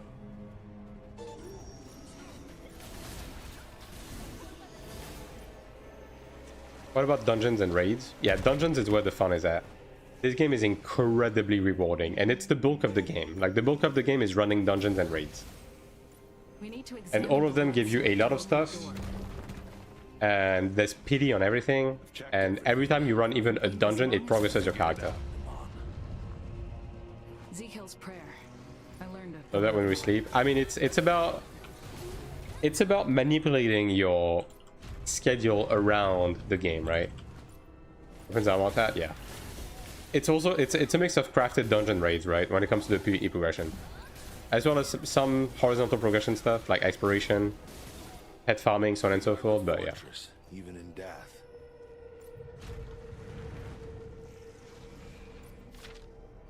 They sacrificed themselves. will the Fiston not be in global? Nope. Brawler will not come in global from the get-go.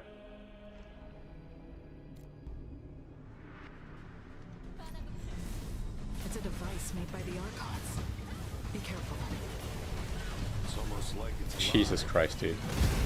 Your Hellfire's a little strong. Holy, dude. Hello, Red. I have a bad feeling. Let's hurry.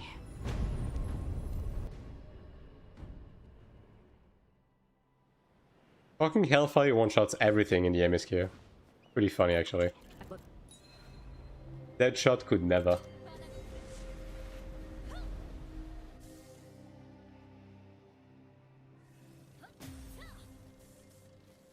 To change Brawler, we know it get gun and tech. Yeah, sure, dude. I believe that. What's your PC specs? I have a 4070, a 9800 X3D, 32 gigs of DDR5 RAM, and a love and care. There you go. And thankfully, I bought my RAM before AI slop dropped. 4070, that's it. Just a simple 4070, 8 gigs of VRAM, just a gigabyte, like lowest of the lows. I only have it for frame gen, that's it.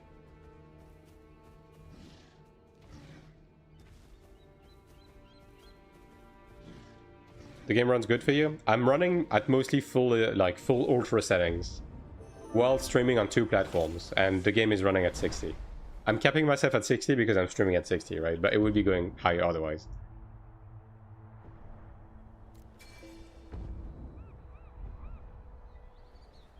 Critical when you to be higher, yeah. I mean, Hellfire is kind of stonks though. Bruh.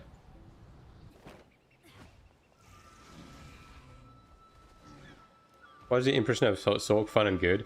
I mean, it's hard to build an impression based off MSQ alone, right? MSQ is kind of whatever, but so far it feels like it feels pretty similar to Ranger in many aspects. At least for now.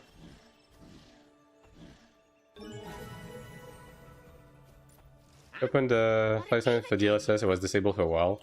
I think they did? I believe they did, yes. I think that was like literally last patch that they did that.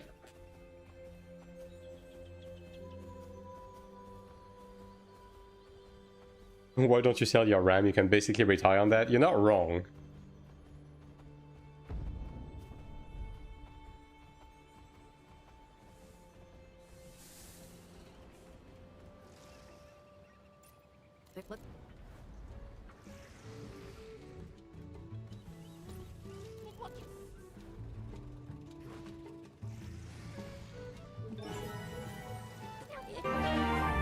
I think so for Raging. Oh, Raging God.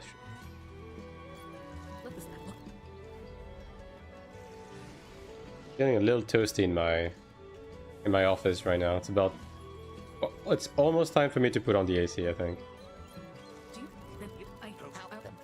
Moment of silence for me for what RAM a few weeks ago. Goddamn, bro. Did you have to mortgage your house? It's so bad right now, and it's only getting worse. Thanks the amount of motherboard supports, yeah. I mean, it's only looking to get worse, so, you know, probably not a bad thing. The game looks really well optimized. Overall, yeah, like, for considering it's an Unreal Engine 5 game, and like, okay, when you talk optimization, it's not just about the frame rate. It's also about how the game feels in terms of the movement, the netcode, the desyncs, and bro, this game's netcode is good. It's genuinely probably the best MMO netcode I've ever played. It's very responsive. It's not very desyncy, especially for a modern game. Like, it's good, dude. The game feels very, very smooth to play, which I think is heavily underrated when it comes to this game. I don't think people talk enough about how smooth this game is to play, both in terms of the movement and the combat and everything. My brain has Final Fantasy 14 PTSD. Yeah, the 14 netcode is you know. Imagine on 10 ping, yeah. And like, that's considering, bro, I have 200 ping plus. And the game runs incredibly smooth, and I never get desynced. Did it fix the render issue? That's the one problem with this game, is the render distance, which is mostly not a problem because in dungeons and so on and so forth, the render distance is higher. And you never get pop-ins. It's mostly about the open world, right? But it's obviously when you have to pinpoint something, the render and targeting distance is the big one, yeah. But again, for what it's worth, like, I don't know, man. The game is really well built. Imagine criticizing perfect game.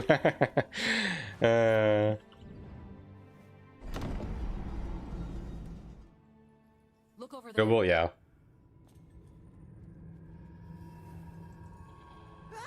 The bad, not the good logic. Yeah. I mean, yeah. I mean, also most people just don't. Most people that talk about the game don't actually play it, so of course they will not be able to point out the actually impressive stuff. But yeah, like, trust me, if you haven't touched this game, the movement in this game, okay. I went back on AION2 to get some footage and to check some stuff, right? I logged back onto AION1 a few weeks ago, and dude, trying to move your character on AION1 and trying to attack targets on AION1 after playing AION2 for an extended amount of time feels like you're controlling a semi-truck with inverted controls. It's crazy.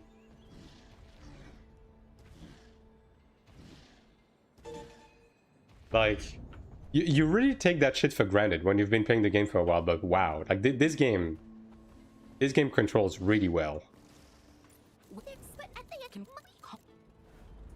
Just need GCs to 10 ms. Yeah, I mean, they need some combat adjustment, and look, maybe that's what they're gonna bring in, right? But yeah, in terms of like, and that is ultimately the biggest strength of this game, and I will die on this hill. It's that they have shown that the game is built in a really solid way, and they can do whatever the fuck they want.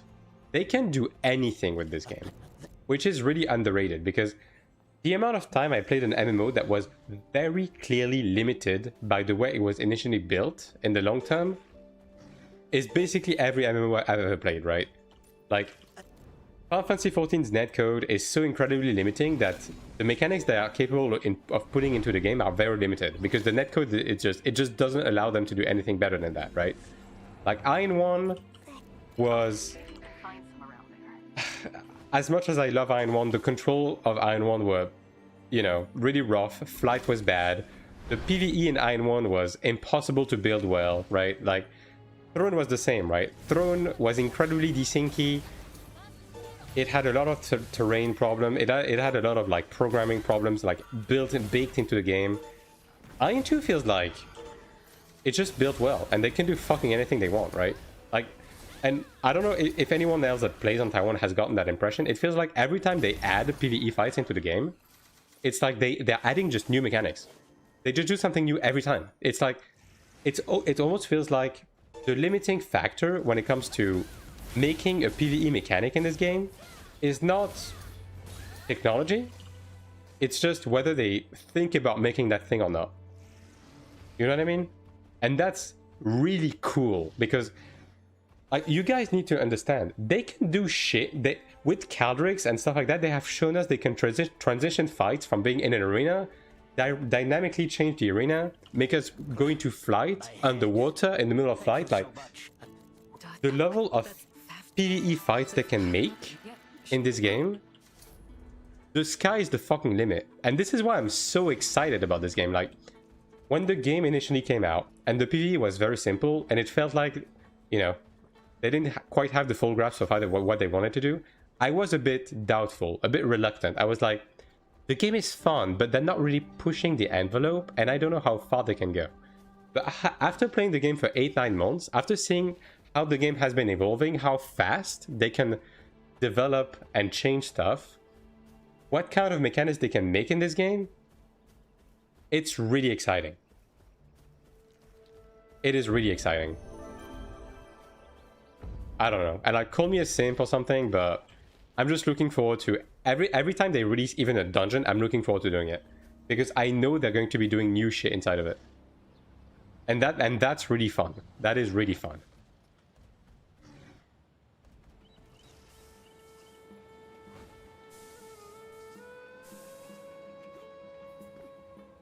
But yeah. That was my rant. Like, was fine, I don't know, except for the combat there is. I mean, considering it's a 2009 game, AION2 was very impressive, right? But that was... You felt the limitations of the game. You know what I mean?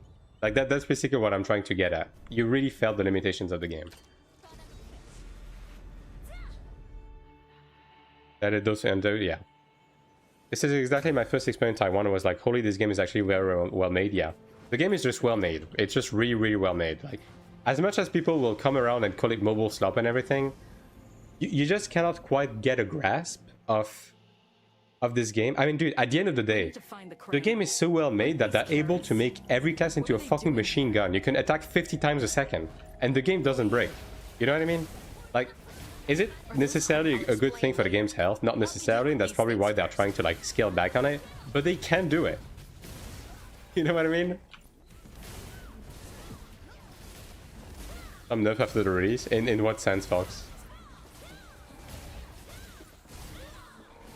I just want to play. Yeah, that's fair. I want to play at regular ping. Some class. You mean the global release or the initial release? Because I mean, they've only been buffing classes. I mean, okay, they have gone and nerfed some classes here and there, but the classes have only been getting like smoother and more like getting more QL over time. Do you need to overgear dungeons as Cleric to get loot? No, you don't. But your problem is probably going to be ping, just like for any other class. Like, ping is very impactful on your DPS. Yeah, they patch the game every week. Like, literally, they change stuff drastically every week, which is both good and bad, but it just shows you that they can do fucking anything on a whim with this game, which is really exciting. Korean slop simp, yes. Namjoon is my liege. What do you suggest to me to go 30 ping on a year between Assassin and Ranger? I think most people will have more fun on Ranger, but it just depends on the archetype you fuck with. Do you want to play melee range? What are you trying to do, right? Do you care about ZVZ?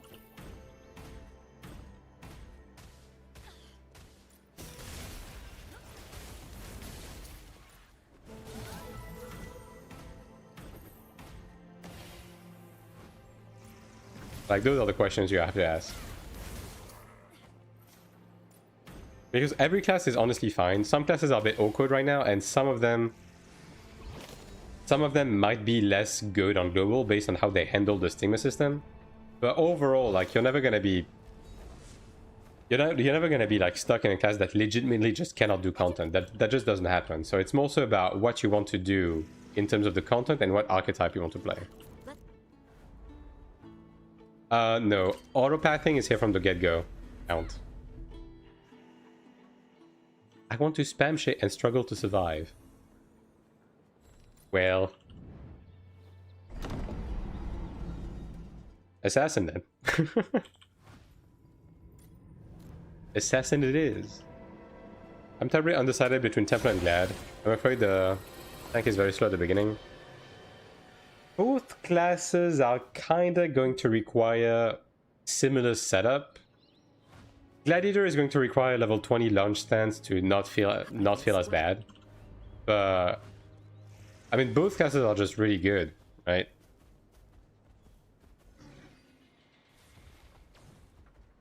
Both classes are really good, really wanted. We want booty cheeks. Oh, that's what you want, Tubby? You may have to swipe then, because the thing with booty cheeks in the game is that the in-game skins are focused on, you know, actual stuff. So you get actual like cool armor with the regular skins. The battle passes are focused on like the QT stuff like this, right? Like that's the battle pass stuff. But if you're really interested in like straight ass, and the only thing that you want to do is like log into the game, zoom into your character, and just jerk your shit crazy style, you're gonna have to be spending money because they know exactly what they're doing.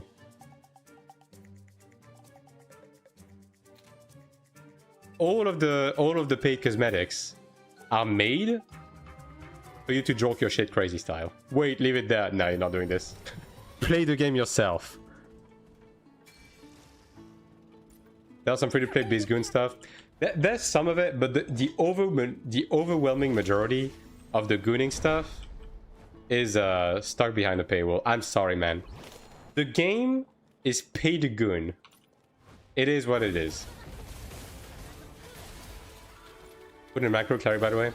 Gizem, if you go on my Discord, I have a category called Class Resource that has skill and stigma and macro setup for every class.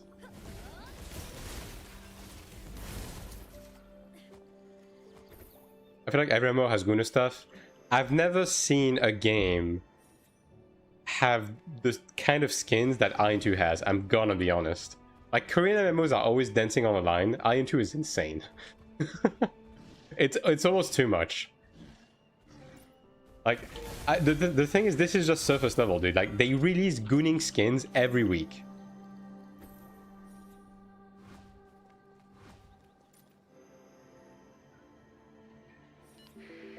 Return here once you've recovered all of the belongings. It is far beyond too much, though. I mean, hey. Ultimately, it works for me because the cool skins are actually in-game, right? Like, the cool skins, they're just in-game farmed, right? So, if they want to only sell gooning stuff, that's okay for me. People who enjoy that will enjoy that. I'm gonna enjoy those, right? Equip that. Look at that mage outfit. Hell yeah, dude. Can you get the skins for just playing? Yeah. All of these skins are just obtained by playing the game.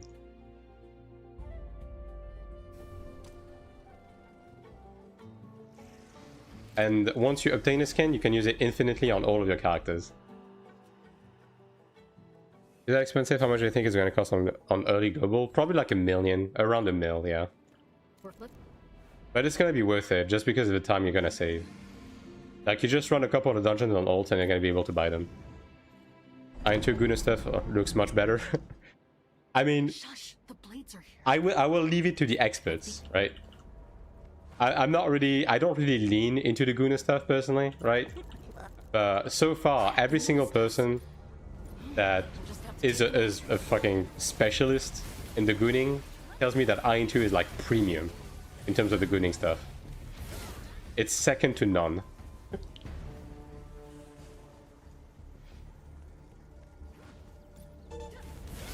Is the battle pass we have right now going to be on a triple first day? Different one. I don't have any battle pass because I just don't pay for them.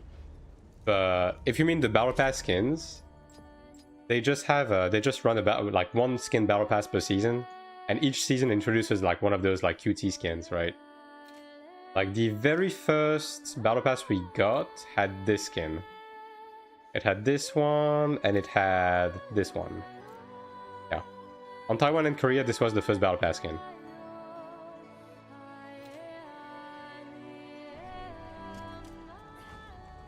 state-of-art Gooner game.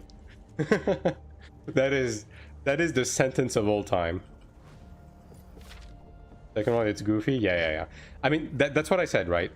The cool in-game armors, like the fantasy stuff, is actually in-game skins. Battle Pass skins are just the cutesy stuff, like the pajamas, the onesies, like the stuff like that, right? And the stuff in the cash shop is just to jerk your dick straight off your body. Like it is what it is. This wall seems less substantial than the others, so this is how. Like you're just going to rip it off straight up.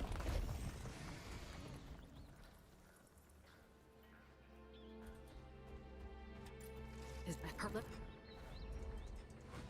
Extract low quality items, something you need to do, or there's another way. So what, for skins, H4 count? Like white, green, blues, you just extract the stuff you have from, you get from dungeons and so on and so forth. The blades are Oh my god. here. And then for everything from white to orange, you use the combined system. This game is going to drain me, brother. Damn it.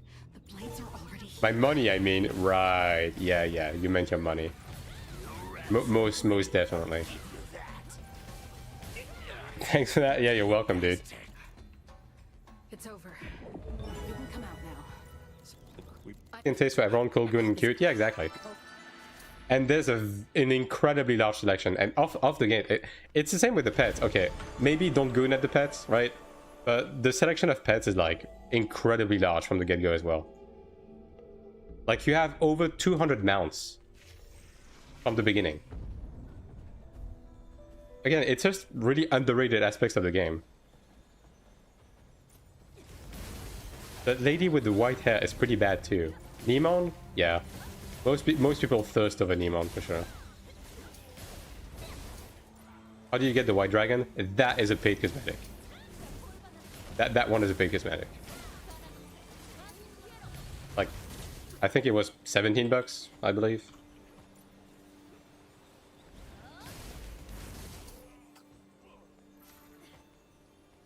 Ninja Run in AION2 is my favorite.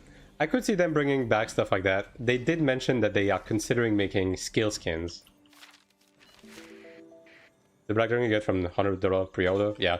This one is probably going to be pre-order exclusive, and the white one will be in the cash shop. That's what I'm expecting.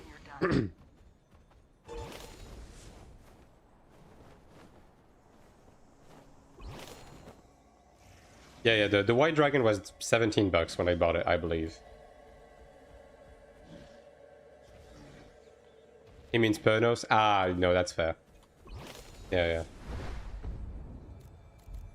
Pernos is also a baddie, surely.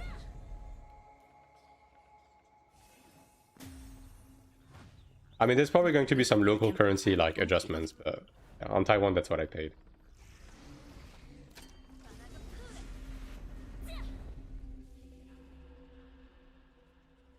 Is the PvE content in this game engaging? I really enjoyed the Lost Ark raids with Founder Thor and Video Dungeon as you're boring. The PvE in this game is great. Now, the PvE in this game is incredibly well made. It's very competent. Every time they release new content, it introduces like new gimmicks, new mechanics. So you're always like doing something new. In terms of difficulty, the PvE is not incredibly difficult. It has a right level of balance for the day-to-day content, and the raid content has been getting harder and harder. Although the current hardest fight is nothing on the level of like Lost Ark, right? But it is challenging, and it is well made.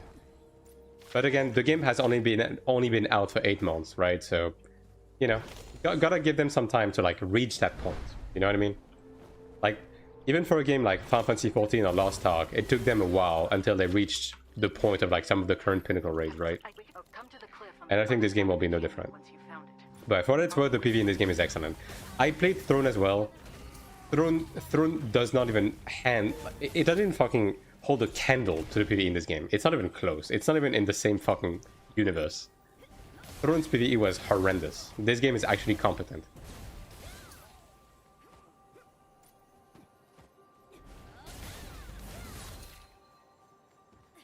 Are dragging to it?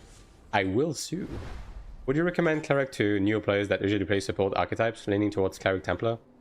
Cleric is definitely a lot of fun. It's also It's also pretty simple, like the support side of the class is pretty simple to grasp, which is one of the reasons why the class is pretty popular. And yeah, the classes are all pretty fun. It also depends on what you want to do in the game, because Cleric is not the best for solo PvP, for example, but it's really, really good at everything else. Does your armor have like stats? They're all dead. Like this, I can remove my entire armor and be strong as fuck. Yes, every piece of equipment in this game, like, is very important when it comes to player power.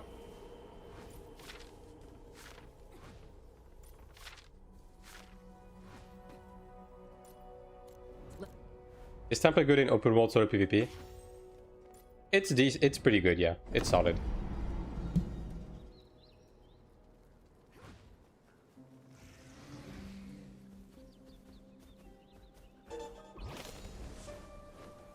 I mean, I can just show you Tubby, actually. Like, let me just, like, walk you through it. Okay, you know what? Actually, Tubby, I'm going to show you. And afterwards, I have a video on my YouTube channel that goes over the way you build a character for PvE in this game. That explains the stats and... My brother. That explains the stats and explains how you build for everything and what each piece of gear gets you and so on and so forth. That may help you understand a bit, but, like... Basically, all of the equipment in this game gives you some sort of offensive stats, and offense is king in PvE, right? So like, for example, like the chest piece has a unique stat roll of giving you damage boost, right? Like, the headpiece gives you smite, attack increase, the shoulders has critical damage boost, right? And then every piece of gear is also able to roll like other offensive type stats, right? And like every slot gives you just something unique. Like your rings give you skill levels to reach thresholds to have more perks in your skills.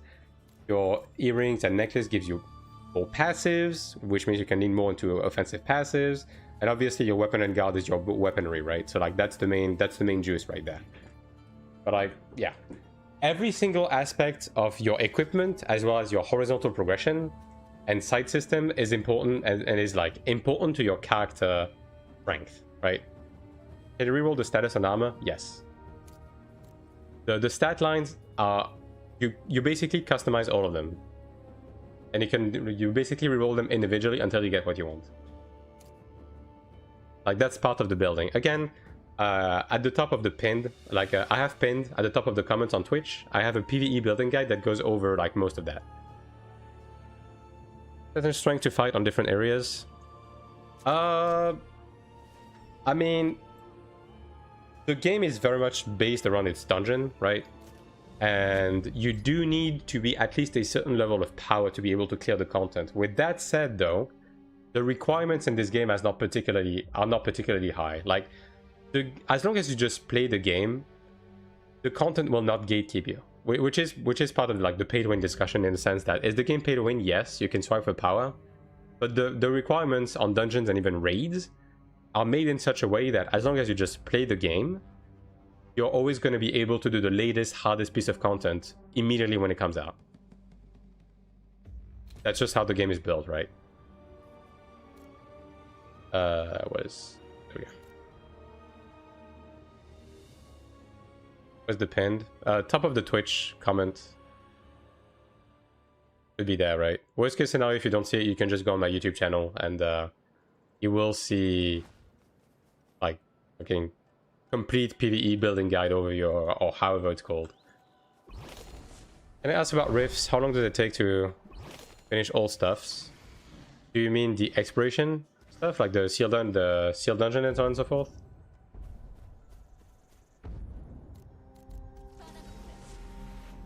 I mean, I can just give you like the basics of like how much time it takes to set a character right now. Like, leveling a character right now takes 6 to 8 hours, and then doing all of the side quests with all of the sealed dungeon and so on and so forth takes 10 hours. So like, you know, assuming, you know, you're not completely optimal on everything, it takes around 18 hours to fully set up a character, start to finish, with all of the exploration stuff.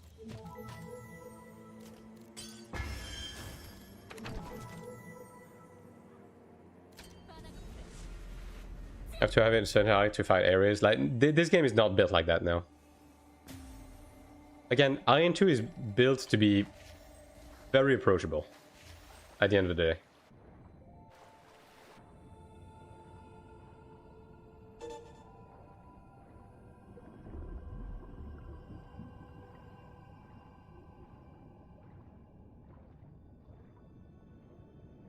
Like the game is incredibly chill in many aspects.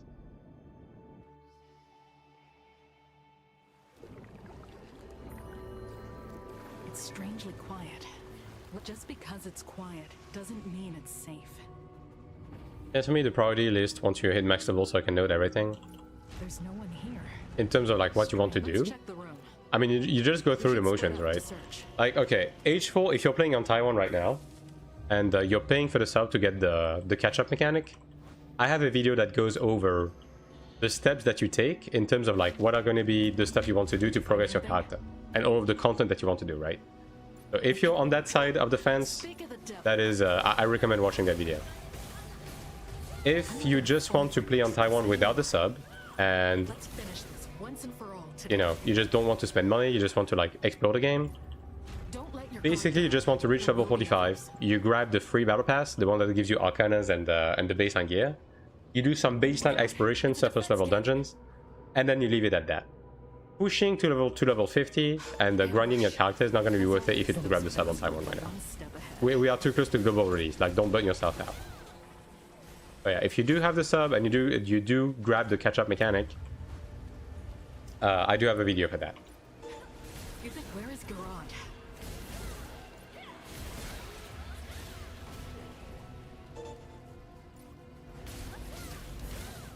Are you going to keep playing around? Show yourself, Garrett. Alright, it's almost going to be time for the best cutscene, chat. What a delightful greeting. Hey, Raiden. Incoming. Be careful.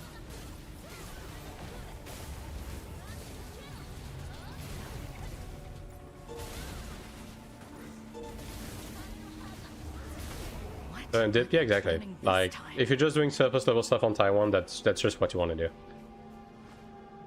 Can you make your camera closer to fight? I mean, you can, yeah.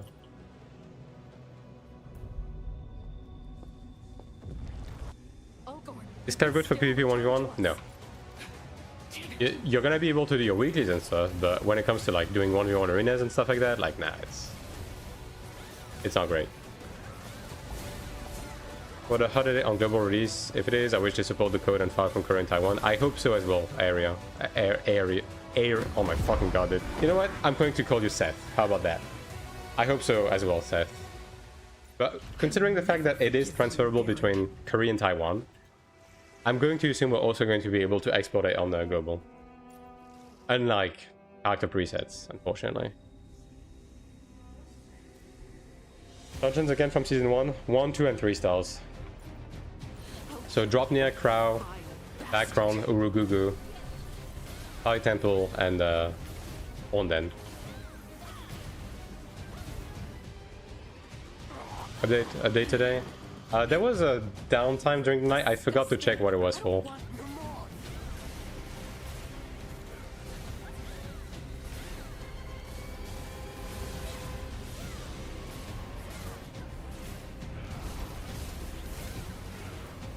A story 4, yeah. I mean, they nerfed the story pretty heavily. Because it was too difficult for people when the game released.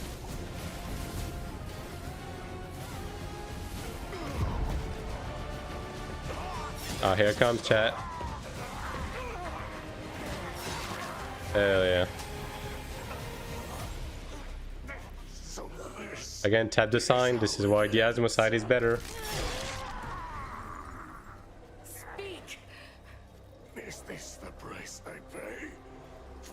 So the founder pack now has 30 days sub included, is that correct? Yes. Every level of the founders pack has 30 days of sub.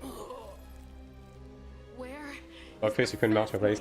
Ah, yeah. I was wondering why that was the case. Okay. Did they also fix Bargot, by the way? Because they bugged Bargot yesterday. It's been taken.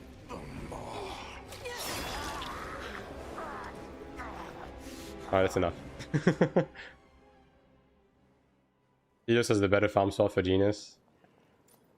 they're pretty equal. Like Asmo has some really good ones.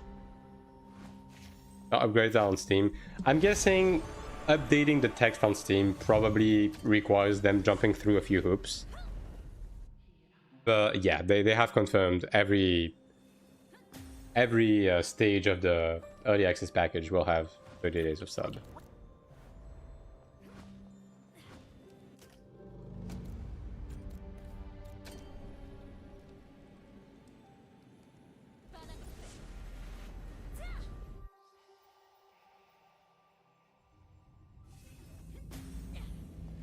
Randomly going to Fire Temple for some reason? Yeah. The way Chromede was handled in this game definitely feels like they were like, fuck, we need to throw in some reference to AION1. Just fucking drop Chromede right now. Deal with all the fire spirits, crew.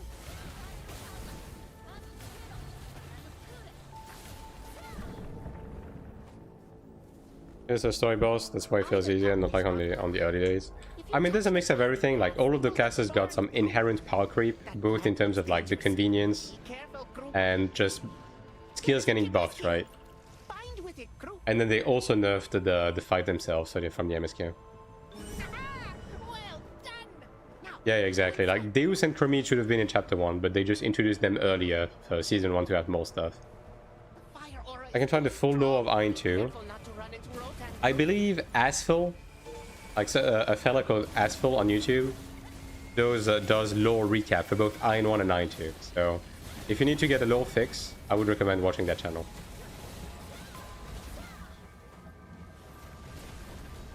I'm pretty sure he has everything up to date for both factions.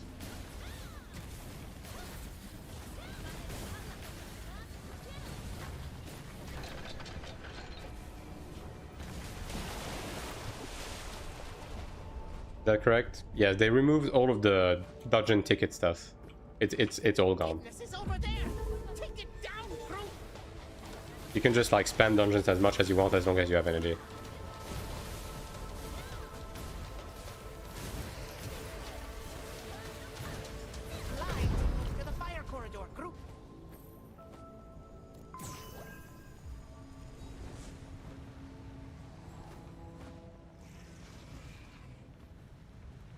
Statues are slumbering. Get out of there without waking them, crew. There is a Kibboleth here. Bind with it, crew. Like the game is overall in a pretty good state right now. Like there's still a couple of things I would change personally, but ultimately, yeah, a lot better. Yes, crew.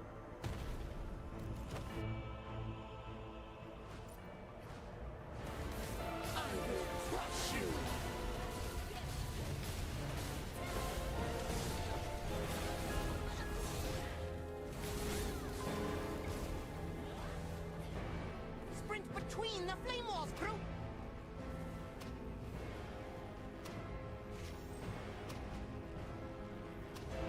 Waiting for the Japanese voice acting. I mean, they started adding JP strings, right? So it's probably coming pretty soon. On Taiwan, you can transfer a character to you? Yeah, no. Of course not. That would be devastating. For the class redesign, we'll see. Which boss fight do you like the most visually? Well, that's certainly the question of all time. Like visually, no mechanics, right? Visually, I mean that's tough because I feel like that's pretty it's pretty tied together. Probably use this one actually. I'm trying to think right now. I mean, honestly, I do like the original Dropner, right? I think it's visually pretty unique, but mechanically it's like a fucking snooze fest. I do hope they eventually make more of those, like, you know, big bosses with like very cinematic arena and stuff like that later. Because Bakama was the only one, and the fight was a bit of a snooze fest. And thanks for the follow, Anna.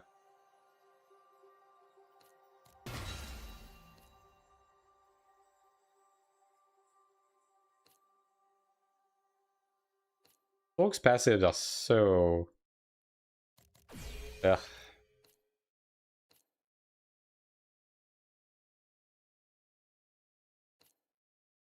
I don't know, man. I'm not a fan, I gotta say. Maurice, do you think it's worth farming pets as we level up, or do you think it's better to rush endgame? Just rush endgame and farm pets when you're done with all of your weekly stuff and you want to still, like, do more. Yeah, all of these passives suck ass. There's only, like, Robe of Flame that is, like, remotely interesting, to be honest. Yeah. Yeah. I just have a lot of points that I don't have anything to spend them on.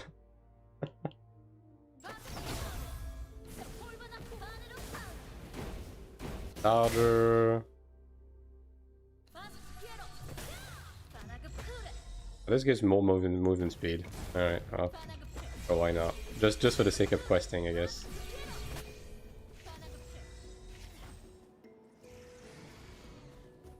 Just saying which any proper position and mechanic. I remember doing a lot just for the story boss. Ooh. Yeah.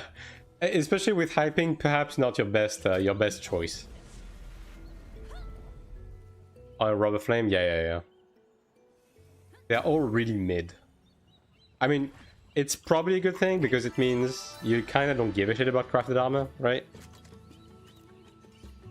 I think so for a revolt.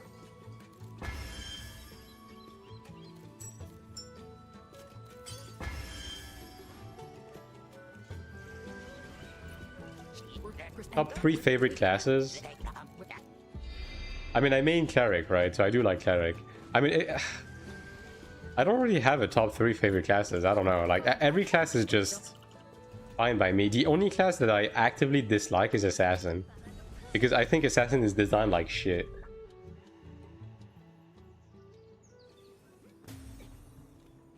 Which character do you recommend select for newbies in AION2? Everything is honestly pretty fine and pretty like simple to grasp. Honestly, what I would recommend you is just to play a class that you think looks cool, that fits an archetype that you want to play. Like, do you want to play a DPS, a tank, a healer, a range, a melee? Like, focus on that. Nothing useful. And you won't have trouble playing anything. Like, nothing is particularly hard. It's just more so about you liking the principle of the class inherently. Something is wrong. Amunta always keeps it with him. There used to be supplies stored over here, but now it's empty. Oh, they know about Amunta. Capture them alive. Wait! Stop, Crow!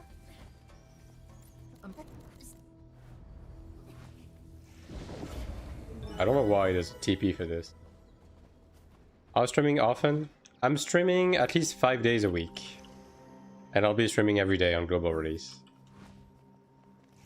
And I also have a YouTube channel that is like full of guides for everything. If that's something that you may be interested in. Does Cleric got a buff? In what sense? Name? You can just exclamation mark YouTube in the channel and you'll get the link. Eliminate any search parties we come across on the way. The last thing we need is to be spotted.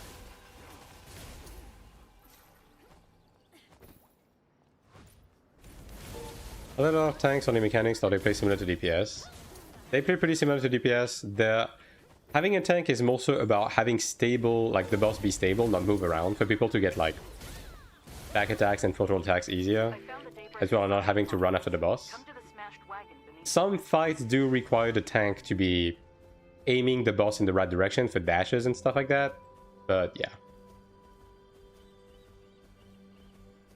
Repeat was the skill that Templar may use for block. We can refresh Fury. It's, I mean, I guess, you know what, I can just show you. It's Shield of Protection, but I can just show you. It's fine. I think so for okay. And there you go, that's my YouTube.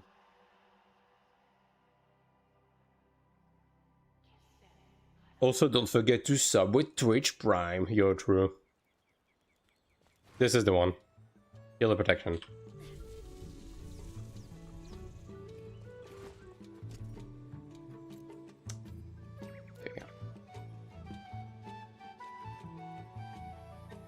Is Abyss Rift only reason To progress PvP wise, Abyss Rift is mostly PvE, to be honest. It's just like a boss rush, and then you get medals, enhancement stones, and AP from it. Again, even more reason for me to say that PvP progression ultimately just doesn't fucking matter in this game. Is your rendering distance at high of the game is like this? I have the rendering distance maxed out. It's just the rendering distance in this game is not its forte. You're playing Sorc now? Yeah, I'm making a Sorc ult. A bit confused about maining either Ranger or SM and Global. Currently I'm in Cleric and Korean with Templar and Ranger ult. I mean, both are good, right? Ranger is honestly more chill. SM has some funny tricks you can pull, right? In PV, I would say SM is like incredibly slept on though. Like SM is very strong. Friendly reminder, if you don't like, follow, and subscribe, the streamer has to eat dog food for dinner. Well, maybe not that much, but... This boss in the Abyss, I thought it was only placed in trash malls. What do bosses drop? They give you tokens to craft metal boxes. But they spawn at specific times.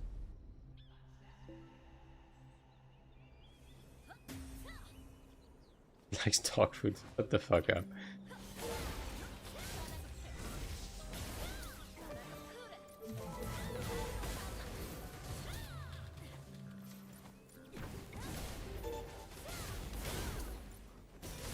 What class would you recommend for someone who wants a not so popular class with high skill ceiling?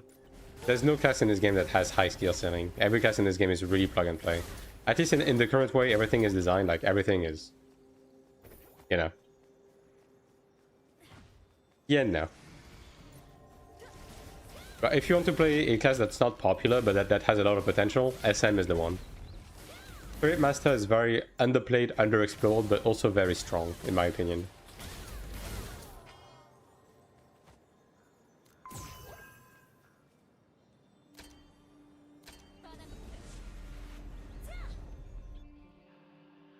I don't think you kill by walking around. Yeah, this game is primarily PvE, and PvP is entirely optional and gets you functionally nothing. There are fewer guards than I expected. Like the AION2 SM. I mean, it's just different games, right?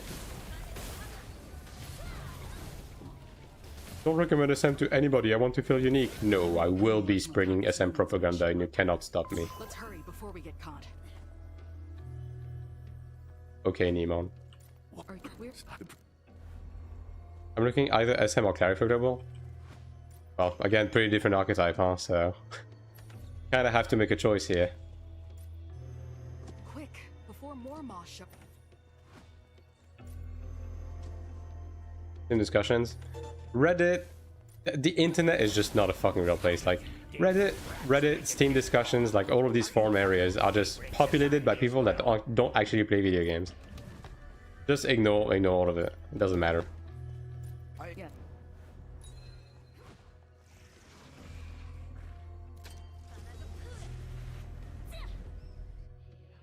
Just make it as an ult. Yeah, I mean, ultimately season 1, it's gonna be pretty easy to pivot anyway. So you can just like make both, and then if one clicks better than the other, then you just go with that, right? Pretty easy. About a month of Fenrir, yeah.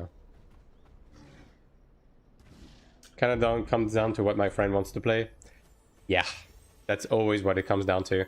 But if I can give you one recommendation, Elysium, is like, unless you really know that your friends are going to be here for the long run, make sure to look after yourself when you pick a class.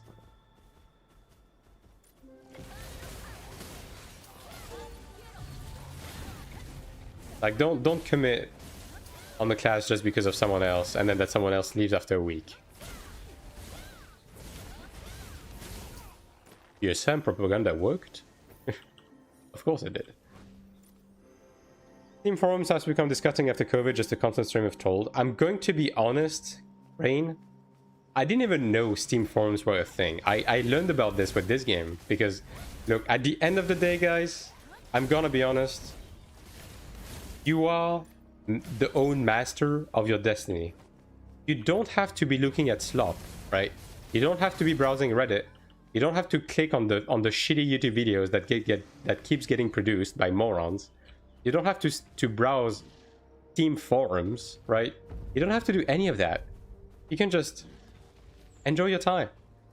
Do something else. Pretend these people don't exist, and your life will be all the better. Especially if you're trying to argue with these. Like, don't even try to have an argument with people like these. These people are like full-on dedicated, professional, miserable people. Like, you will never win. I feel better. The content creators say SM is C and lowest tier. Yeah, okay.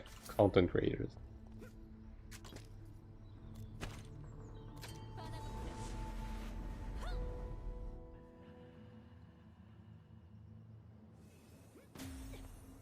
Name them? Nah, don't. They're not worth mentioning. Like, content creators for this game in the West, there's gems here and there. Like, as I said earlier, like Asphalt, for example, is a good one, right? There's a new one that just popped out that is like a turbo casual gamer that has pretty reasonable takes about the game and how they want to approach it, right? There's a few gems here and there, but the overwhelming majority is like dog shit covered in vomit. Not worth your time. SM content creators, there's a few really good ones on the Korean side in Chovy.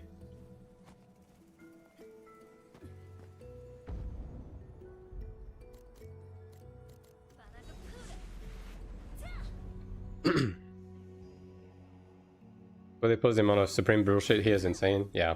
Actually just harmful content, but you know. Casual Katie, yes, that's the one N. That casual Kaylee person, I genuinely hope, will continue to do what they do. Because I think they bring an interesting look into the game, and honestly, they are very reasonable with everything they say. Yeah. That's a good one.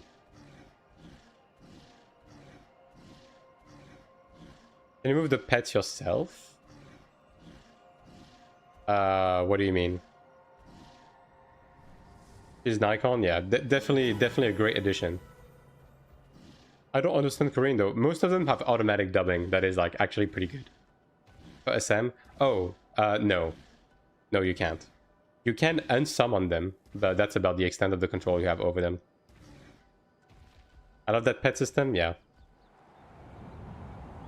I think Kimmy's the best with this video. I hope you're trolling. Here's the trading post. You say why you dislike Assassiners too? The class is just built in a weird way. Like, the way this class's DPS is built is... It's purely based off of burst windows, which makes the DPS really uneven, both in PvP and PvE. And it's extremely reliant on Elusive Clone that has an insanely high cooldown, and you're basically entirely centering the class around reducing that skill's cooldown, which is really weird, right? I just think that's not the right way to go about it. I just think the class is designed well. Like, Elusive Clone, the way that the class is entirely built around Elusive Clone, I think is just not good. One-dimensional, kinda. Assassin is a one-trick, basically. It's either it has Elusive Clone and it just, like, blows shit up, or it's just a fucking victim class. I don't know, think like that and just enjoy the game? Yeah, exactly.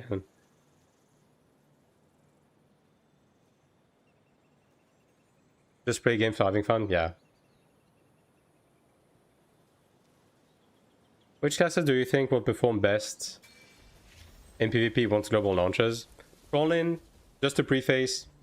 PvP, I would not recommend anyone do it on launch. But when it comes to raw performance, probably like right out the gate, probably like SM. Unironically, because no one is going to have status effect resist, which means that the taunt is going to land pretty much 24/7, and SM is pretty low maintenance when it comes to actually coming online. It doesn't need that high stigma skills. It doesn't need that high, like, you have all of your level 20s. Like, same with passives. Like, it's pretty low investment, high reward, and the taunt stuff is going to be very efficient at the beginning. So if everything stays the same, SM is probably going to be really strong in PvP early on. drops rapidly without it. To some extent, God, how do I pronounce this name without just calling you Ho? But to some extent, yes, but the cooldown is much lesser, and SM has other stuff to do within its burst, right, like outside of its burst window, and in PvP it has other tricks up its sleeve, right? Assassin is like elusive clone, and nothing else.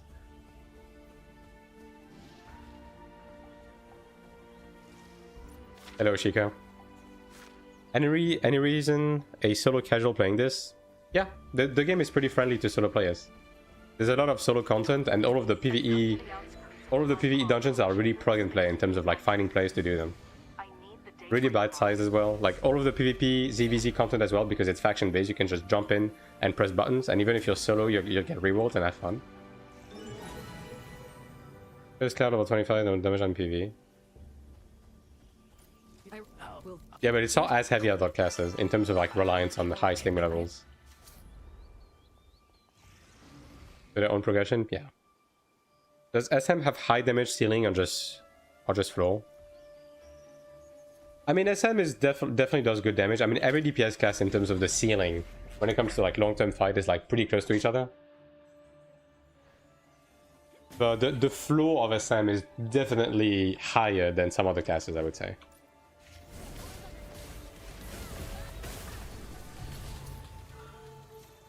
Ever been in a stream on Twitch where the streamer answers everyone?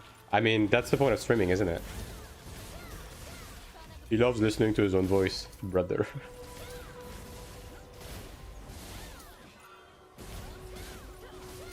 How does Templar fares in DPSing? Main purpose just tanking? It does great. It has a bit less ADPS compared to Gladiator, but it makes it up by its RDPS. So ultimately, it's really strong. And it also provides unique stuff for the group, like more defensives.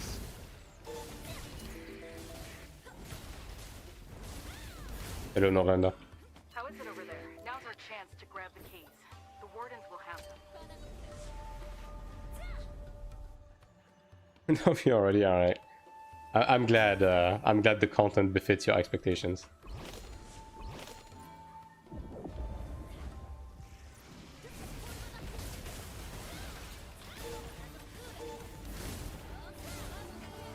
Are Templar and Cleric similar engaging to DPS classes?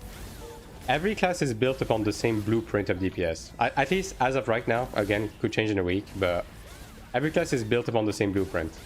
Like every class is a DPS class that also does other stuff, depending on like, you know, what archetype the class is into. Very informative. Yeah, I don't know. I mean,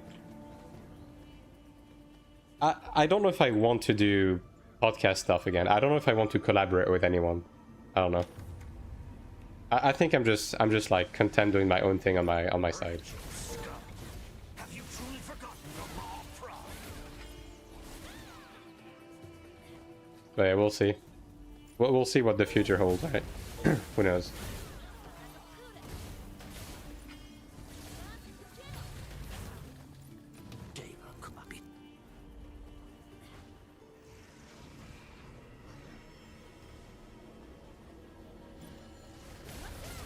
And ultimately, like, I think Asylon just wants to play the actual content creator game, which, like, that's completely fine. I get it.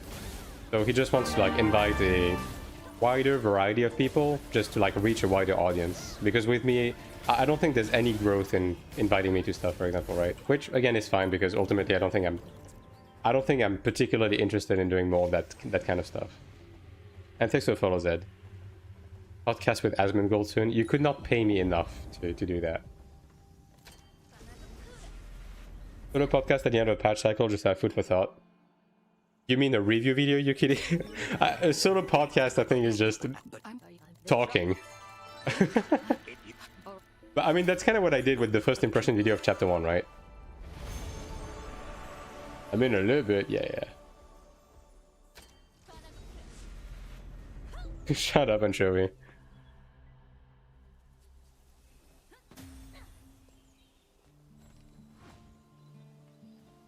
But I'm just happy doing my own thing on my side, honestly, and like not owing anything to anyone and just doing what I want to do, right? I think that's what I like. And thanks for the follow, Bolara. How long have you been a streamer? I mean, I started streaming this game. Yo, Raiden, how old is your sub? has it been 7 or 8 months? Or 6 months? No, it's been more than that. It's probably 8. 8 months? Yeah, okay, 8 months. There you go. I'm global going to play main on Cleric. Probably no. I'm looking at Templar right now.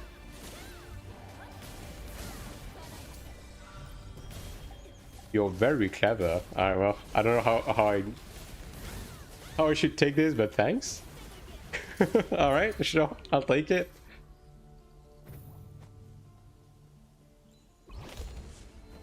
Do a monthly state of the game video. Yeah, but Cerulean... The thing is, my philosophy when it comes to making video is... I mostly want to focus on, like... just straight up informational content that doesn't have any bias to it. Right? Like, I just want to make guides that people can just pick and then they make what they want of it. I don't want... Because the problem is that as soon as you start doing, like, review stuff, as soon as you start giving your opinion on stuff, people start parading your opinion as their own. Which, that's not the kind of message I want to give to people. Like, my honest to God opinion when it comes to, like, games in general is play the fucking video game yourself and build your own opinion. Why should you give any... You should not be giving any shit about the opinion of anyone on the internet. Like, why should you give a shit about what I think about a game? It doesn't matter. Just play the game yourself. Right? Which is why I don't really want to tackle those low-hanging fruit type of video where I'm just rambling. I'm just rambling about my opinion on stuff. Like, I did a couple of videos like that, and I honestly don't really feel too good about them. You're definitely a government plan to improve the reputation of French people. Okay, that's funny. What the fuck, dude? Is it? How do you miss a clever girl opportunity? God damn, dude.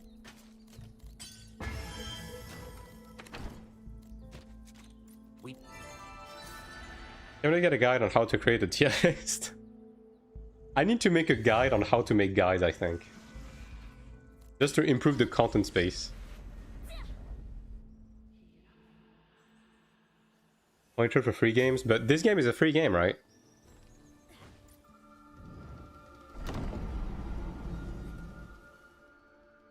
We have Milan. Can you make a guide on how to watch a guide? Ah, yes. And thanks for the follow, BioHex. Your take was general? I mean, I guess. I mean, okay. Even for paid game, though, I kind of have that opinion, Crashfish. I'm just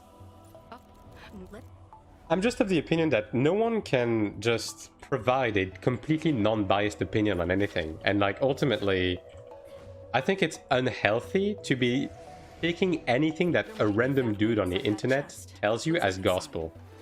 Like, I don't know if you see what I mean. It's just... I just think it's not right. Like, I think people, again, you should just build your own... As long as something interests you, I think you should just experience it on your own to get your own opinion. Like, that's how I experience life, and it's so much more fulfilling. I don't know. That's me, right? And look, at the end of the day, this is technically me giving you an opinion, which kind of counteracts what I'm saying right now, but that's just my approach on things. How do you like sorc so far? Hellfire goes burr. Make a tier list of AION2 content creators. No. Let's not get started on that. The F tier would be too full.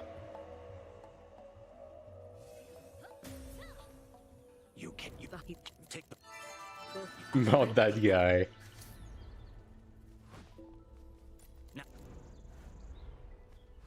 Nah, I'm not. I had my outburst yesterday. I said my piece. That's gonna be the extent of that. Alright. Again, I just want to do my own thing. I don't want to be... I don't want to associate with anyone or anything. Look through screen share icon. Alright. I'm taking it off. Fine. I'm barely looking at the game screen. I would watch that. Yeah, but Lawless, I'm just not about that life. I don't care about clickbait. I don't care about rage bait. I don't care about making sensationalistic content. I don't care about getting views. I don't care about getting money.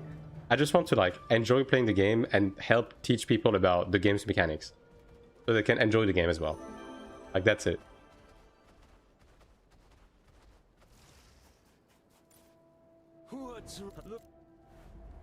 You do like the other creators I anticipate you're doing? Yeah, no, I'm not. No. I'm never going to make a video about the monetization of the game. I'm never going to make a review of the game. I'm never going to do any of that. I'm just not interested. What's the point? The thing is, here's what I'm talking about, right?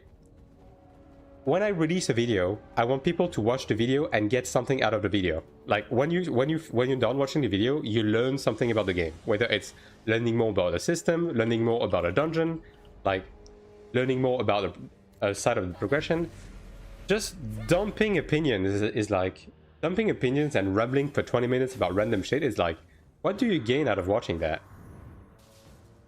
Right? What do you gain? Like, you end the video, you go on about your day, and you completely forget about it. You've earned nothing.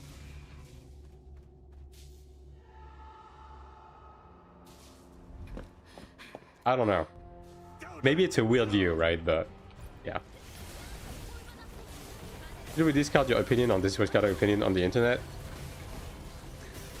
Stack Overflow. I want to associate with Luteros. Alright, dude. That's it. I'm unsubbing.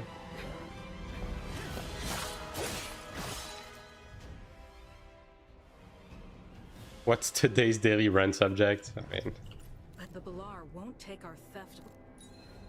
AION2 is free to play if you want to stuff for the game. But, yeah, exactly. Just fucking play the game. Like, just play the game. If you enjoy it, grab the sub, and then that's going to be enough to enjoy the game. And then after that, you form an opinion, right?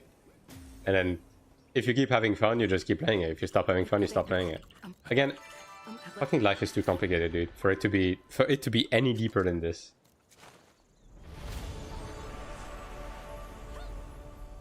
Did we have the daily throne rant? Yes. Yeah, we did crash. That was a couple of hours ago. I will draw you a painting of your wish if you make a stream where we learn to make original baguette and you bake it yourself. Yeah, well, that's never happening, so. Already old? Yeah. That's why there's Soothran baked into my YouTube channel URL. What programming language do you love, Mr. Stack Overflow? I'm a Java enjoyer because that's the only thing I ever... The only time I touched programming was like private server stuff, and it was fucking Java. Which sucked ass, but that's the only one I ever touched. I got an ad, I had to go watch the VOD, is your response. You said SM will be strong for early launch, low investment. How the drops in the late game, rather have strong class. SM is overall going to remain solid all throughout. It's just that I think it's going to be stronger at the beginning because font locking is mainly limited by people leaning into status effect resist and willpower, which we won't be able to get too much at the beginning. Come down here. Everything's ready to go. I'm leaning Java right now, and I'm straight up not having a good time. Well, to be fair, I haven't touched it in... Oh, how long ago was that?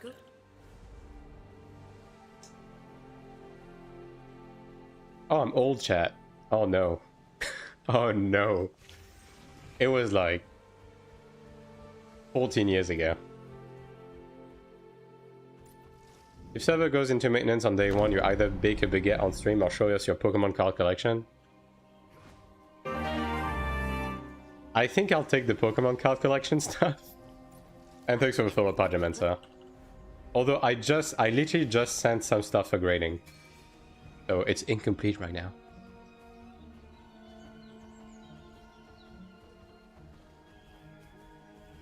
Download packs are limited? I don't think they are, no. I don't think so.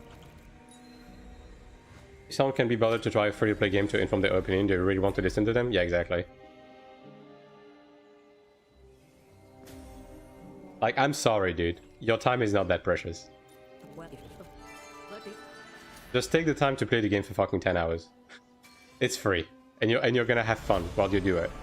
And then if you don't, you just drop the game. It's gonna be free anyways. It's not like you lost anything. Like, I have bought games that have taken away both time and money from me. That were actual dog shit. Case in point, Final Fantasy 15. Probably the worst product of all time. And it cost me 40 bucks.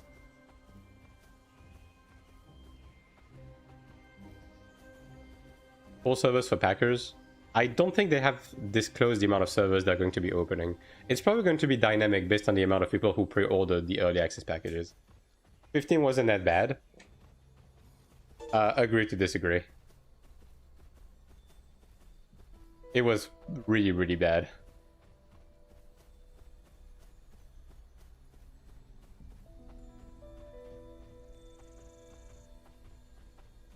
And I tried. I gave it a legit fucking try, man. I played the game, I watched the anime, I read the manga, I watched the movie, and I came to the conclusion that I wasted my time. You played it before the patches? Nope, after. And I played the DLC as well. The game was just unfinished. In every single aspect. And happiness? Damn crashfish.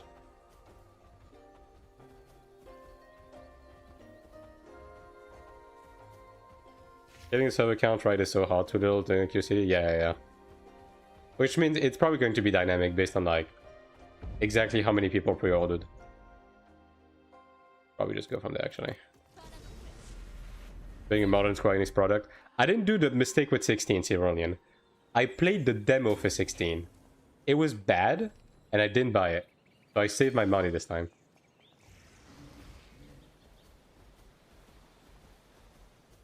I played it. I mean, okay, thrice. The story was mid. I didn't like the characters. The open world was empty. The side quests were tedious. The combat system was broken. Like, it was beyond broken. Because, like, magic was too strong. Half of the kit was useless. Your AI group members were completely useless. Like, I think I spent most of the MSQ just soloing the bosses. Because the group members would just insta-die. And then I would have to solo the boss every single time, right? And then it was impossible to die because if you got hit, like... On this game, if you were supposed to die, you would go into like a mercy period where if you use the potion, you would go back to full health, right? So it was impossible to fail in this game as long as you had potions, right? Which clearly they implemented that because the combat system was it was just like absolute dog shit. It wasn't finished, right? So yeah, honestly, not a fan. Maybe the French was around mid. All right. I enjoyed 16 for what it was. I'm sure it was good.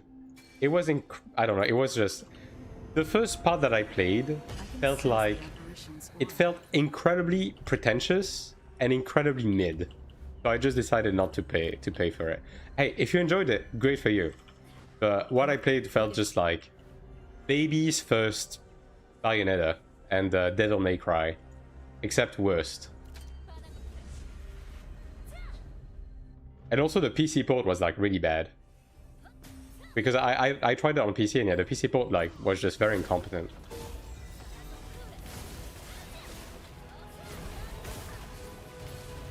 I love 15 just for the vibes, just a lot of issues around the vibes.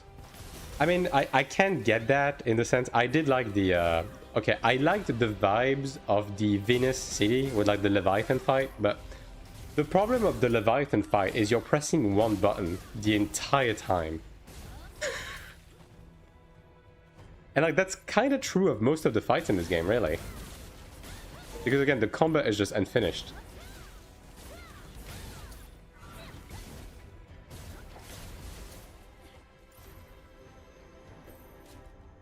But yeah, that's just like my opinion, man. I don't pretend to be right on everything. But what I played was a bit disappointing. On a sorc. Yeah, I mean, I said it was gonna be coming, and there it is. I have to play every class to understand everything to make the resource channels, right? So there's that. And I'll be doing the exact same thing on global.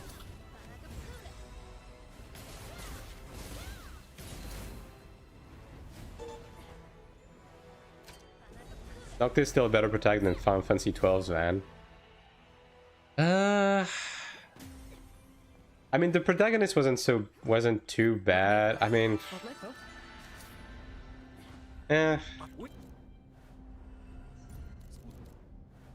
They said the cosmetics from the Founders are limited. I mean, basically, yeah, the cosmetics are going to be tied to the Founders pack itself. Although there's probably going to be reskins and stuff like that later, right? Like again, the Black Dragon will have the white variant in the whatchamacallit,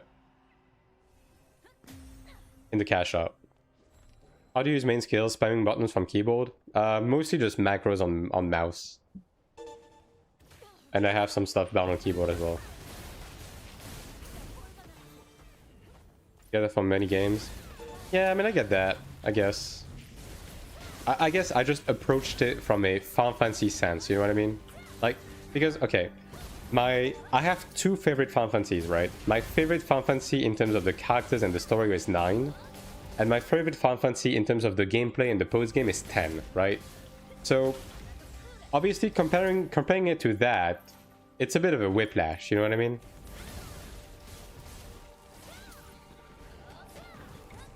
Which macro? I have my macro set up on my Discord for every class. The Tekken crew, what they think about Noctis.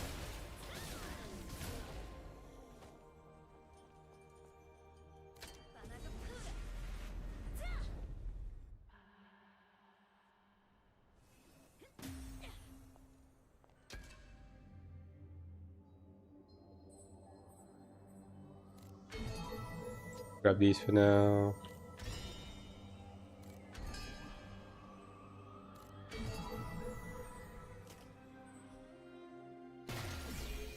Oh, these passives are so bad. Like, I don't know, man. So I'll just level this. Why not?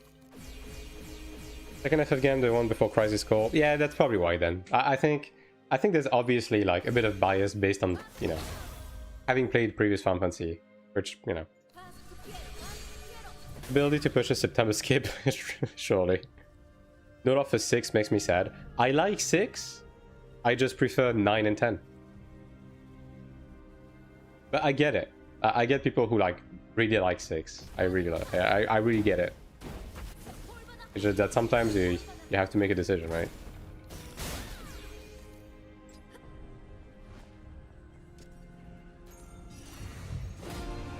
First 2 is good as 13-2 again. Oh yeah, right. I didn't pick that up, huh? Cool.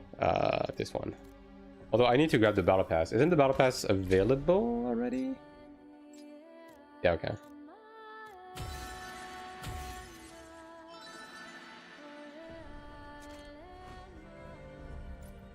Mr. Streamer, you skipped my questions about early access server, did I? Added subtime to the pre-order I will be buying. My question is how we stand on early access server versus normal servers will be thrown in the same mix after the official launch. You're going to be separated for stuff like Abyss matchmaking. Everything else are going to be mixed together.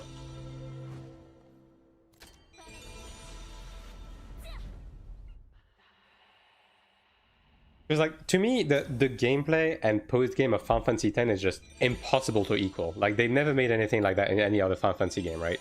They had some intricate post-games in a lot of games, but 10, with the Sphere Grain grind, the ultimate weapons, the fucking... What? I know the French name.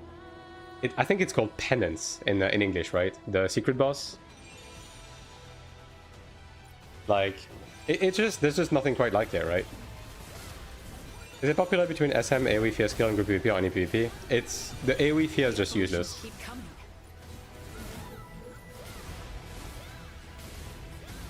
Sub and not sub, are they going to be different servers? No. Is it over? Everyone is mixed together.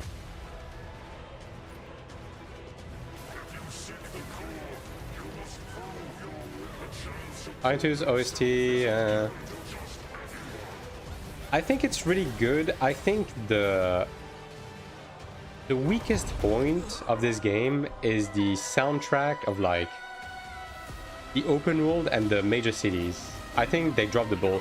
And it's not even that they don't have good ones, it's just that they're weirdly placed. And they reuse a lot of like ambient music for the open world, which is kind of a shame, because it kind of removes the uniqueness of areas, right? Like in AION1, in AION1 you could play a song and know exactly where the zone is, right? In AION2, not so much. But like dungeon music, boss music, all of that is excellent. But honestly, really the main problem with this game is the fucking placement of music. Like some of the music and like MSQ bosses, I mean, you heard the fucking Zekiel music, for example. You clear this fight in 10 seconds. Why don't we have fights that have this kind of music, right? Like, the wealth of like the good songs in this game has really good songs, but a lot of them are just like hidden in like random locations.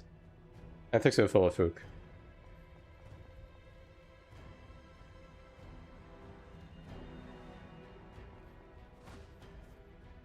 Every assembler uses corrode. I mean, yeah. The Richter equals penance, yeah. Exactly. Or is it Richter, I guess?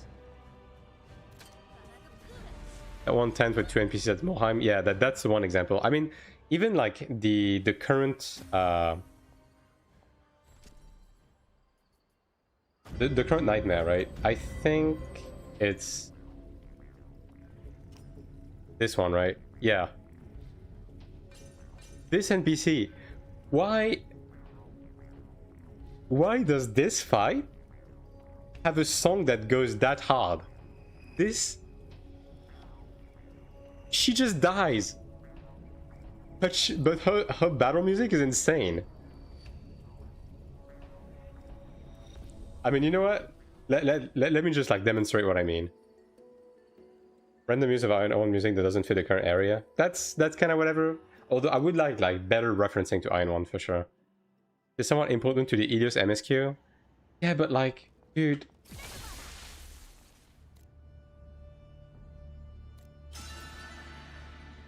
Again, it's just a matter of like the wealth, the wealth of the music, and they produce that music, right?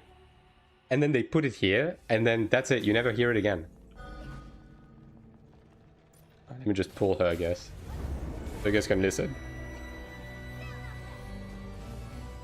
Like, just keep in mind while you're listening to this that this bitch dies in 5 seconds.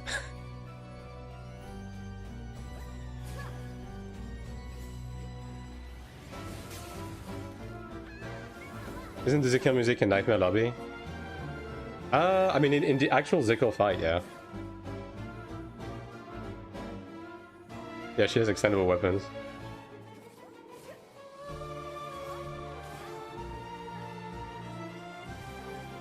Throne music was really good. Yeah, Throne's music was pretty good.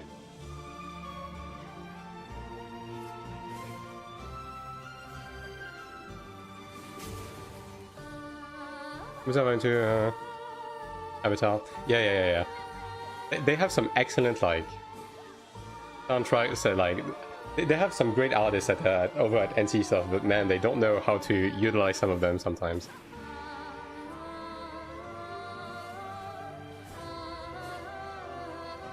After Christian music on the Ilios side. I mean, yeah, it's the fucking Letharus music, right? But why is this on this?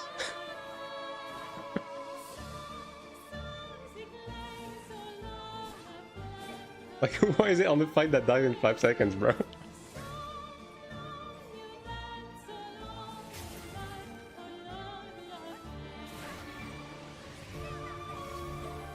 I mean, this is a what's the name of the?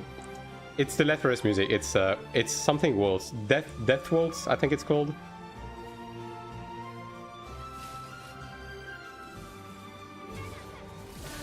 Am I in one, right?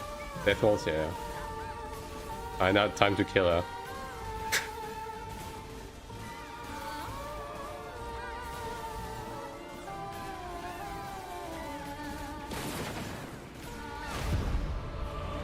Good fight. They need to rebuff MSQ fights. I think they need to repurpose MSQ fights in another location than just Nightmare. Because a lot of them have like great soundtracks, great boss designs, but they die in fucking 5 seconds. It's just a shame. It really is a shame to see all of that potential great content just like not being utilized, you know? I don't know. It's just weird. And use them like this? Yeah, exactly. I need to upload Nightmare boss BGMs. By the way, all of the fucking like chapter 1 Nightmare BGMs are like this. They're all like excellent, but the boss dies in 10 seconds, so it's like, eh.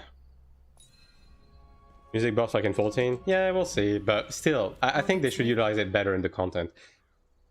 I don't know. Also, it feels weird to me that we have a lot of lyric songs in the game, but we don't have any in the raids.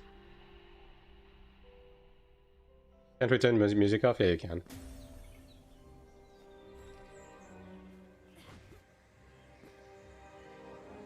You can enjoy music. I mean, I did it on my ranger. Like, I cleared...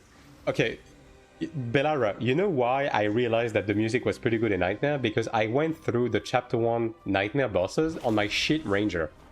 So I was actually taking a long time to kill everything. I was like, wait. What the fuck? You know there is a setting where you can turn off the teleport flashbang screen? Yeah, I know. I have it turned off on my main. I mean, it should be turned on every character. Maybe it's just the character transition that doesn't have it. It might be the character transition thing that still flashbangs you. I don't know. Backloaded? Yeah. Yeah, exactly. It's that is definitely one pet peeve I have with this game. It's the fact that it has a great soundtrack, but they just use the soundtrack fucking weird. I mean, again, it's just fucking case in point. Just if you play Asmodean, and I'm going to like keep repeating this until Namyun puts the fucking soundtrack in the main town. I'm going there again. I'm going there again, chat.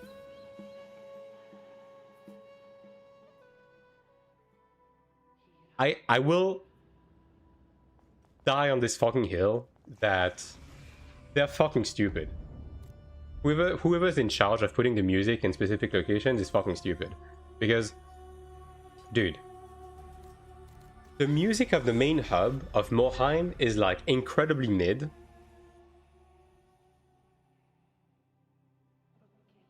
Once I'm done loading the map.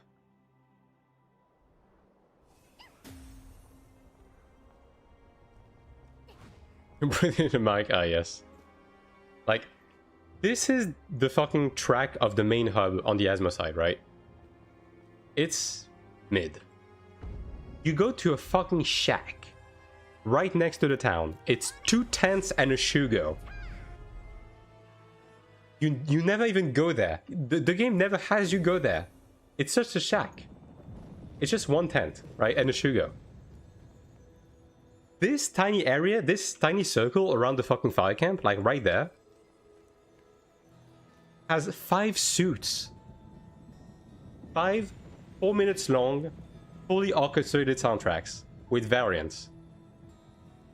Why is it in this fucking shack and not in the main hub? What are we doing? Have you ever played Lineage 2 back in the day? I skipped it because I was playing other stuff.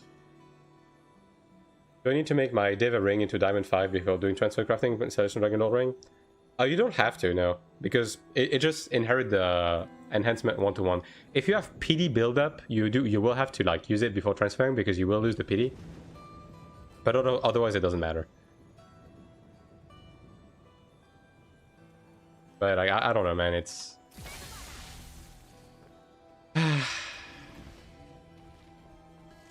Civilization, my fave one. Yeah, but there's a whole like 3.5 minute suit cyber that comes after this part. In the Morheim Desert, Alsig. Okay, I believe Alsig was the farmer town at the south of Morheim, next to the Harpy area. It was between the volcanic area and the area that led into the Mao area. I believe that's the one, right? Yeah, this is the piano version. This song has 4 versions that is like 4 minutes long, and it's in this shack.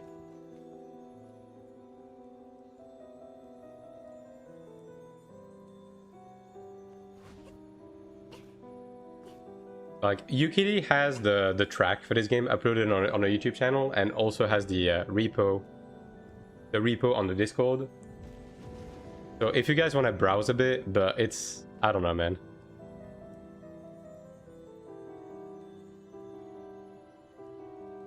In all Galleria? Yeah. This is so much better than the hub music, dude. Why is it there?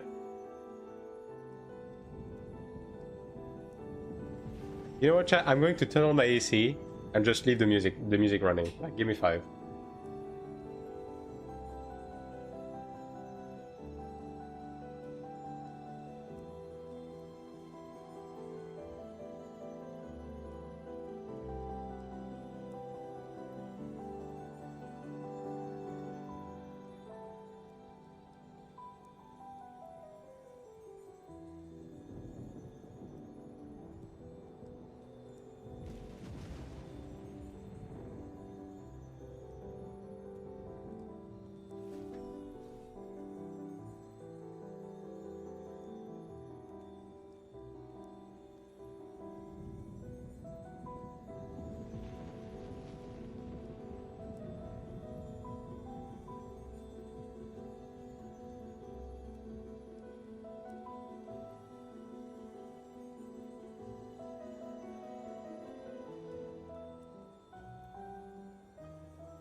I'm back. Back on the sorc shenanigans. But do you guys see what I mean? Like, why is this in a shack with a tent that you never go to? Like, make it make sense.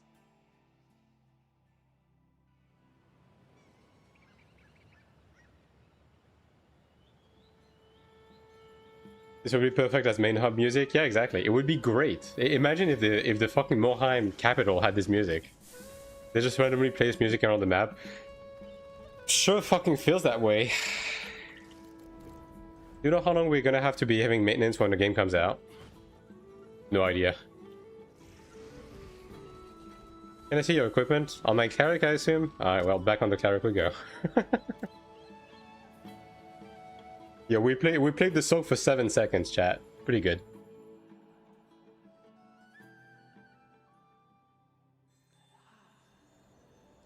Alright. I'll just like flash it and then you can just like pause and rewind the stream.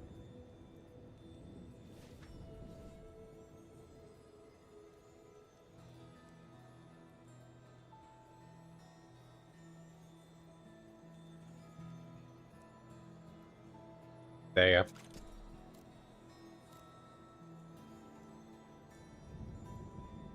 I just hope that the early access beginning is not going to be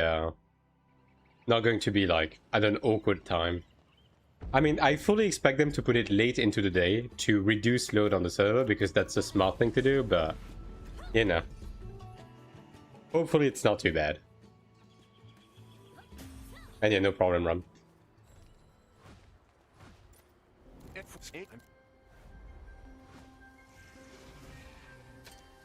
Right, we got the sorc from 1 to 45, chat. And it only took very little amount of time, actually. It took like 4 hours. Not bad.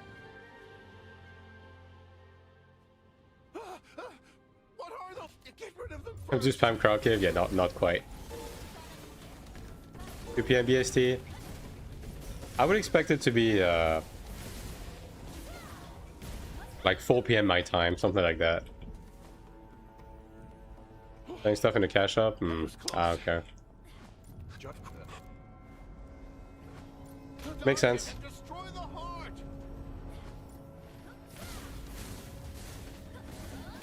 So it was all true.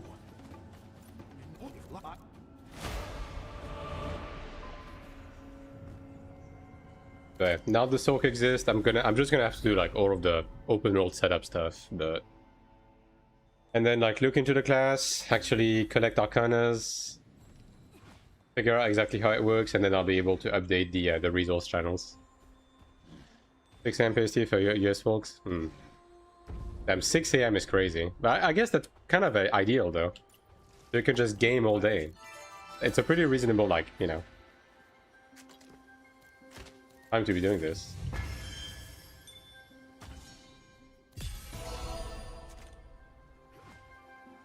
Actually, you know what? Just do this now while I'm at it. When we create our character, they will all level up like with little stuff, you know, only play on main. Create more characters, they will yeah, all of the dungeon energy stuff is separated per character. If that's your question. Which is one of the reasons why ults are actually pretty valuable, especially early on.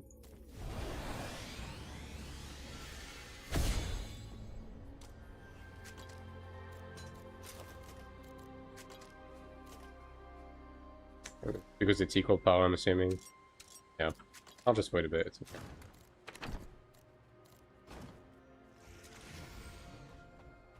Alright.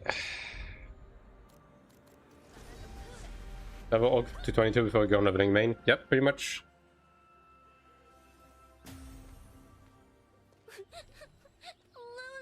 You get your dungeon ults to level 22. And then you get your main to 45 for Nightmare Dungeons. And then you get your ults to 45 also for Nightmare Dungeons. And then you do the exploration stuff and you start running dungeons and so on and so forth.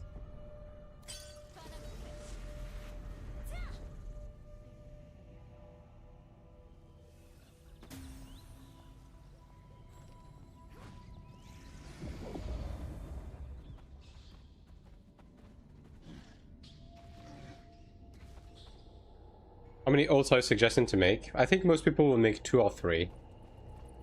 I do have a video on my YouTube channel that covers exactly like what ults do, up to how many, like what you can expect to get from them, how much you want to set up on them, depending on the state of the game. So if that's something that you're curious about, I would take a look at that.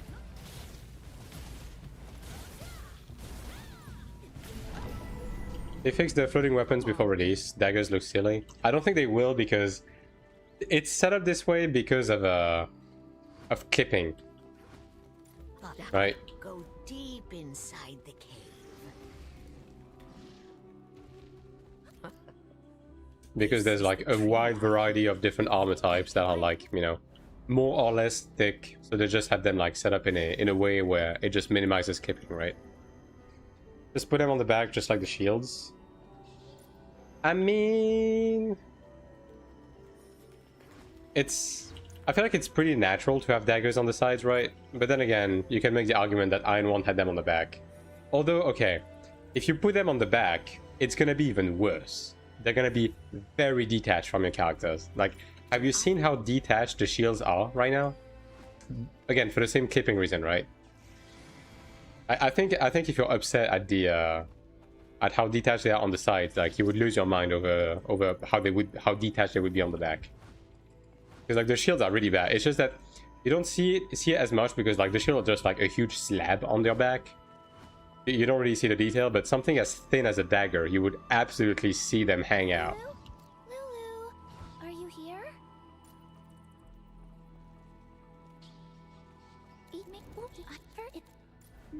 Go to Lulu. Oh, a scream. Does that sound global? Well, I mean, I think the ship has sailed. I don't think they would remake something like that.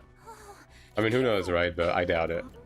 But I do think if they were on the back, it would probably create the same type of problems.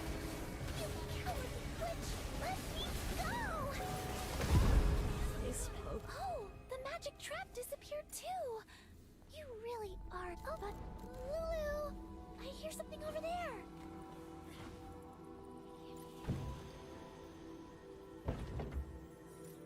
What?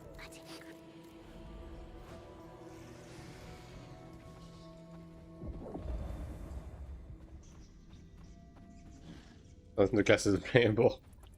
To be fair, I haven't checked it out. I don't have the weapons visible on my assassin, nor do I care because I don't play my assassin. But you know, very unfortunate. I mean, the reason why that's the case, I mean, again, I'm gonna have to call you Ho because everything else is fucking continent. Is having the option to have visible weapons was not available in the game for like months, and they only added it because people asked for it. So it's a bit of an afterthought, right?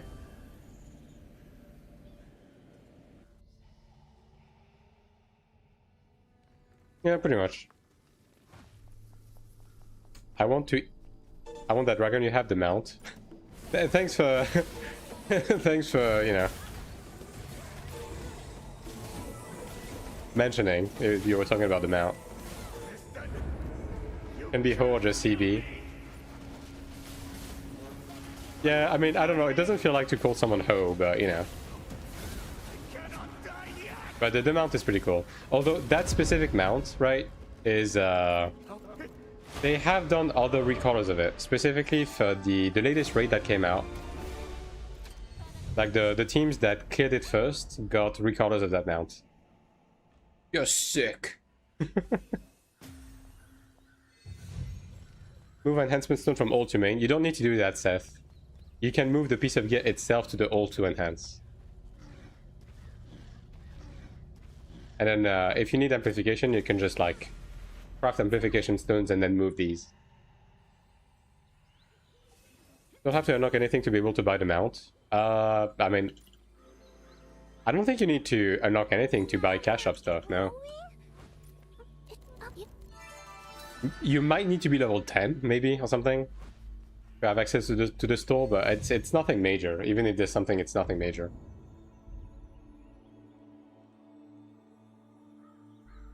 I guess I'll just clear the sealed dungeons in this area.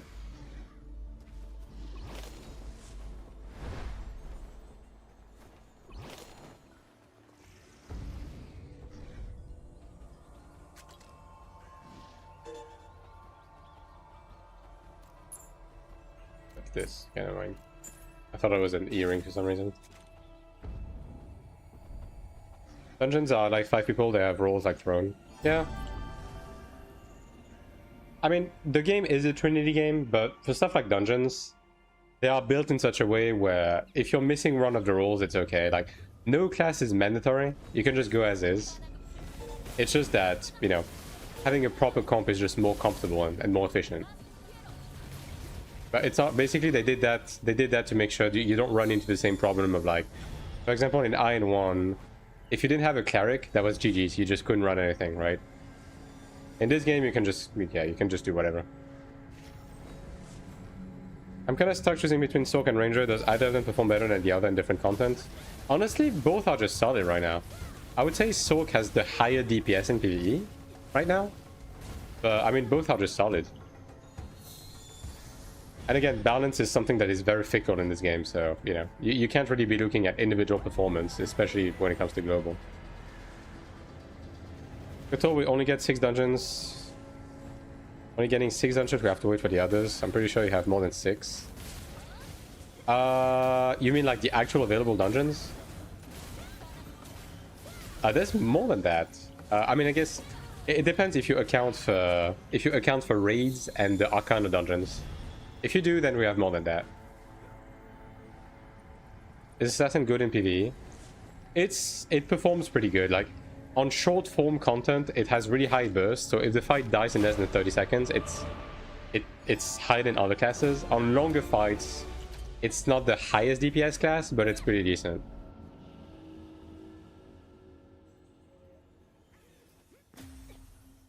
The Iron stones from the ult is just for M stones. No, you can move your main piece of equipment through the warehouse onto your ult to then enhance it.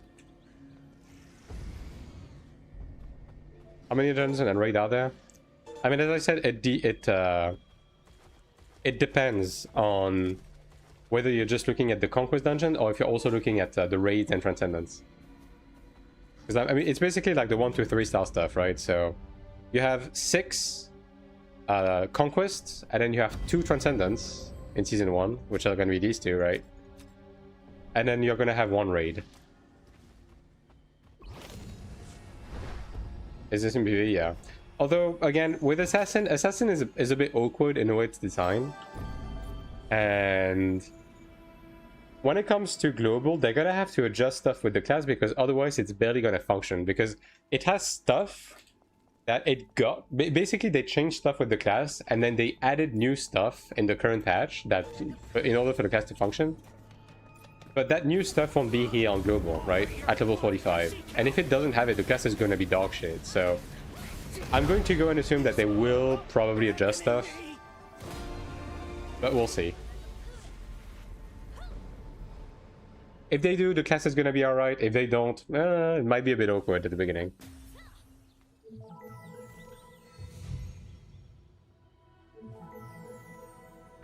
Upgrading those type of characters, yeah. I mean, ultimately, Assassin is due for a rework.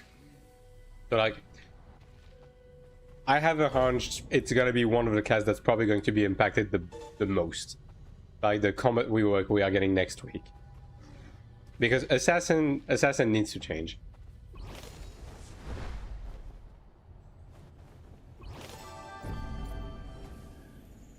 Because, like, Assassin basically was in a stance where it was really, really strong because it had a quirk that turned out to be a bug, right? And then they fixed that bug, and then the class became dog shit. And then they went back and they patched something on top of a skill to make the class function again. So now the class is a bit awkward and it's really, really reliant on its main buff in order to do damage. What about Ranger? Ranger is a solid all-rounder. It's not the highest DPS, but it's pretty good. It's not the best PvP class, but it's pretty good. It's good for ZVZ, it's great for farming trash. It's just solid all around, it's easy to pick up and play. Like, yeah, it's just chill. It's a chill class.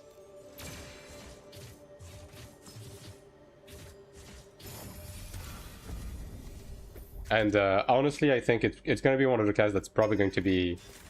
It's going to be one of the most played class, and it's probably going to be one of the most, like, enjoyed class, if I had to guess, when it comes to global. And make other characters too, right? Like Black Desert. Yeah, you can make 4 characters as a baseline. And you can pay for extra slots up to 8 characters. They focus on fun rather than DPS. Yeah, I mean, they are.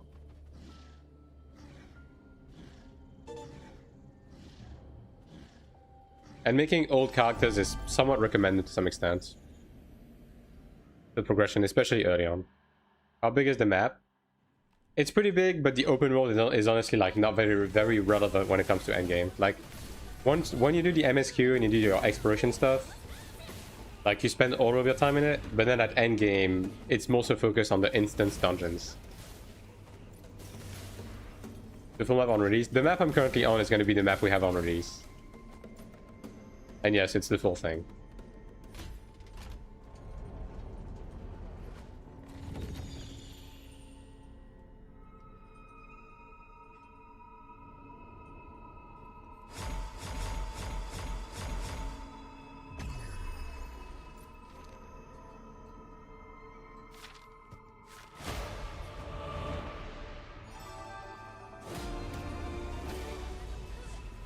I can't wait to play it. Yeah. I'm playing the game right now, and I also can't wait to play on global, so, you know. That tells you something. I just have one game on there. Mobile slot game. Thanks, Raiden. Very cool. I hope you'll stub your toes. All of them at the same time. Are group sticks to this game? Yeah, we'll see. I mean, ultimately, the game is built in such a way that I think it's going to have broad appeal, but I think some people might not fuck with the game.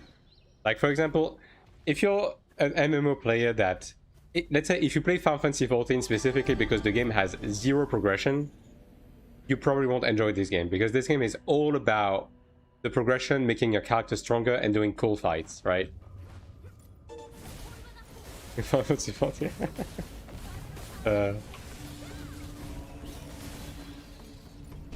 The ping is bearable. Yeah, the game is very playable at 200 ping. It is playable, though.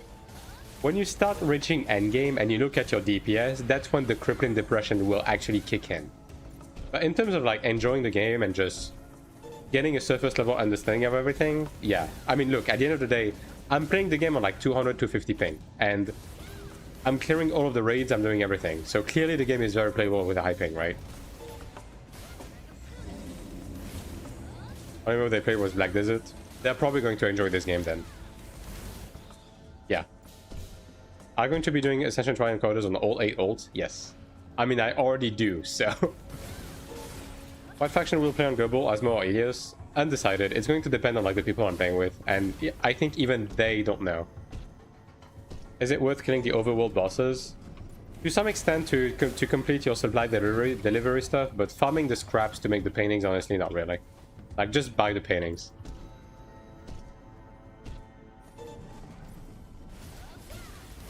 Madman? I mean, it is what it is. I just enjoy playing the game, man. Just learn the basics, yeah. Playing on Taiwan is great for that. Even without the sub, like, you're gonna be able to get characters to 45. Get a pretty decent idea of how they function, right?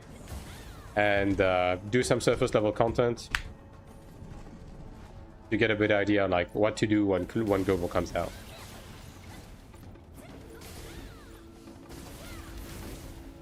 Don't talk to the animal. That's funny, actually. Like, that is probably one of the biggest complaints I saw in Throne, was the fact that the mounting system turned you into the mount instead of mounting the pet, I guess. I don't know why it was that big of a deal to people. A handstone will be mainly from Ascension Trial, yeah. That and dungeons, but mainly running trials on ults, yeah, pretty much.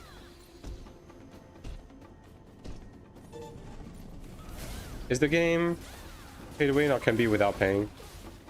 So 18, I've been playing the game for 8 months. I only pay for the sub, no battle pass, no swiping. And I've been able to do all of the content on day 1.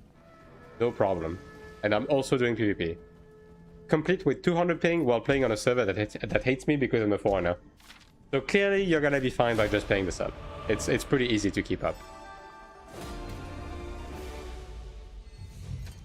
Try for the character slots, yeah, surely. Immersion killer and looked ugly. I don't know, I didn't really give a shit personally. All of your core to craft or equipment on your main character. The accessories are just raw dogged the craft and then I upcrafted. I only used cores for the weapons.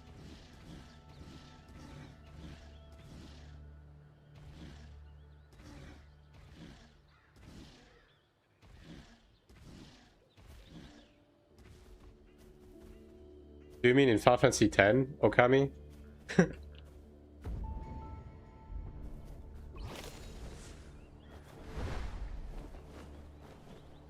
Then I'll be playing Godspeed Gamer. If you're curious about systems and content and so on and so forth, I have a ton of guides on my YouTube channel. So feel free to browse, since I see you're already there.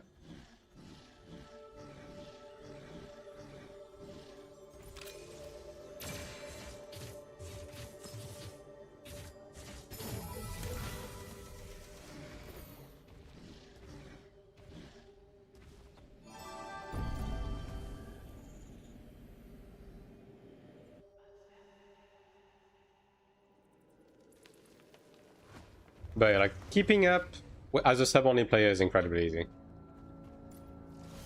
All I want to know is a lot of content time-gated, can actually play the game as much as I like. I mean, it's just like any other MMOs. Like, there's some time gates on stuff, but the game genuinely gives you shit to do. Like, if you log into the game, it doesn't matter how much you play the game, you're always going to have something to do that can progress your character. Whether it's through your main or playing ults or anything. And like the gates are honestly pretty generous. Like I guess the main one is raids. You can only do them once a week, but like dungeons you're gonna be running like 40-50 on your main alone per week, for example. Like it's not like Throne where you're spending most of the time just holding your dick, waiting for something to happen. All of the overworld feathers are just enough to max Monolith. Just max the Monolith to begin with. Like you can come back to them later to get the enhancement stones to morph, but early on, yeah, just collect the ones on the way to complete your Monolith, and then just focus on the initial setup of like your old characters.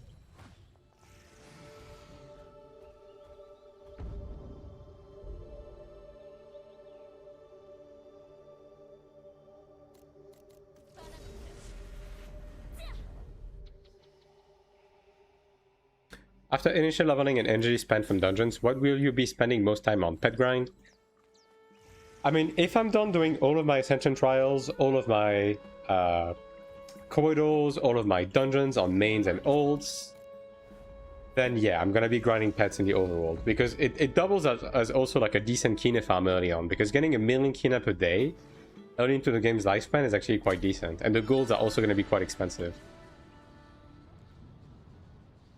I just lost control of my character. Okay. Cool. I just couldn't stop gliding for some reason. That's interesting. Oh, no space.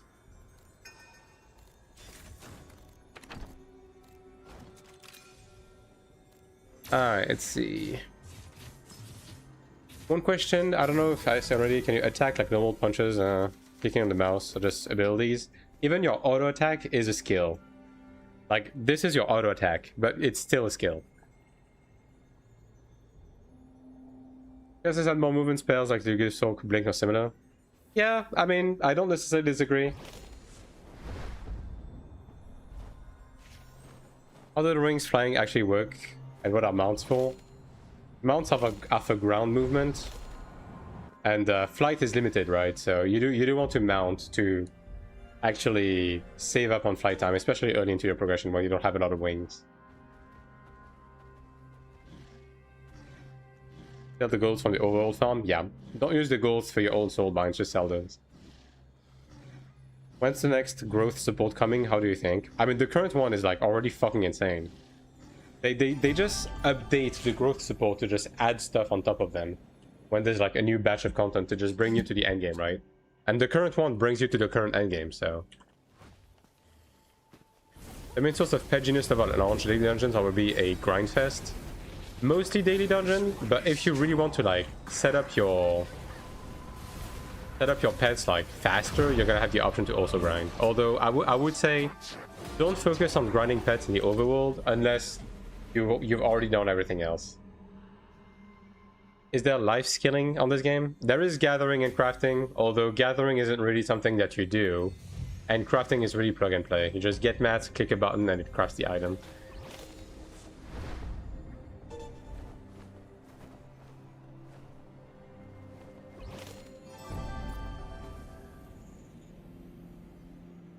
Although they have mentioned they will be bringing fishing in an update that's going to be coming soon, so I guess there's that.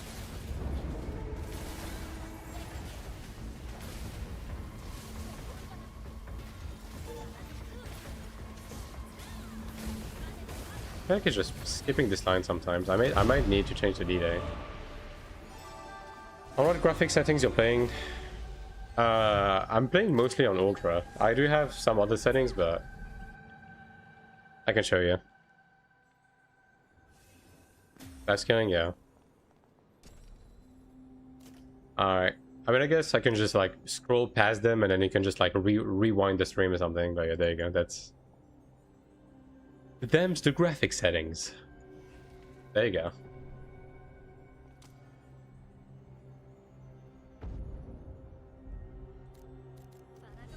Video one. I don't think life skilling is going to be on the same level as video. It's just very like surface level stuff. Backward hyping? Yeah. I'm starting to see that. Like this side of the macro has trouble going off. So I might have to reset up some stuff. But again, I'll have a look at it once I actually just sit down and actually look at the skills and everything.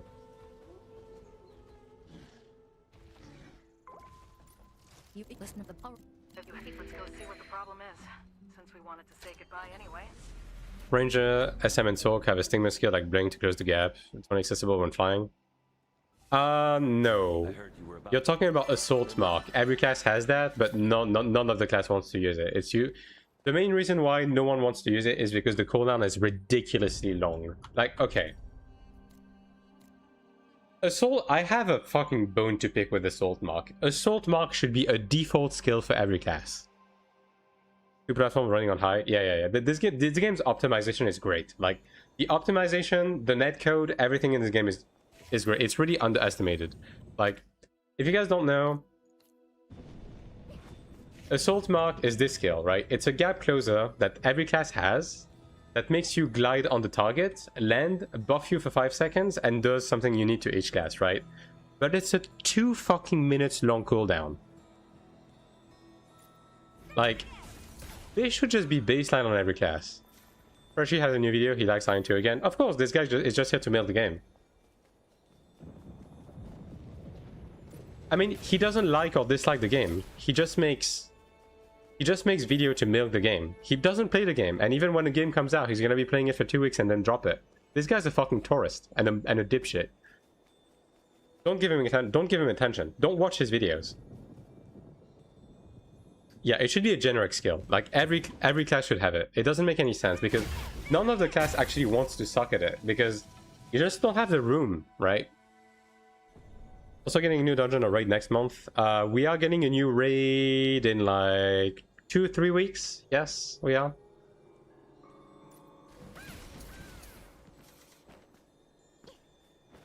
Do cubes around the map reset weekly, or how do they work? Every time you... Okay.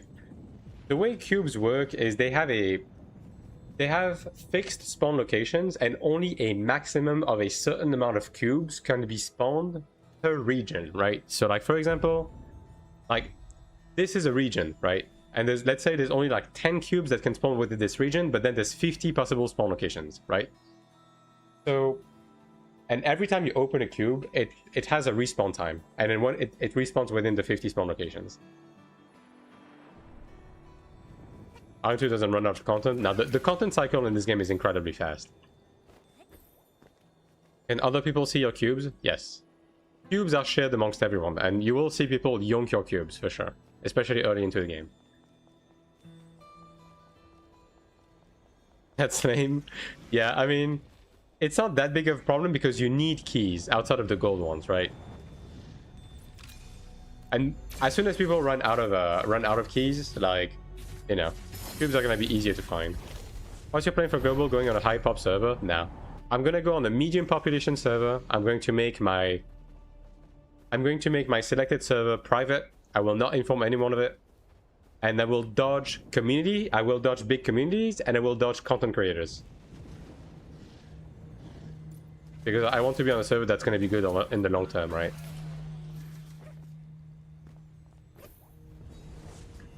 Is the server going to be like thrown like a server people can join it? Yeah, it's kind of like that.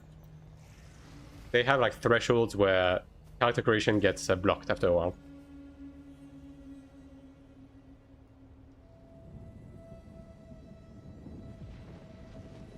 Why won't you play with me? Because you're in North America, dumbass.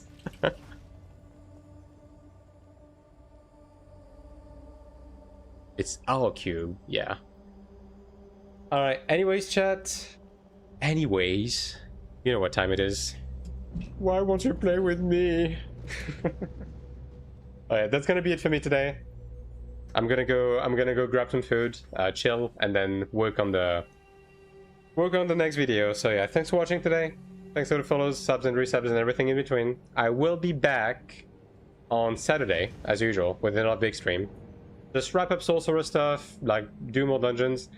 I'm waiting for Stoops to contact me for the raid stuff, so maybe we're gonna be some D's gaming. It might be happening, chat. So stay on your toes for that. I don't know when it's gonna happen, but I will keep you guys posted on that. And yeah, for the time being, thanks for watching. Have a fantastic rest of your day, and make sure to follow the channel on both Twitch and YouTube if you haven't already. And make sure to jump on my Discord to be made aware of my whereabouts and keep updated with the resource channels as well. And yeah.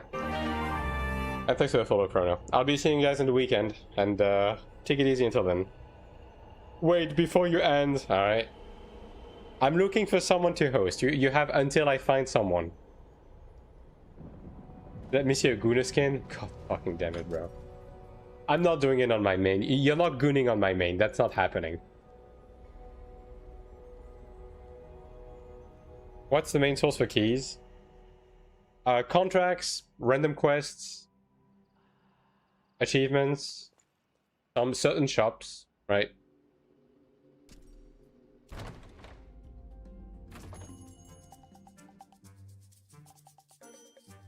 You're gonna get like 10 seconds of view time, brother.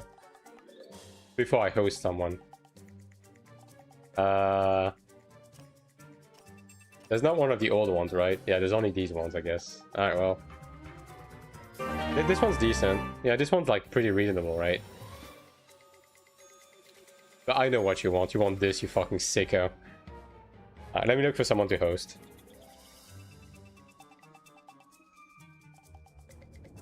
Let's see who's online right now. And thanks for the follow, Kiyosumi. Joey is streaming. See, what is he doing? Ew. Is Joey using an AI-generated VTuber? Well, that's disappointing. Well, I guess I'm not hosting him. Unfortunate. Well, I guess... Yeah, I don't really have anyone to host right now. Well, I guess you guys are free to do whatever then. No hosting today.